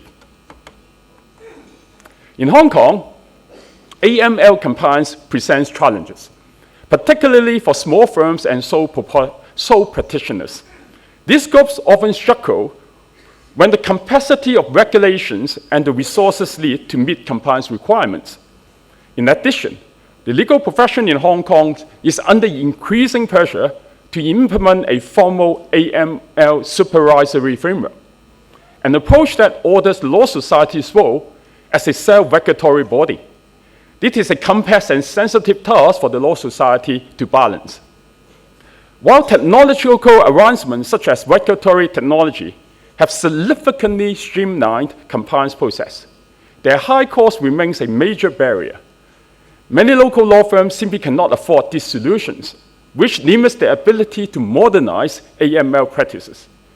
The legal sector continues to face challenges in adopting technology at scale due to financial and infrastructural constraints. In contrast, the financial sector is in a much stronger position. With greater resources and regulatory pressure, financial institutions have been able to invest heavily in advanced compliance technologies, resulting in more robust and efficient AML frameworks. Sharing the Hong Kong experience, I would like to begin by noting that while AML compliance remains important, it is no longer seen as a major barrier to accessing financial services by individuals or business. This shift has been driven largely by the rapid advancement of technology, which has been opened up new channels for service delivery. I'm pleased to share that as of last year, Hong Kong became the second most financially inclusive market globally, according to the 2024 Global Financial Index Inclusion Index. Guess what? Today, in my learned friend Lisa, Singapore literally ranked #1. Public sentiment reflects this progress. 90% of the Hong Kong population now feels financially included, with nearly universal bank account ownership. This achievement stems from strategic investment in digital infrastructure, balanced regulation, and regulatory support for a risk-based approach to compliance. From the digital banking and mobile payment platforms to AI-driven compliance tools and inclusive product design, innovation has become a key enabler, allowing a broader segment of the population to access financial services more easily and securely. This is particularly important for individuals and businesses who face structural barriers to traditional banking, such as low-income individuals, small and medium-sized enterprise, and new startups, who may struggle to provide the documentation typically required to open traditional bank accounts or have wider access to financial services. The Hong Kong Monetary Authority, which oversees banking regulation, has provided clear policy guidance to support this transformation. It consistently reminds banks to apply a risk-based approach to customer due diligence, urging them to avoid unnecessary procedures and reject the use of one-size-fits-all model when assessing account opening applications. This approach helps ensure that compliance does not become a barrier to financial access. A good example of this is the Simple Bank Account initiative, introduced by banks with the support of the HKMA. The SBAs offer basic banking accounts for companies, which allow banks to apply simplified client due diligence measures under a risk-based approach. Since its launch in 2019, this Simple Bank Account initiative has led to the opening of approximately 13,000 accounts, averaging around 3,000 new accounts per year. This demonstrates the effectiveness of tailored compliance in improving access to banking services for small or lower-risk entities. One of the most transformative developments has been the rise of virtual banks. Hong Kong now has 8 digital-only institutions licensed by the Hong Kong Monetary Authority. They leverage advanced tools such as the algorithmic Know Your Customer, KYC, AI-powered risk assessment, transaction monitoring, and biometric verification. Through the use of electronic KYC systems and a digital government platform such as IAM Smart, residents in Hong Kong, including those in remote areas, can now open bank accounts and conduct transactions without needing to visit a physical branch. These innovations have streamlined client onboarding and significantly reduced operational costs, making it more sustainable for the financial institution to serve a wider range of clients. Another key driver for financial inclusion is fintech.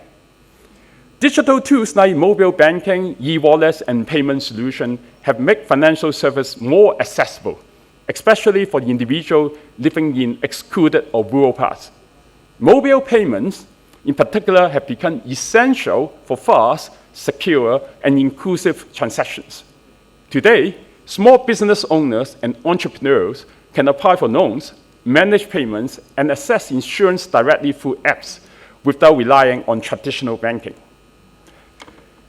In conclusion, despite technological progress, financial inclusion faces key challenges, such as low financial literacy, access to technology for some jurisdictions, and lack of trust in digital systems. Addressing these issues requires continued investment in education and adaptive and proportionate regulations to ensure technology serves all segments of society. Also, further clarity and guidance regarding AML, counter-terrorist threat requirements, CFT, and the implementation of the risk-based approach for clients classified as high risk is needed. In this regard, the FATF needs to collaborate and coordinate with countries and also different sectors. It is important to incorporate these principles into the FATF's mutual evaluation methodology, ensuring that the implementation of the risk-based approach in line with FATF standards does not exaggerate de-risking. Lastly, the legal profession has a critical role in advocating for a balanced risk-based approach, or to AML compliance, that protects both the integrity of the financial system and the rights of clients. Lawyers and bar associations can contribute to policy discussions, challenge overboard regulations, and promote guidance that prevents financial exclusion and protects access to justice. Thank you. Thank you, Mr. Tong, for highlighting the need for protection of financial integrity and the client's right, human rights. I think we have some time. Friends, we were running 45 minutes late into the lunch. Now we are in a deficit of 11 minutes only.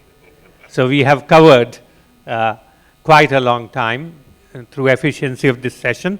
So what I'll request is to have a very quick tea break, and this time tea is ready outside. So please enjoy that and come back within 10 minutes.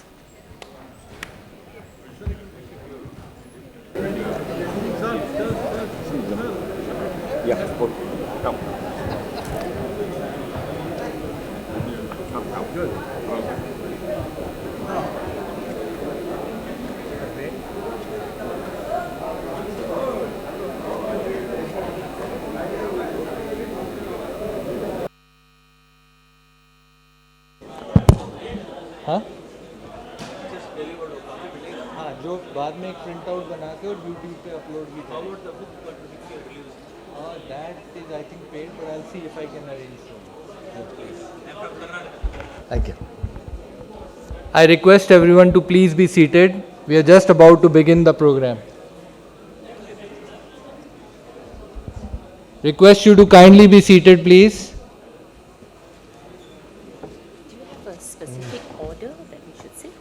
No, against your name, yeah. Against my office. I see my slide. May I request Justice Subramaniam Prasad and other dignitaries to please come on the stage. Yes, yes. Is this the one? This is his. And the other one is by, I think, the LexisNexis one. That's me. Oh, sorry. Okay, perfect. Thank you. Also, only two of us have slides. Okay. Okay.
Hello. Good afternoon to all of you, and welcome to this session, a very interesting session today. This being the last working session of day one, I'm sure all of you are very tired because of the excellent quality of food that you're having, great speeches, eminent personalities who have come and shared their vast experience with us, and of course the bonhomie that we see in such conferences, meeting friends from different areas, different places, different parts of the world. And it's always, great fun to be in such events. The last session is of very, very current interest to all practitioners of law, of course to others also. And for this session, we have the proud privilege to welcome Justice Subramaniam Prasad, Judge of the Delhi High Court. To introduce him to an audience in Delhi is quite unnecessary, but because we have so many people from different parts of the world, it's my duty to say a few words about him. He was an eminent practitioner in Delhi. He worked as an advocate on record in the Supreme Court, and I happened to be his immediate neighbor in Niti Bagh, and that's how our friendship association continued. His father-in-law is a senior advocate, Mr. Balakrishnan. He was my godfather in Delhi, and he comes from a family of very simple folk, as they say, simple living and high thinking. He was a very, very active practitioner. He is designated as senior advocate. He did a lot of, I would put it in inverted commas, high-profile cases in the Supreme Court, and appeared for many political personalities, many governments, and earned a great name. He got elevated and went to his native town of Chennai, though he lived most of his life in Delhi, and after a short stint in the Madras High Court, he's come back to adorn the bench in the Delhi High Court, which is a premier high court in this country, which exercises a lot of original jurisdiction in intellectual property and other matters. And he has been rendering a large number of very interesting judgments on the bench. And I was pleasantly surprised when he just whispered to me now that being a judge gives great deal of satisfaction because one works without any outside pressure. The only pressure that you have is your own pressure to keep up your quality of work. And the work is high profile in the sense that very, very busy schedule, and it's very nice to see a person of his caliber coming for this session today. Please heartily welcome him. We have three interesting speakers. I remember my visit to Sabha, and from there we have Roger Chin. He's from Sabah, Malaysia. He's a prominent legal practitioner, and he's a member of various international lawyers organizations, including the Commonwealth Lawyers Association. He's been working tirelessly for upholding the rule of law, which is most appropriate for this conference, and very active in the Commonwealth Lawyers Association.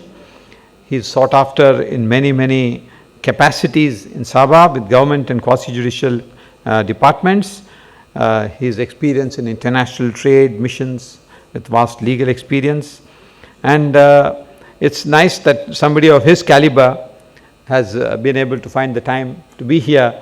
And I've had, of course, the pleasure of meeting him in Sabah and Kuala Lumpur, and again here as part of Law Asia. Another lawyer who I had not met is from the lovely city of Paris, as the French call it, and as we call it, Paris. She became a lawyer in the year 2006 with a master's degree from Paris, and she worked as a counsel in law firms for many years, and she's a member of the Paris Bar Council from 2019, and she's very active in many organizations which take up the cause of harassment, discrimination, etc. And she's also been very active in the field of disciplinary actions and in the Bar Association of Paris from 2024-25 onwards. The other person, thank you ma'am for taking the time. Bienvenue et merci beaucoup. We have another eminent personality amongst us, and that is, I can say, our own Gayatri Raman. She's been associated with Law Asia in all our past ventures.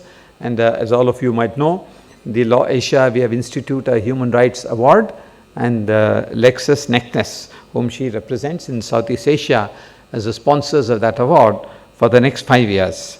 She is a passionate advocate, doing a lot of work, pro bono and others, in different jurisdictions coming within the purview of Law Asia.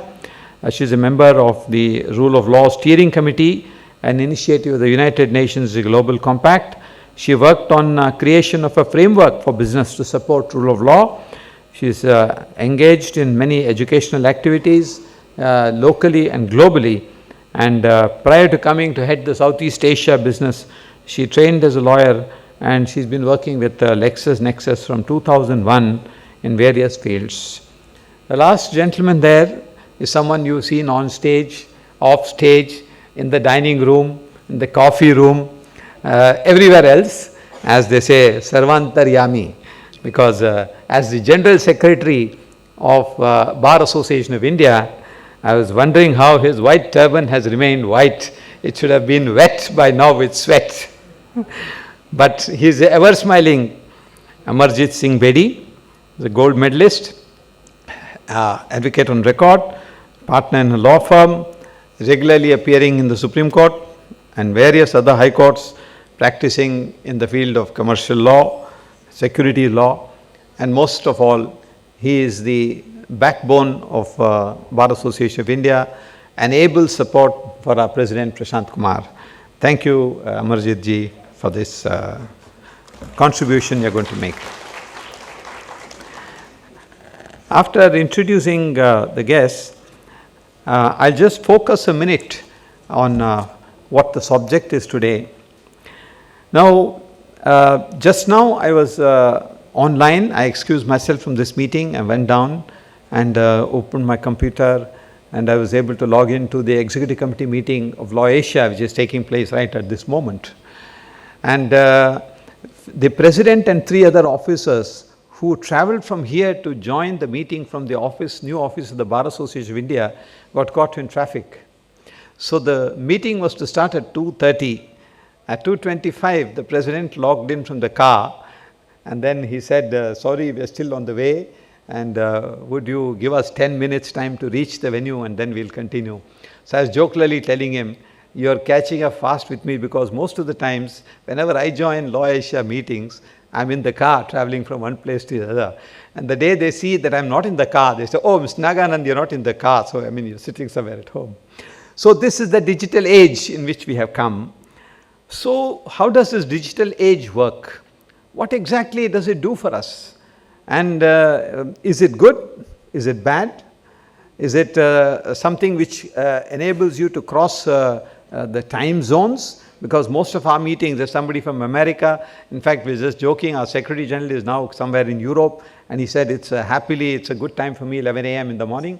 And another person who's in Sydney says, sadly for me, it's Saturday night, 8 o'clock in the evening, and I'm sitting and doing work. So this is the digital age which has dawned on us, and we're going to have experts speaking about it. And I'm sure Justice Prasad, with his experience at the bar and later on the bench, will have a number of interesting things to say about how things are shaping up in the Delhi High Court, because Delhi High Court has been in the forefront of adopting technology, and I'm sure he will share his experiences. And I thank all of you for joining us, and let's get on with this meeting, and hope that all of you enjoy the session. Thank you. Over to Justice Prasad.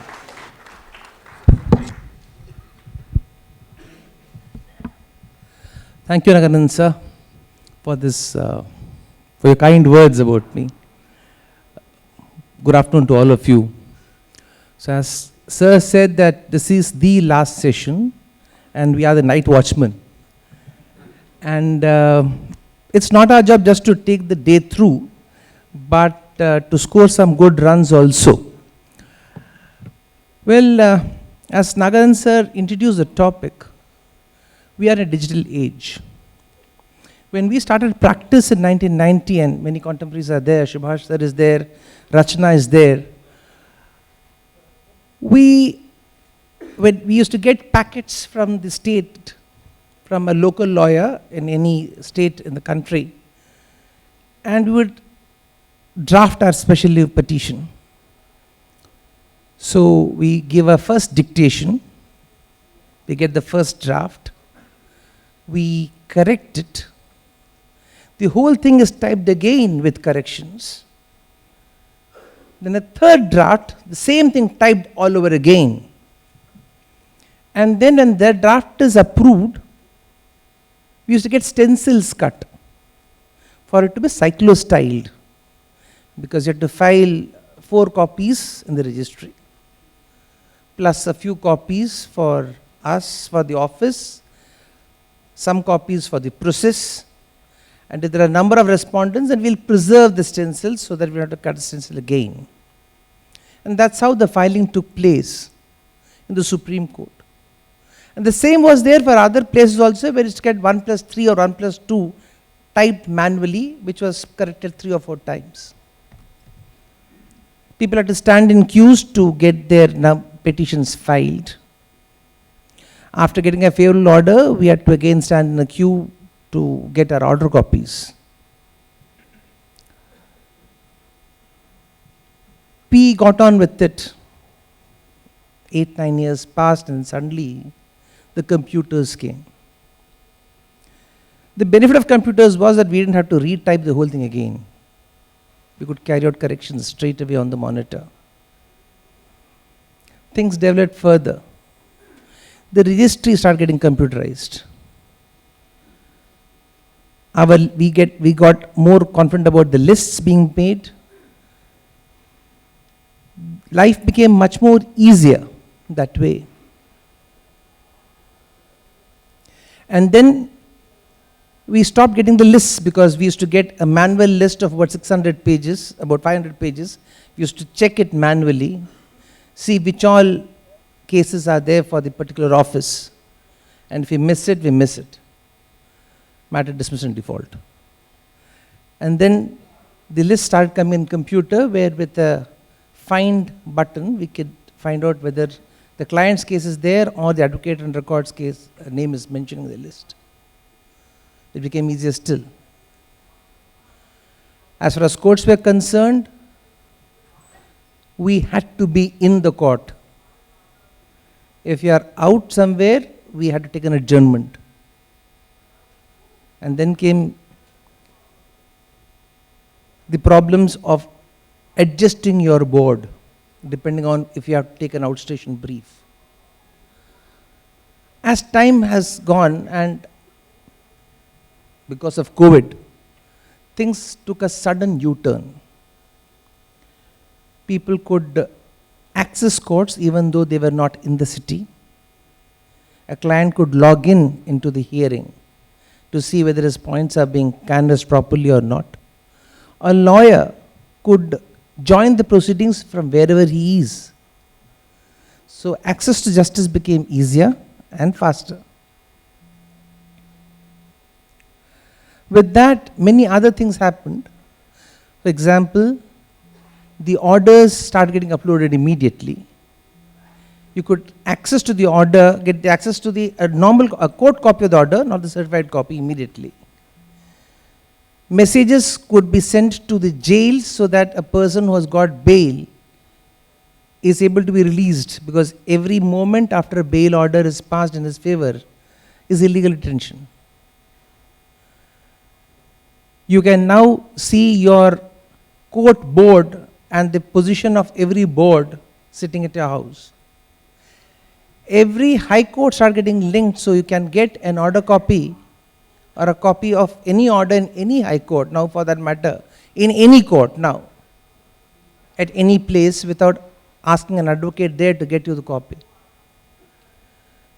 That is the development that has taken place thanks to this digitalization.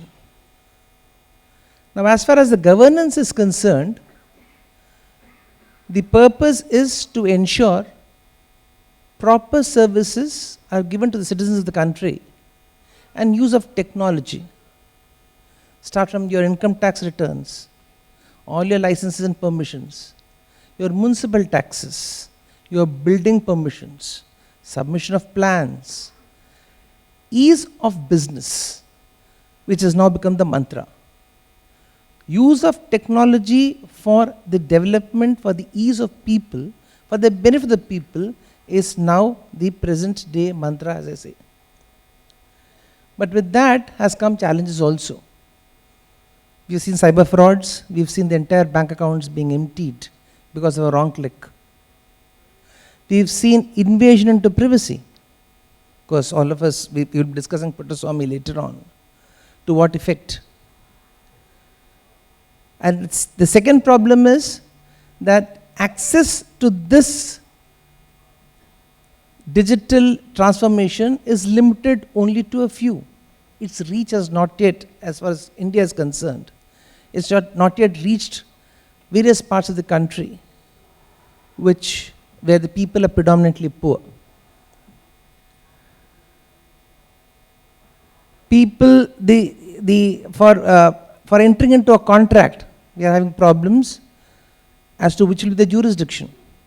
For intellectual properties, again the question of jurisdiction becomes of importance because you are clicking on a contract on the computer itself.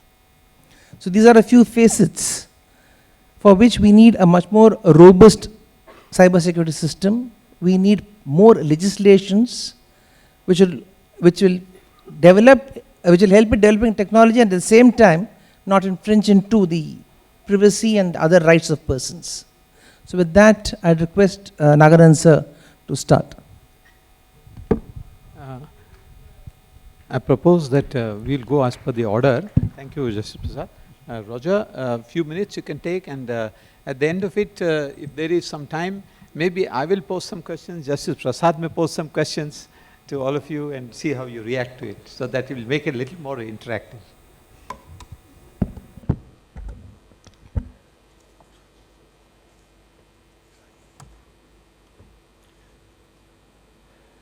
Good afternoon, everyone. In Malaysia, we built an app that could tell you if you've been near someone with COVID-19. But what it couldn't do was tell you who owned your data, what law protected it, or how it might be used tomorrow. That's where digital governance meets the rule of law.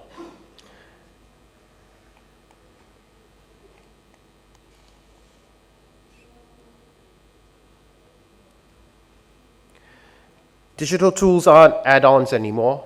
They mediate identity, verification, enforcement, licensing, dispute resolution, even surveillance. And here's the problem. When these tools are rolled out before the legal framework is ready, something flips. Instead of the law guiding technology, the technology starts to govern. That's not just a tech issue, it's a constitutional one.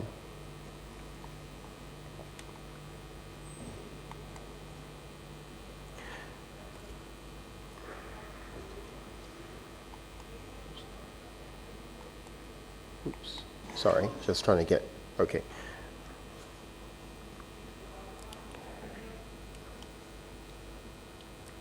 They can strengthen the rule of law, but only when they stand on solid legal footing.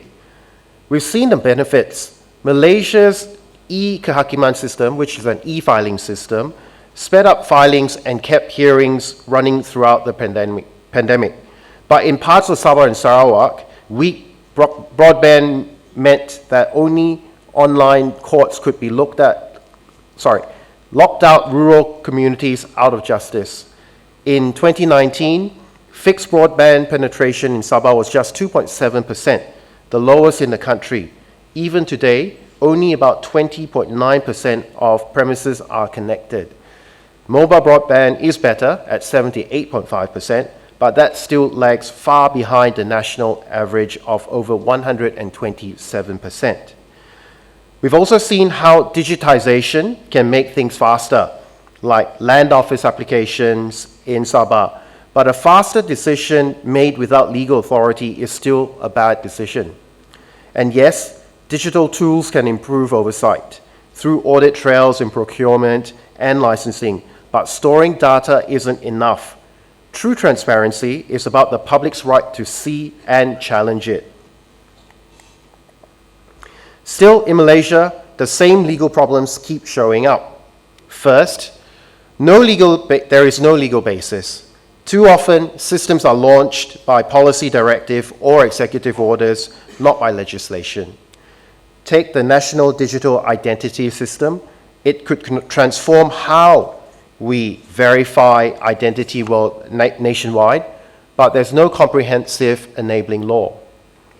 That's very risky when rights like privacy, equality, and access to services are on the line. Secondly, weak oversight. Our Personal Data Protection Act doesn't apply to government bodies.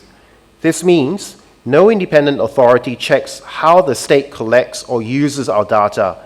In practice, accountability disappears. And thirdly, exclusion. Digital systems often assume connectivity and literacy. In the interior of Sabah, those assumptions fall apart. A farmer in parts of interior of Sabah lost his welfare payments when the system moved online. The nearest registration point was 4 hours away, and even there, the connection failed. These aren't abstract problems. They're about whether the state even sees you as part of the system. So what should be done before governments roll out these tools?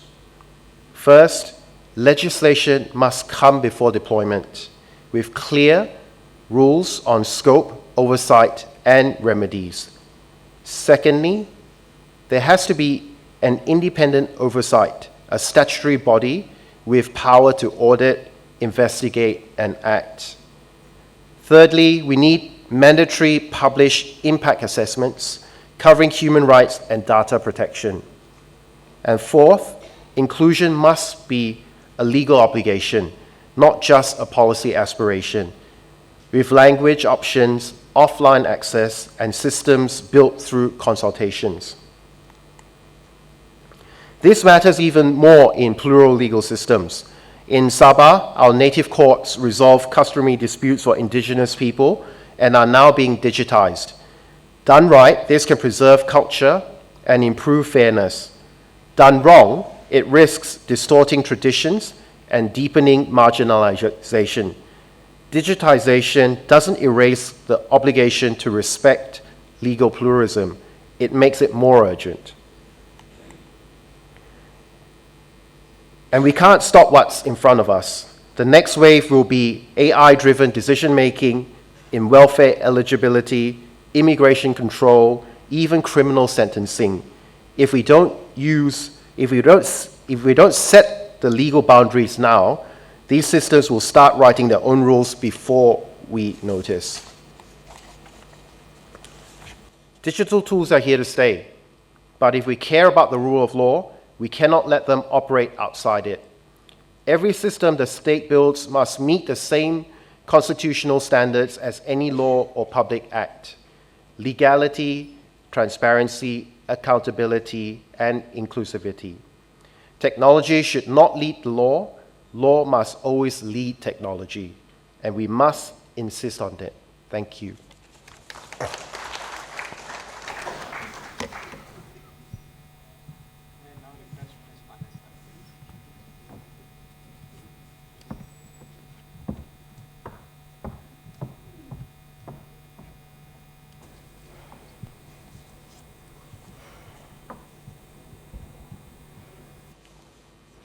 Ladies and gentlemen, distinguished bar leaders, distinguished colleagues, I'm truly delighted to be here in India.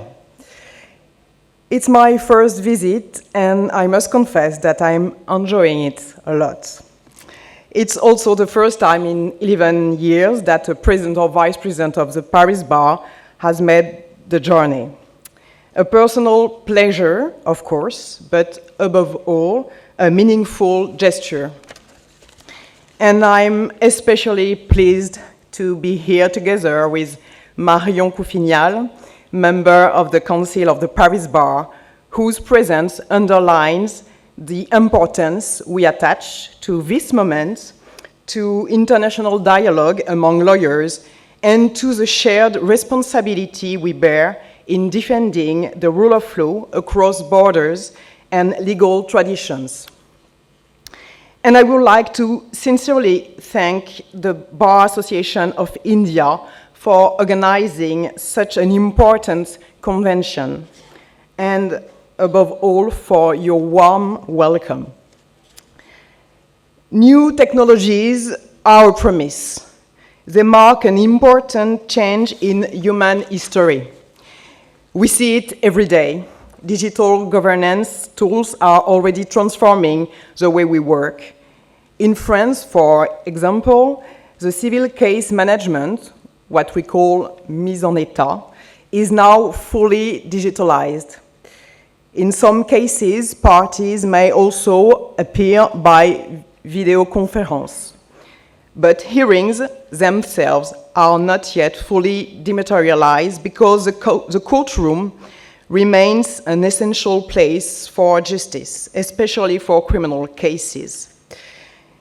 These examples show both the efficiency of digital tools and the questions they raise for the rule of law. Citizens, lawyers, judges, all of us now face a new reality shaped by digital technology, for better and sometimes, unfortunately, for worse. At every step, the same question arises: where will it take us? Will our dignity, rights, and value grow stronger or weaker? Will there be more or less equality, more or less justice? The answers depend on our ability to work together across fields and borders. And for sure, legal professionals have a key role in this. Our responsibility is simple, though difficult to implement: to steer these technologies, to support their fair and global development, and to limit their abuses. The digital space cannot be a lawless zone. Yet we recognize its benefits and harms coexist. We as lawyers must help to find the balance in between. No doubt that GAFAM and many other companies have profoundly transformed our lives. They have given us unprecedented access to information, to communication, to sharing, to exchange. And social networks, by bringing communities together, can encourage a more horizontal exercise of power. They offer citizens a platform for expression and mobilization to defend the rule of law and democracy. But power without limits leads to risks. But as well, a massive data harvesting, the algorithmization of our lives, misinformation sometimes amplified by artificial intelligence. And as we know, access to technology remains unequal. We must also beware of the risk of surveillance, sometimes invasive, whether by public authorities or private actors. The rule of law must protect citizens not only offline, but also online. And beyond privacy, there is the growing threat of cybersecurity. Cybercrime, identity theft, online fraud, all undermine trust and fragilize the rule of law. Faced with these challenges, the key questions are: who should set the rules and at what level? Knowing each country shapes a different relationship to digital technology. What kind of digital governance do we want to build? National, regional, or global? A governance that follows national laws, but above all, respects the core principles of the rule of law, of democracy, and of free societies. And let us never forget, digital governance should as well mean access. Access to law, access to justice. If technology excludes the most vulnerable, then it betrays its promise. Digital tools must reduce inequalities, not create new ones. And at the heart of this digital transformation stands, obviously, artificial intelligence, a revolution within the revolution. AI already transforms the way we live, work, and communicate. It offers huge opportunities, but also carries significant risks. Opportunities because AI can accelerate access to knowledge, justice, and legal tools. Risks because it can amplify misinformation, bias, and misuse of personal data. That is why new frameworks are essential. I think, for instance, of the European AI Act adopted in 2024, fully applied in 2026, it aims to create a single market where only safe and transparent AI systems can be offered.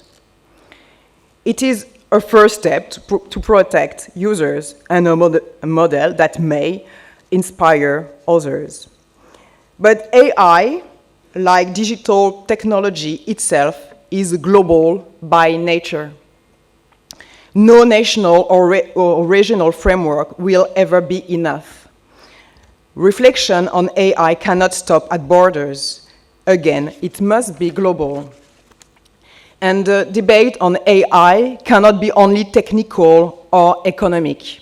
It must also be deeply ethical. The way we design, deploy, and regulate AI will say much about the kind of societies we want to build. This is also the conviction of the Paris Bar. We are deeply committed to exchanging good practices and to collaborating with bars around the world on both AI and ethics. And at the same time, we want lawyers to be actors of innovation, not spectators. That is why we have provided AI tools to our 34,000 Parisian lawyers, so that none of them ignores the technology, so that all can familiarize themselves with it, so that AI becomes an everyday tool while fully knowing its risks and limits. These actions show that lawyers are not only witnesses of change, we are shaping it.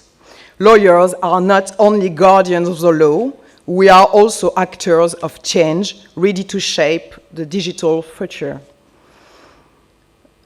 The rule of law and its principles go far beyond what I have shared here today. They are the foundation of our common values. But these examples prove that we are moving forward and that we are moving forward together. I am glad that we are gathered here in New Delhi to take part in this major debate. I am convinced that the richness of our perspectives will nurture concrete avenues for digital governance respectful of our rule of law. Tomorrow must bring fairness, shared success, and respect for each person's rights. We cannot let digital actors take away our freedoms. We must keep control of our choices, our data, our environment in every way. In that context, it is not certainty that guides us, but commitment. Commitment to make law a shield, not against progress, but against its arms. Commitment to defend freedom without blind love for technology, but without fear of change. Deep down, our role as lawyers remains the same: to defend freedoms, to defend dignity, and to defend the idea that even online, the rule of law must stand. Thank you very much.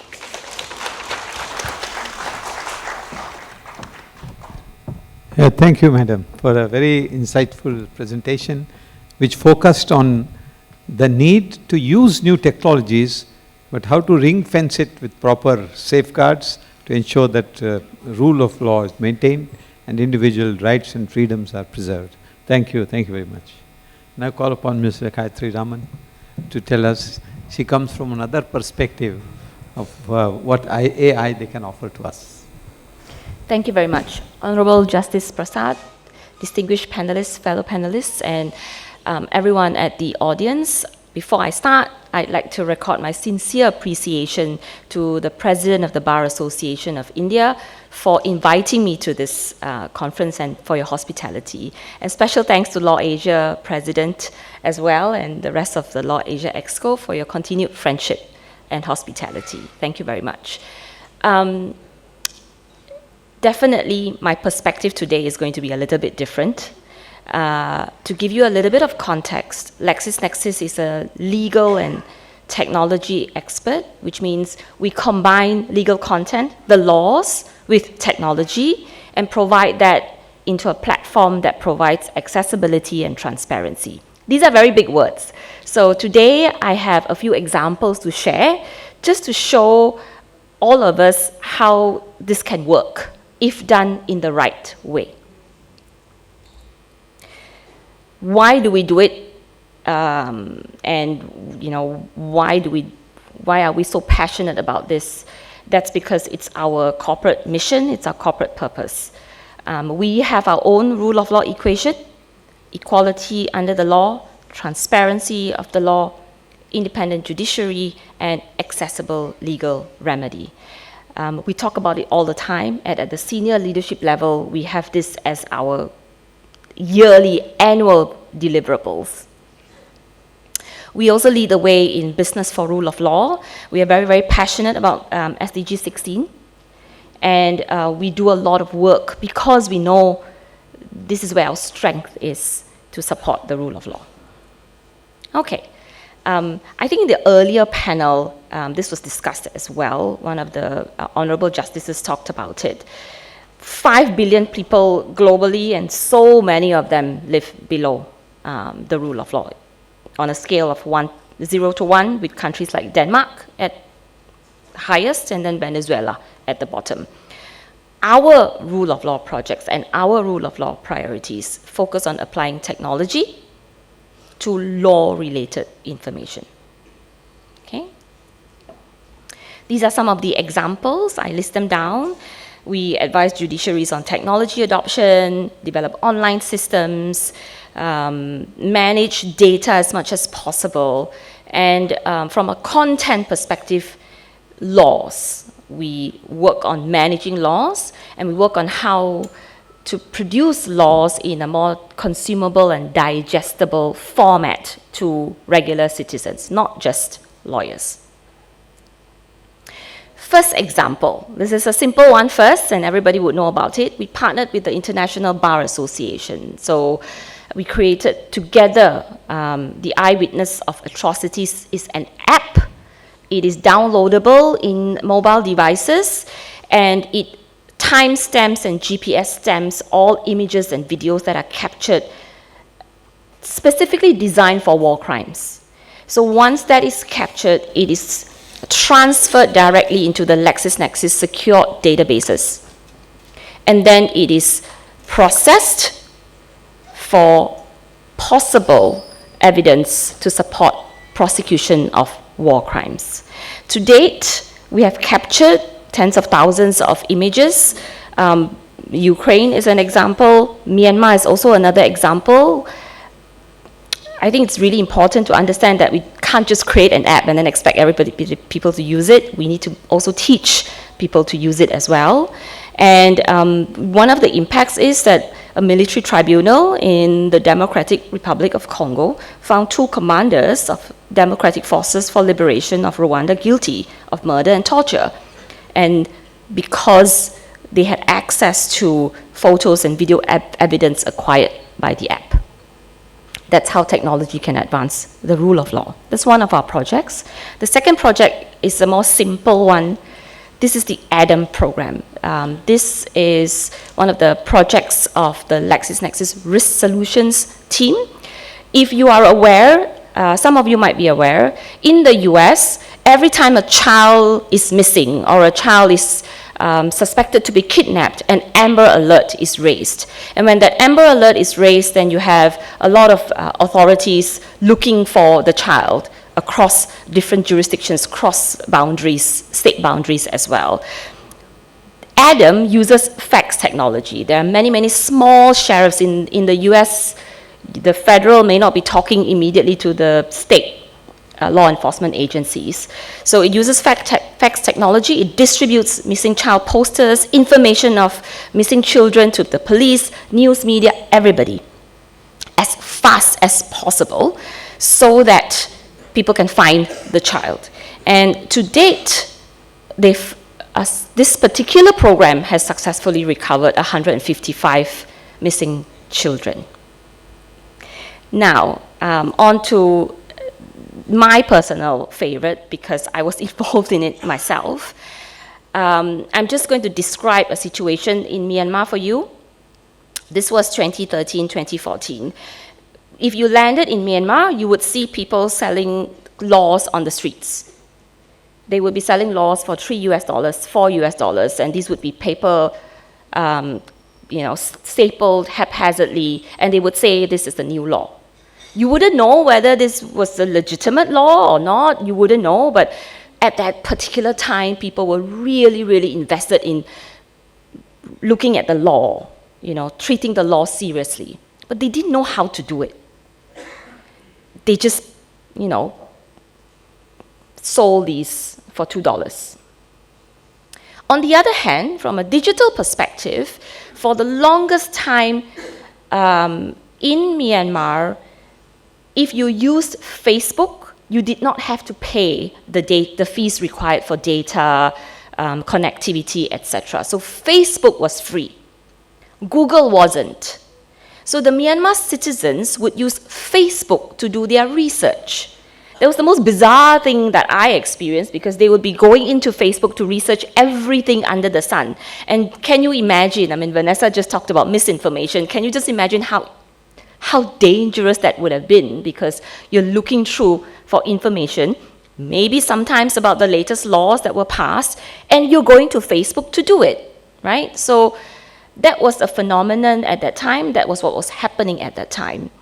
I was invited by Daw Aung San Suu Kyi to support the advancement of rule of law in preparation for full democratization. At that particular time, things were looking really positive and encouraging and ambitious as well. But everything was in these formats. These were taken by me. You had the Burma Law Report, you had the books everywhere, and people were really, really excited about these books, but they didn't know what to do with it, and they didn't know how to communicate to the rest of the country. Everybody had a smartphone, though. Everybody had an Android phone. Everybody was using Facebook.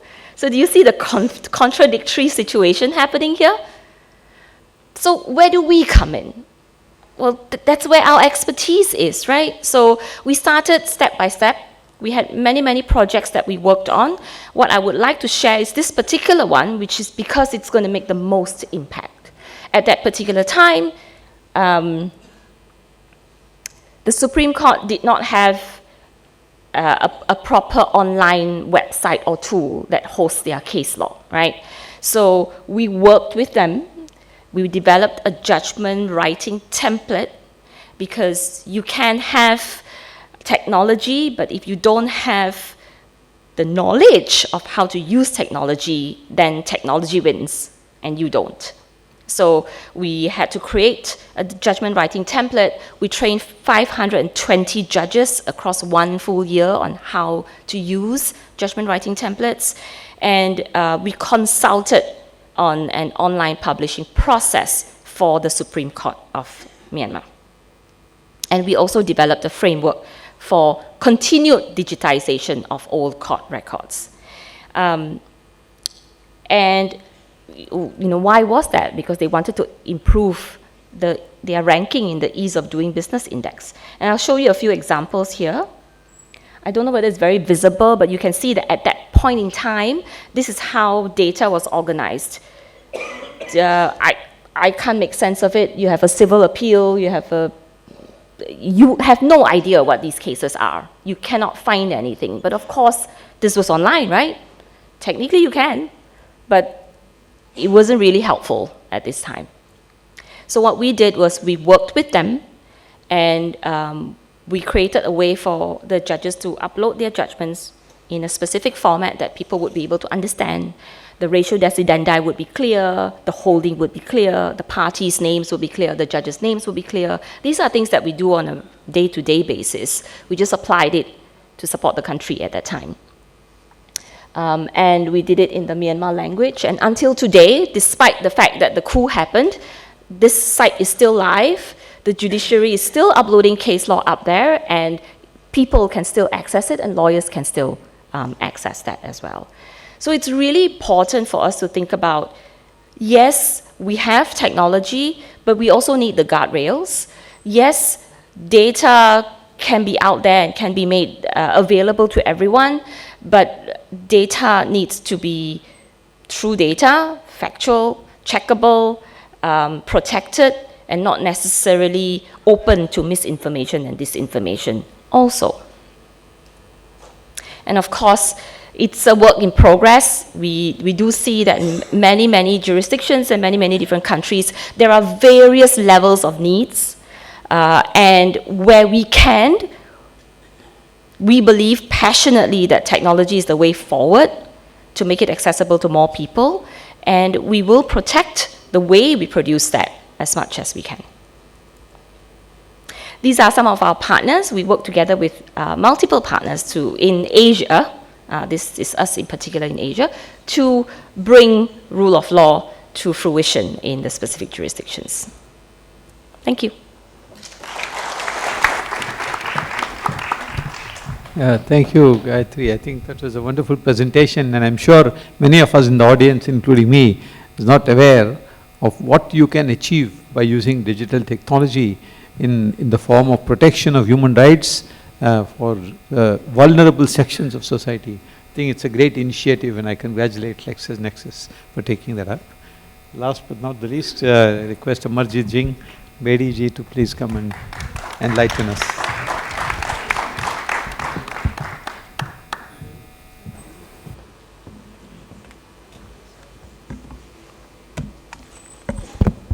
Honorable Justice Subramaniam Prasad, dignitaries on the dais, off the dais, friends, colleagues.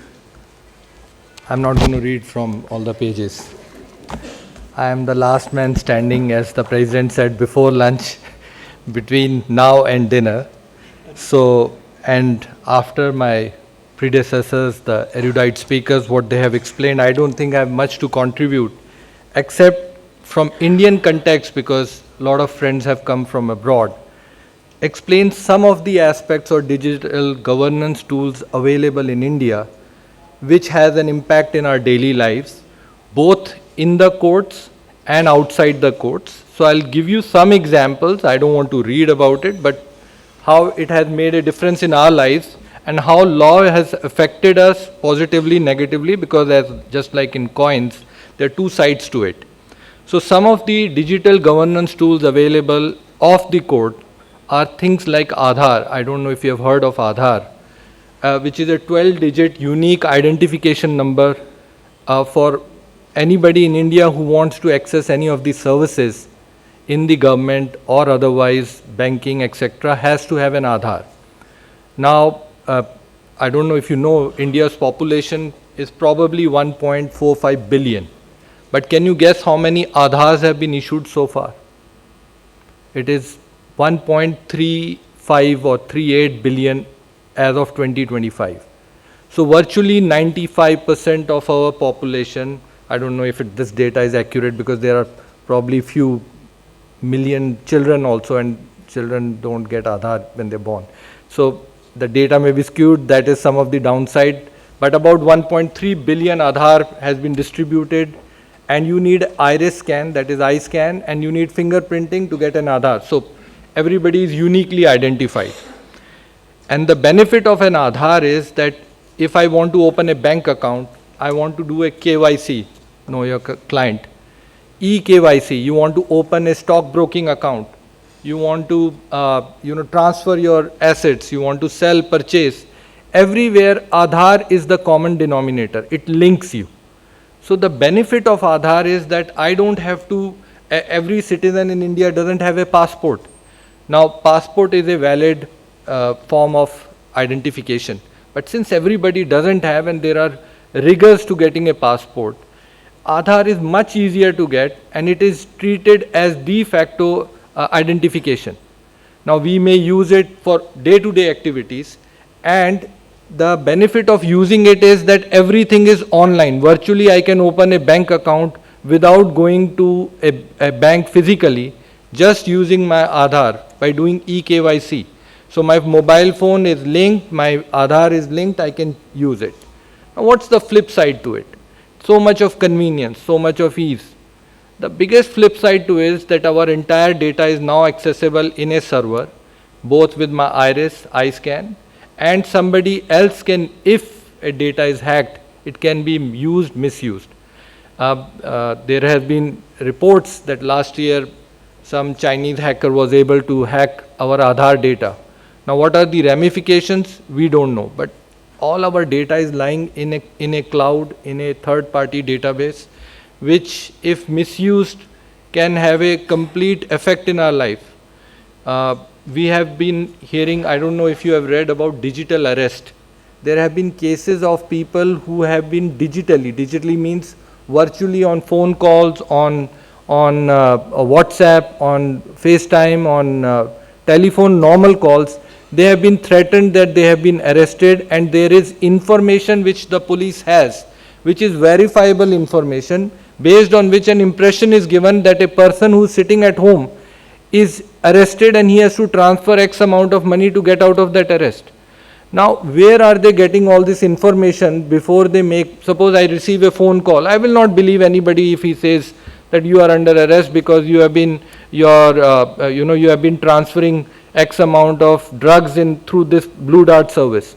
But if he gives me credible information, this is your mobile number, this is your bank account number, from this bank account number X amount of money has been transferred, then I will fear that probably an authority is calling me up to inform me, and I may fall into that trap of accepting the conclusion, if I am not probably a lawyer, that yes, I have done something wrong, and if I do not pay up, I will not be released. I may have to spend some time in jail, and fear of going to jail is one of the, a coercive process which every ordinary citizen fears.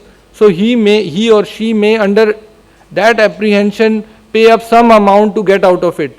In that process, lot of people, lot of senior citizens, lot of innocent people have fallen into that trap and lost crores, means in hundreds and thousands of dollars equivalent, or their entire life savings to save themselves.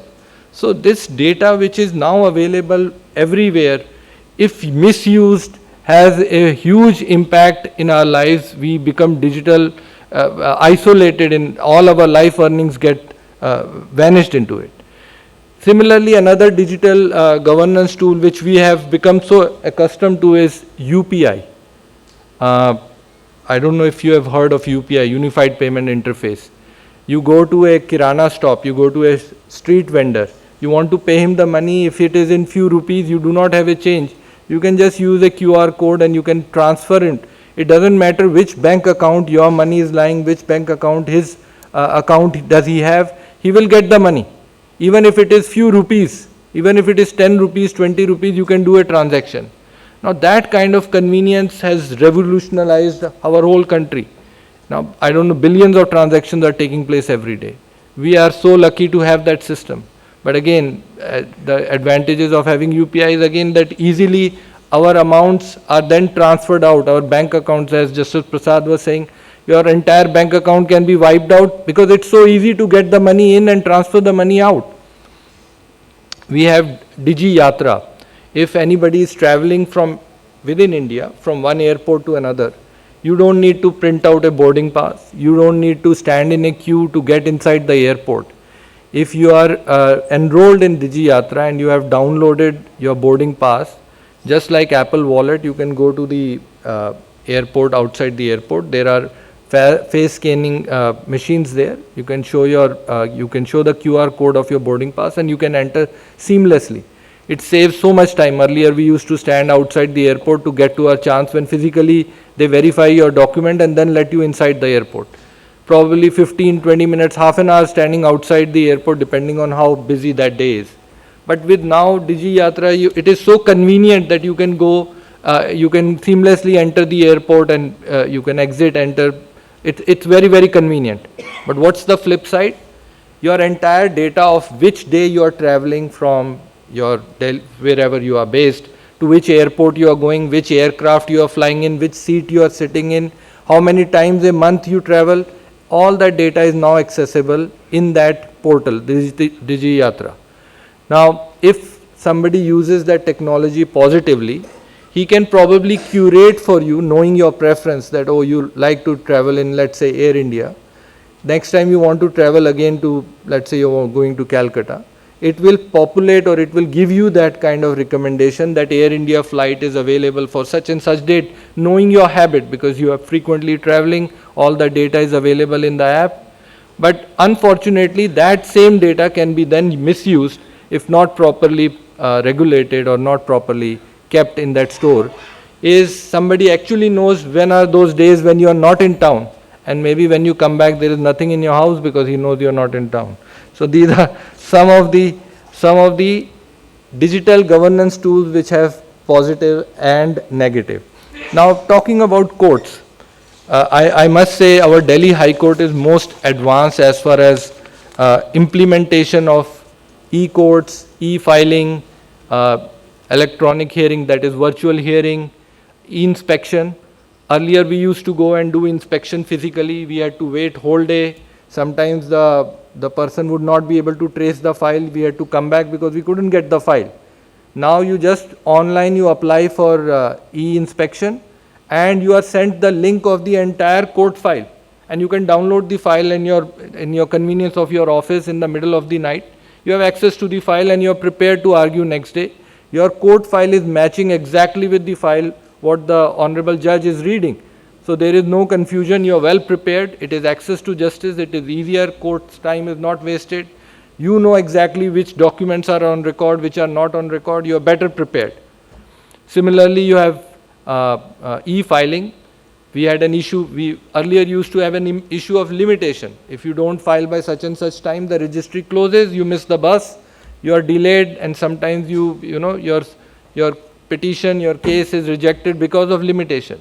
But now thanks to e-filing, you can file it in the evening, etc., even beyond the court hours. At least your document is on record for that particular day. So those are some of the positive. Now, what's the negative of electronic courts? I can give you only example from virtual hearing. You must have heard of virtual hearing.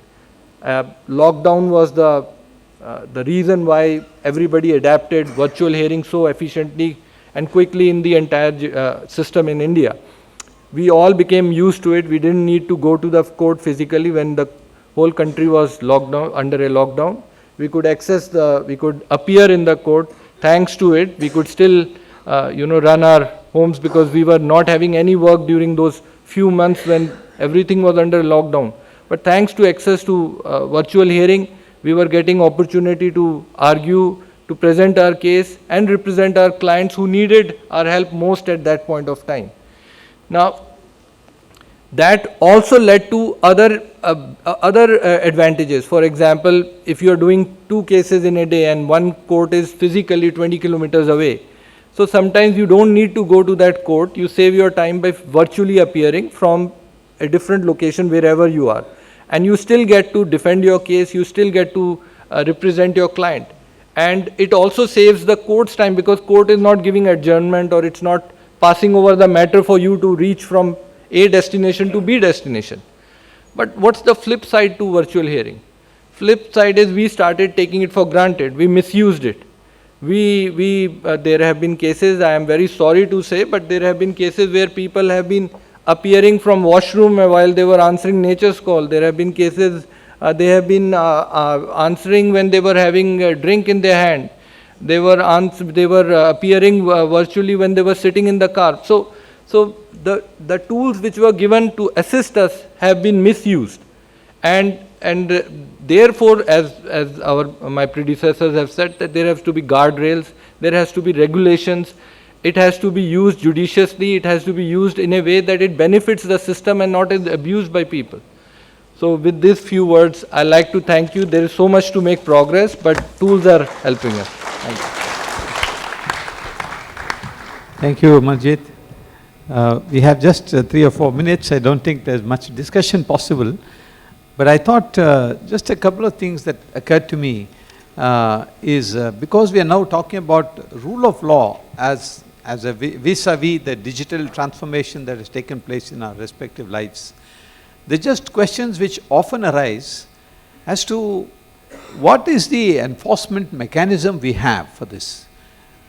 Because as Amarjit rightly pointed out, we have a huge amount of data which is available now. Mobile phone data is often the best methodology that police use to detect crime now. If they know a mobile number, they're able to track where that mobile is. And when was it last used? Where is it going? And they're able to pinpoint you to the nearest mobile tower that is there, where it is, your phone is connected to it. Now, this has also become a problem. I remember one case where there was a problem between the husband and the wife. The husband tracked her phone with the help of the police, and slowly, surreptitiously went behind her and found her sitting with somebody else and shot her. So these tools and this information to be used by the law enforcement agencies, how equipped are our police? How well do they know how to detect a crime? Now often when these wrong debits come in your credit card. Now recently it happened that a person was in India, and his card was used once in Dubai for gambling and once somewhere else. So immediately he notified the company, but then the credit card company takes its own sweet time to pay. In the meanwhile, it says you pay this money and you pay interest on it if you have not paid, and it goes on like this. So how quickly will this be resolved? And what is the wherewithal of the police and the law enforcement agencies to track this is another issue which seriously arises for consideration. I'm sure we are having teething problems, and hopefully things should improve, because the cyber police today, they are smart guys. They are using now highly qualified technicians and technologists to assist the court. I know a young fellow who's from Bangalore, who travels half the time to US. He is on the call with the Bangalore police. If they find a difficult situation, they bounce it off him, and wherever he is in the world, he is helping them. Of course, he is doing it pro bono now, but they will build their own capacities. So I think that's how it's going to go. So it's an interesting field. It's been very useful. There's no doubt it has made our lives easier, but the flip side is this. So often when people complain of privacy, I ask them, do you have a mobile phone? I said, yes. Then where's your privacy? There's nothing like privacy with a mobile phone in your hand. Everything is known to everybody. The minute you see one advertisement for Saridon headache pill, how many advertisements you're going to get on your phone for that headache pill? It will suggest everything for headache, body ache, every other ache also. It will keep on telling you this. So these are intrusive things that are taking away our time. And the flip side is, it's good, but then it comes with all these things. How are we going to control it is a question which is a challenge for all of us. Thank you, and I request Justice Prasad if he wants to add anything. See, the upshot of everything is that we can divide into 4. All this is for people. The technology that, or the process that is to be used is to be simple. At the same time, there has to be robust safeguards. Safeguards both in the executive field and in the legislative field. So unless and until there is not an amalgam of legislation, a robust enforcement system, it will definitely be a boon. Otherwise, for us lawyers to search a case when we used to be juniors, to search from first the book, then from the digest, and then from the yearly digest, has now gone to a click of few buttons. It's a different matter that 4 out of 10, the context is different. But still it's made life much more simpler. But yes, a robust legislation and a good enforcement would actually make it much better. Thank you. We'll close this session with grateful thanks to all the panelists and to Justice Subramaniam Prasad for sparing his valuable time and giving his very insightful comments. Thank you and have a nice evening.